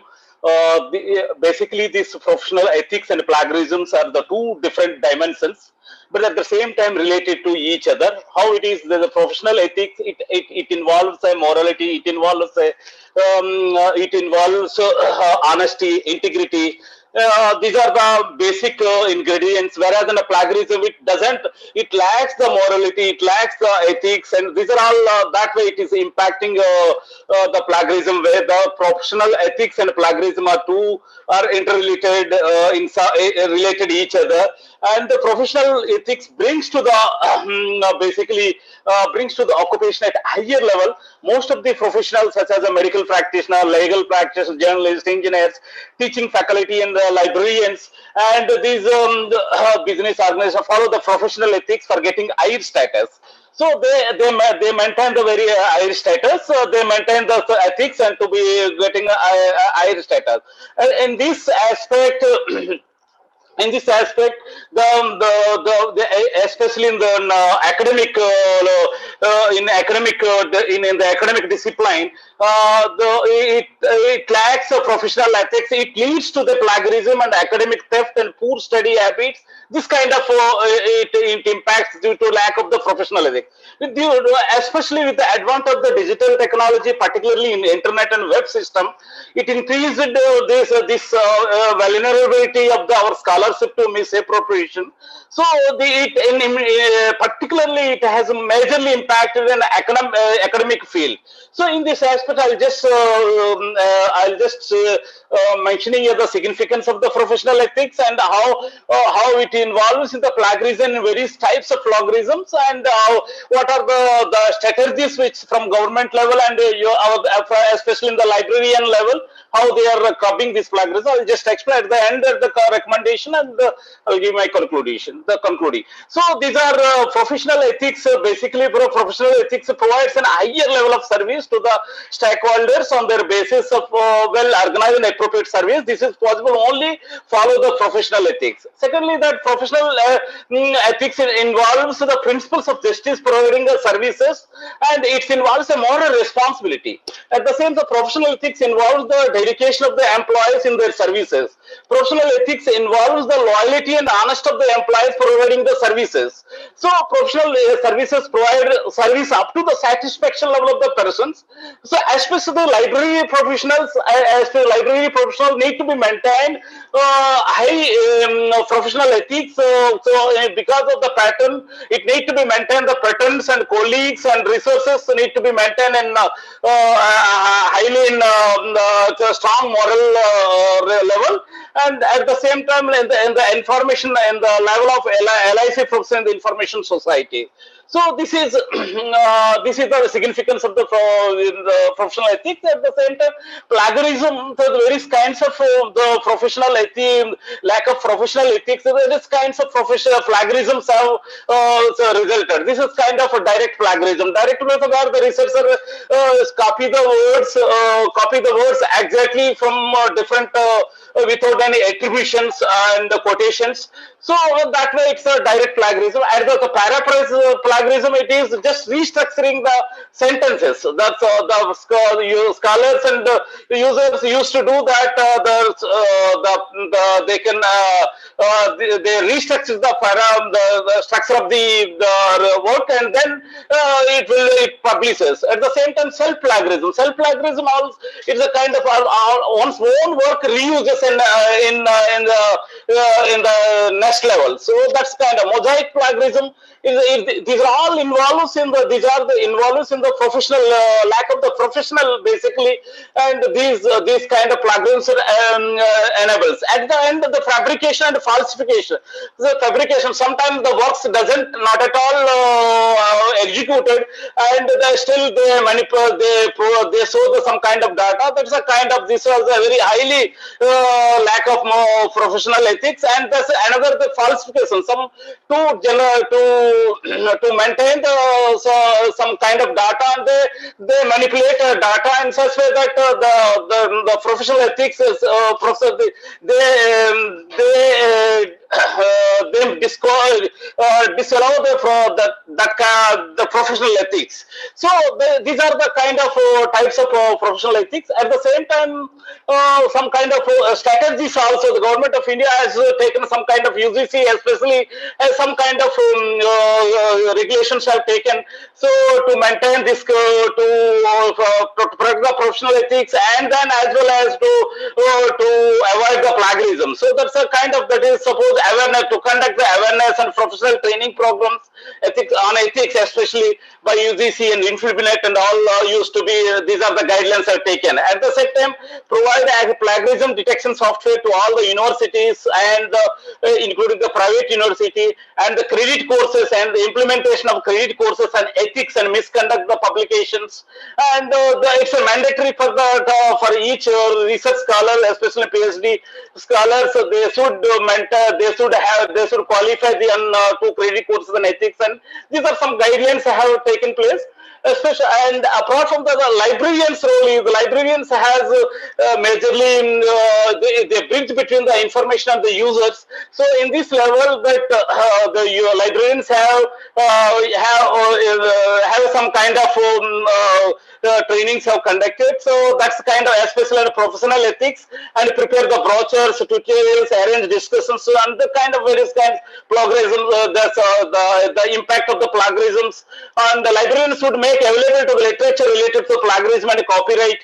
At the same time, the softwares, the plagiarism softwares need to be facilitated to the scholars and users, and need to be, the librarians have plays roles in the copyright and the consequences of the plagiarism. All it makes awareness to users. These are some kind of strategies have taken place, and at the end, the recommendation, the recommend, be honest with your writings in order to avoid the first phase of these research misconduct, and to make clear understanding what plagiarism is and its consequences. One should clear understanding of IPR and plagiarism copyrights should be in mind before the publishing any manuscript. One should maintain the professional ethics and hold the integrity and honesty in the profession. And when you use the source anything in the, from others' work, and you need to be quote the source and make it pay to the tribute and homage to reliable source of information. And we need to bring more transparency and accountability for implementing the plagiarism policy of UGC to various schools and universities and educational bodies. These are some recommendations. At the end, that I could say that librarians are involved in the creation of knowledge are in society. So the society also expects some more responsibility. Therefore, the librarians are great role to make awareness on the professional ethics, especially in the academic field. So I'm thankful to the conference organizers for giving an opportunity to speak on a topic. Thank you so much. Thank you. Our next paper presenter is Orghodip Pal. Please proceed with your paper. Am I audible? Perfectly audible. Thank you. Good afternoon to the respected chairperson and all the participants present here. Myself, Orghodip Pal, Assistant Professor, Department of Education, Bamunpukur Humayun Kabir Mahavidyalaya. The title of my paper is Teachers' Professional Credibility in the Neo-Normal Situation. Credibility is the most important component of teachers' professional characteristics. Classroom can be considered as an arena of communication. Success of teaching learning process in the classroom situation mostly depend on the successful classroom communication. In any successful communication process, credibility of source of message plays an important role. The concept of credibility of a source of message has been discussed in academic field since the time of Aristotle. Aristotle described source credibility as a combination of three characteristics: ethos, pathos, and logos. Ethos is the ethical appeal, which means to convince and message receiver through source character. Pathos or the emotional appeal is to persuade an audience by appealing to their emotion, and logos or the appeal to logic means to convince an audience by the use of logic or reason. McCloskey and Tevin use this theory to explain the teacher's credibility as a source of message. They define teacher's credibility as combination of three characteristics: competency, trustworthiness, and goodwill. Now, at present, these three components of teacher's credibility has been changed due to the recent pandemic condition. The focus of this paper is to discuss the changing pattern of teacher's credibility in the new normal situation. At present, there is a commotion across the globe due to the sudden outbreak of COVID-19 pandemic. Our day-to-day lifestyle as well as professional life has changed completely by the confrontment with the situation.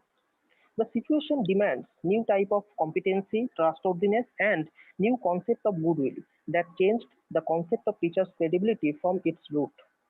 Competency of a teacher or the expertise in the subject area or discipline has changed the most. There are some new dimensions are added in the knowledge system of the teacher. The traditional content knowledge has moved toward the pedagogical content knowledge, which includes the practical aspect of teaching profession. And in the present situation, this further move toward the technological pedagogical content knowledge, or TPAC. The dependency on technological content knowledge, technological knowledge of a teacher is the demand of the new situation. Similarly, the concept of trustworthiness has been changed over the current pandemic situation. Trustworthiness is the perceived fairness of a teacher to teach the students. Now, COVID-19 pandemic forced us to use online teaching learning system. And in this system, the concept of fairness, at least in respect of course date and course procedure, has changed enormously. Basically, it's become a challenge for the teacher to treat all the students equally through the online teaching learning system. And finally, goodwill. The empathetic understanding and responsive characteristics of a teacher is also changed. Physical and social distancing is a reality of the present situation. This physical distancing creates an enormous impact in the psychological state of the students. The perception of teachers' empathy has changed drastically at the present pandemic situation. I conclude my discussion with that, a severe change has been already come in the basic structure of teachers' credibility. As a teacher, we have to think about it as the credibility is one of the basic components of effective teaching. Teachers have to adhere the new type of competency to maintain the fairness and goodwill to the student. Thank you. Thank you. Our next paper presenter is Shunipa Ghosh Dostidar. Please ready with your paper. Am I audible, ma'am? Perfectly. Thank you so much for giving me the opportunity of presenting my paper. I am Shunipa Ghosh Dostidar, Research Scholar of Rabindra Bharati University.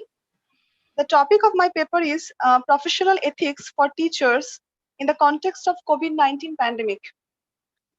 Professional ethics is a set of principles applying to a profession. Like other professions, teaching profession also has its own ethics. It guides the teachers to work with sincerity, honesty, accountability, dedication, and commitment. Teachers should comply with a high standard of professional ethics. Professional ethics for teachers refer to ethics towards students, parents, profession, and society. The sudden outbreak of the novel coronavirus has seriously affected the teaching profession. All educational institutions in India were compelled to shut down to avoid the transmission of the disease. Since the closure of educational institutions, a lot of changes has been taken place in the field of education. The traditional classroom teaching and learning has been transitioned into online teaching and learning. This abrupt change has made the role of teachers more challenging than ever before. In this emerging situation, the school teachers of West Bengal face a lot of challenges in implementing professional ethics. They face difficulties to create quality resources and materials in such a short period of time. They face problems in motivating and engaging students in a new online learning environment. Maintaining focus and attention of the students throughout the class is another obstacle. It is almost impossible for the teachers to give individual attention to a class of 50 students through online mode. Lockdown negatively affects students' behavior. Maintaining discipline in the online class is becoming a huge challenge. Teachers face challenges in ensuring guarantee of equal opportunity of learning for all students. Many students have limited or no access to digital devices and also limited or no access to internet connectivity. Many of them also have started working for the livelihood as income of the family has been affected by the pandemic. Many a time, the teaching and learning process cannot run seamlessly for a long time due to internet connectivity problem. This poses a hindrance to quality teaching. Further, many teachers often face hardships in disseminating knowledge through online mode due to lack of technological competency. In certain cases, teachers experience difficulties in conducting peer assessment because of the intervention of the parents. In this changing scenario, professional ethics for teachers need to be re-examined. Here I discuss some of the duties of teachers that are very relevant at this time of turbulence. The duties of the teacher to their students are that teachers should maintain regular contact with the students and show love and affection that is very much required at this difficult situation. To make teaching and learning interesting, teachers can use whiteboard, virtual blackboard, screen sharing instead of only sharing PPT. They can upload pre-recorded audios and videos so that a student can access them at any time, anywhere. For maintaining discipline in this new learning environment, teachers can share with students a list of learning etiquettes before starting of the class. They should provide prompt feedback to the students to motivate them. They should make them aware of the present pandemic condition. Teachers must ensure that students are taking care of their health and safety. Encourage them to maintain habits that are essential in this time of physical distancing, such as washing hands frequently, using masks. Teachers can converse with the students about the daily activities, give them various activities to engage them, and extend their helping hands as needed. Though complete equality is not feasible, there are some ways of mitigating the problem of inequality and reducing the dropout rate. Teachers, with the help of the government and voluntary social organizations, can arrange smartphones for each student who does not have any digital device. If not possible, at least arrange one smartphone that can be used by 4 to 5 students from a locality and appeal to the internet service providers to give free internet access to the students of poor families. Further, teachers from the nearest locality can arrange a class of 5 to 6 students who are not getting the opportunities of learning, maintaining the norms of proper physical distancing at least 2 days in a week so that the learning process for these children cannot be completely disrupted. The government can take an active part in this process.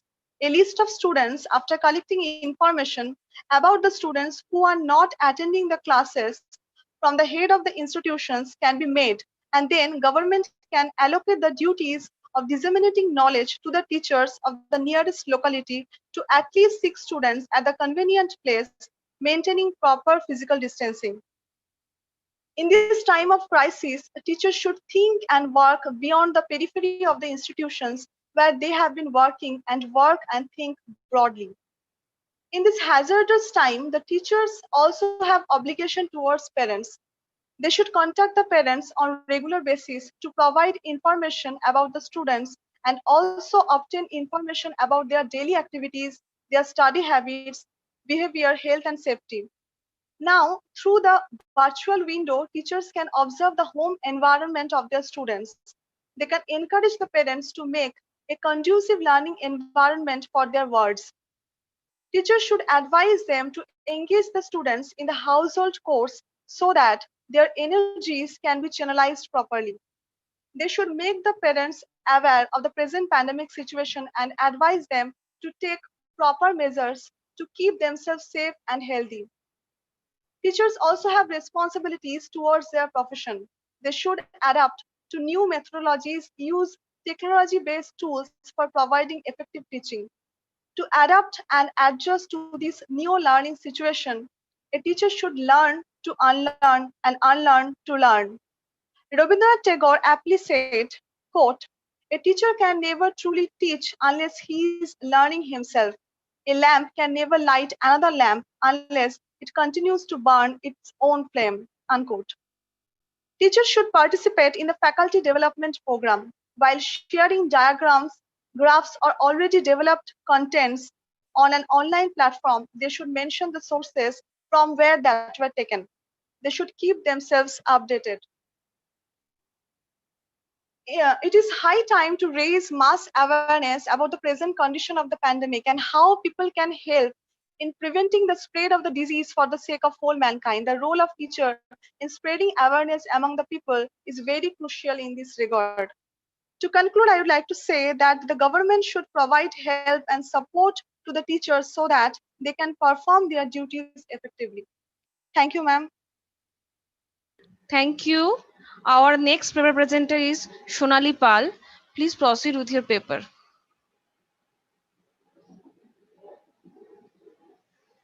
Shonali Pal.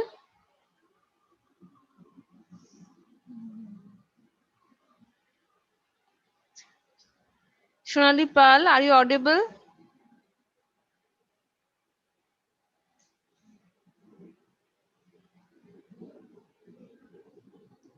Shonali Pal.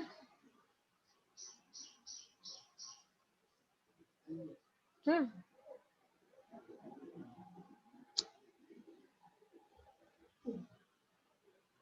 Shonali Pal, please proceed with your paper.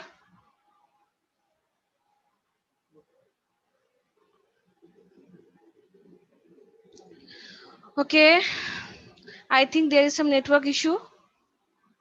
The last but not the least, here the paper of mine, and I am Joita Dotto, Assistant Professor, Department of Philosophy, New Alipore College, and the title of my paper is Changing Role of Emotion as a Condition of Responsibility in New Normal Era. People live together and build society to fulfill their basic needs. They have to maintain proper behavior towards other people of the society in order to live together. So, there is a need to keep balance in the behavior of the people in a society. Hence, philosophers from universal laws to maintain the peace in the society. Therefore, it can be said that in order to direct a society in an organized way, people have to maintain balance in their behavior. So it cannot be ignored the role of human being in their moral behavior with other. A person can be considered as moral person only when he feel the moral responsibility to fulfill the universal laws of society through his behavior. Hence, the idea of moral responsibility is very important for formation of society. Most of the philosophers think that being a reasonable person is enough for being a responsible person. According to them, reason is the most important condition of moral responsibility. The role of reason as a condition of moral responsibility cannot be ignored because only a reasonable person can understand how to maintain balance to keep a good understanding with their fellow. A reasonable person is able to provide reason and take proper decision in according to the circumstances. But reasoning ability is not enough to be a morally reasonable responsible person. The application of reason in his or her own life is also necessary, because the laws that he wants to apply as a universal law in others' life, he or she should apply this in his own life too. Famous deontologist Immanuel Kant also admit that if person takes decisions by following the universal laws and he perform in accordance to his laws by respecting it, then he or she can be considered as responsible person. But only reason could not be considered as the necessary condition for moral responsibility. Emotion is also equally important for being morally responsible person, because while we take any decision, we do not think only for our own well-being. We have to think about the well-being of the other person also. It is emotion that direct us to take proper decision in accordance to the reason. In lack of practical reason, people could not direct them to the right way. Simultaneously, he could not apply the proper reason if there is a lack of right emotion. If a person could not understand the well being of the other person, he or she could not be able to apply the reason by their expectation and need. So, reason and emotion are equally important as the condition for moral responsibility. It can be found in Greek theology that in many cases, though people take right decision according to their reason, have been considered as guilty in terms of moral judgment only for absence of emotion. Here, I want to mention a short story of Greek theology. Agamemnon, a true follower of god Zeus, went toward warfield to save his country by the order of Zeus. During his travel in worship with his fellow soldiers, another god, Artemis, threats him to sacrifice his daughter, Iphigenia, in the sea. Otherwise, he will destroy the worship and killed all of them. In this situation, Agamemnon faced a ethical dilemma. Both the soldiers and his daughter is important for him, but he is unable to save the both at a time. Therefore, he decided to sacrifice his daughter to save his soldiers. Here, he cannot be considered as guilty because he takes decision based on the situation. But after that, he told, "May all turn out well." Now, this comment turned him from a moral decision maker to an immoral person. Being a social person, everybody expects some moral emotion to each other. Absence of emotion toward other people makes a person guilty. In terms of moral judgment, exactly what happens in case of Agamemnon. Now we come toward the present situation. The COVID-19 pandemic brings a drastic change in our day-to-day life. We have to more empathetic and more respectable to other fellow society member, because emotions are the basic condition for character formation. Even Aristotle also mentioned about the importance of virtue to build human character. In present situation, we can often see some miserable incidents with a COVID patient and sometimes with suspected as COVID patient. People socially excluded the COVID patient in terms of social distancing.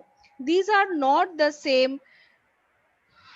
That social exclusion and social distancing is totally different things. More emotional support is needed to treat the COVID patient for their quick recovery. Otherwise, we will move towards a emotionless society where everything will be ruined. I conclude my paper with the statement that we have to take decision based on both the reason and emotion to stop the dependency of the society. Thank you. Thank you everyone for listening my paper, and we are reaching the last session, and Our another presenter is in queue. If Shonali Pal are in the platform, Shonali Pal, are you hear me? I think not. Okay, so we just reached our last session. Mm, At the end of the paper presentation session, I would like to thank all the presenters for their excellent presentation.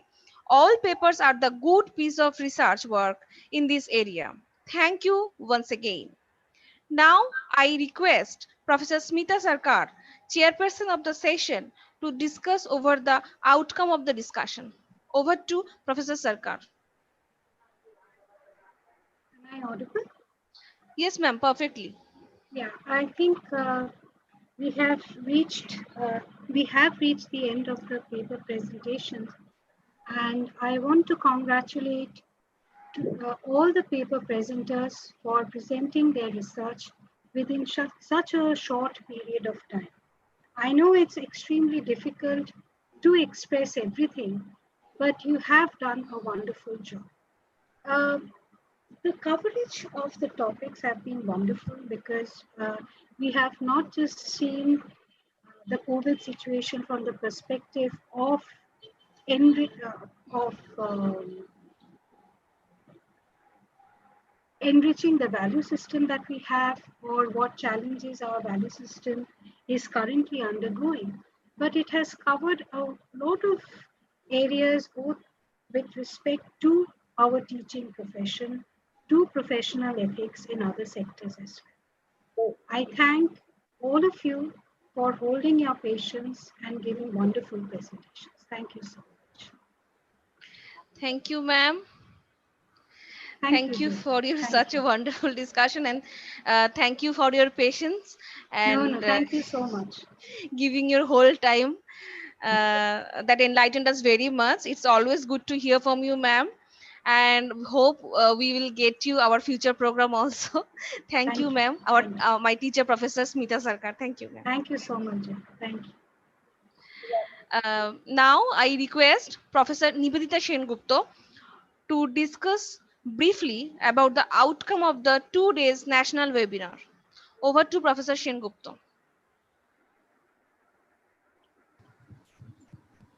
Professor Sengupta? Yes, thank you, Joyita. The 2 days webinar on professional ethics and human value, organized by the Department of Philosophy, New Alipore College, that was held yesterday and is held today, is proving to be highly successful. Altogether, 6 to 7 eminent scholars and resource persons and more than 30 persons delivered presentation covering the topic holistically.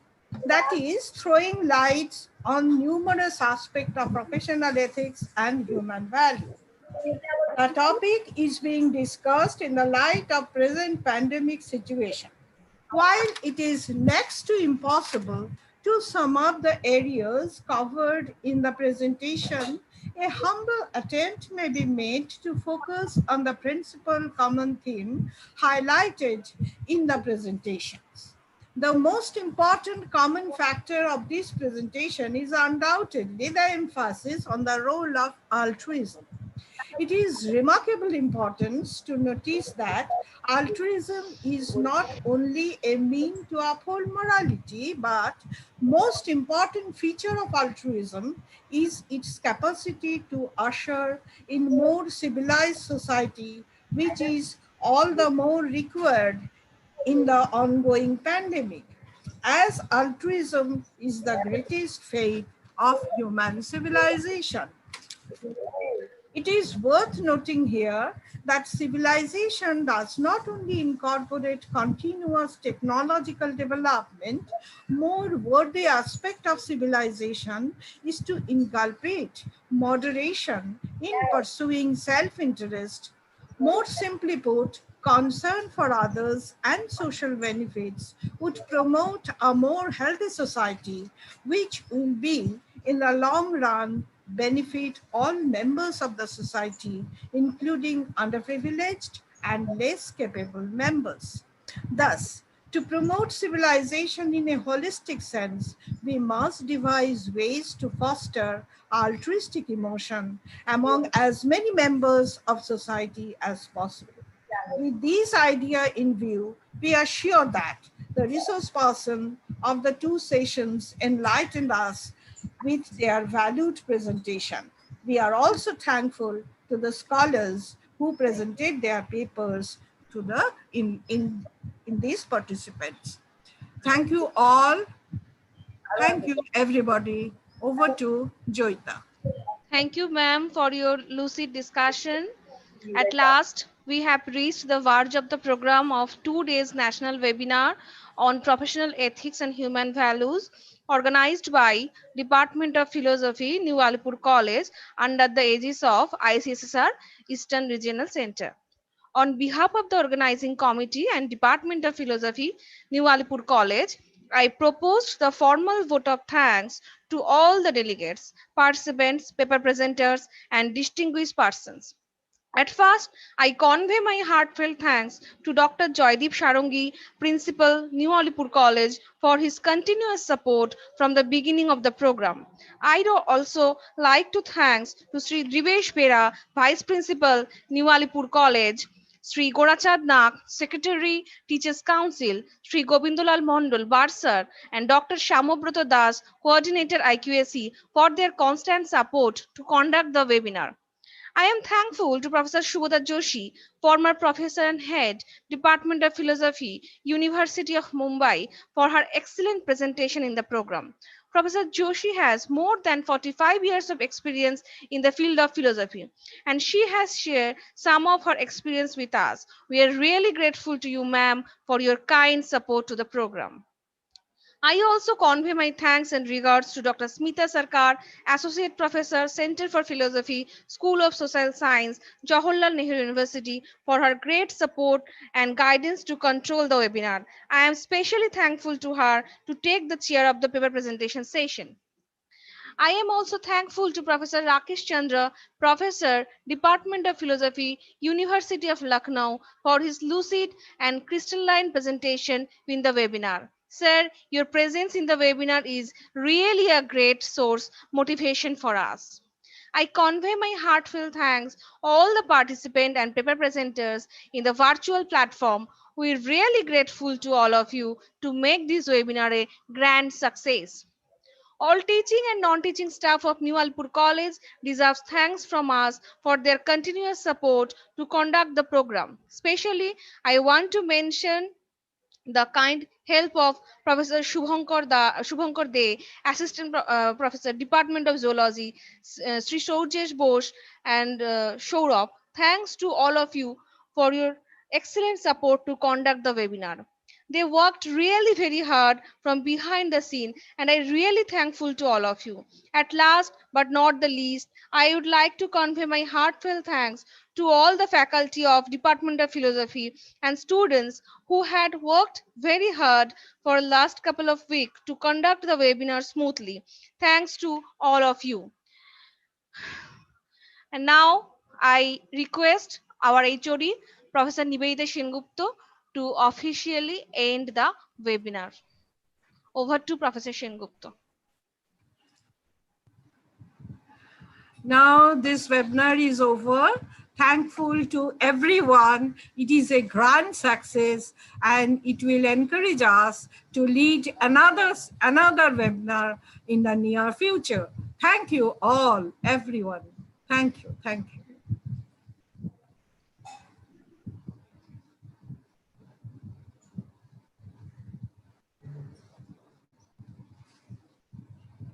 Yes.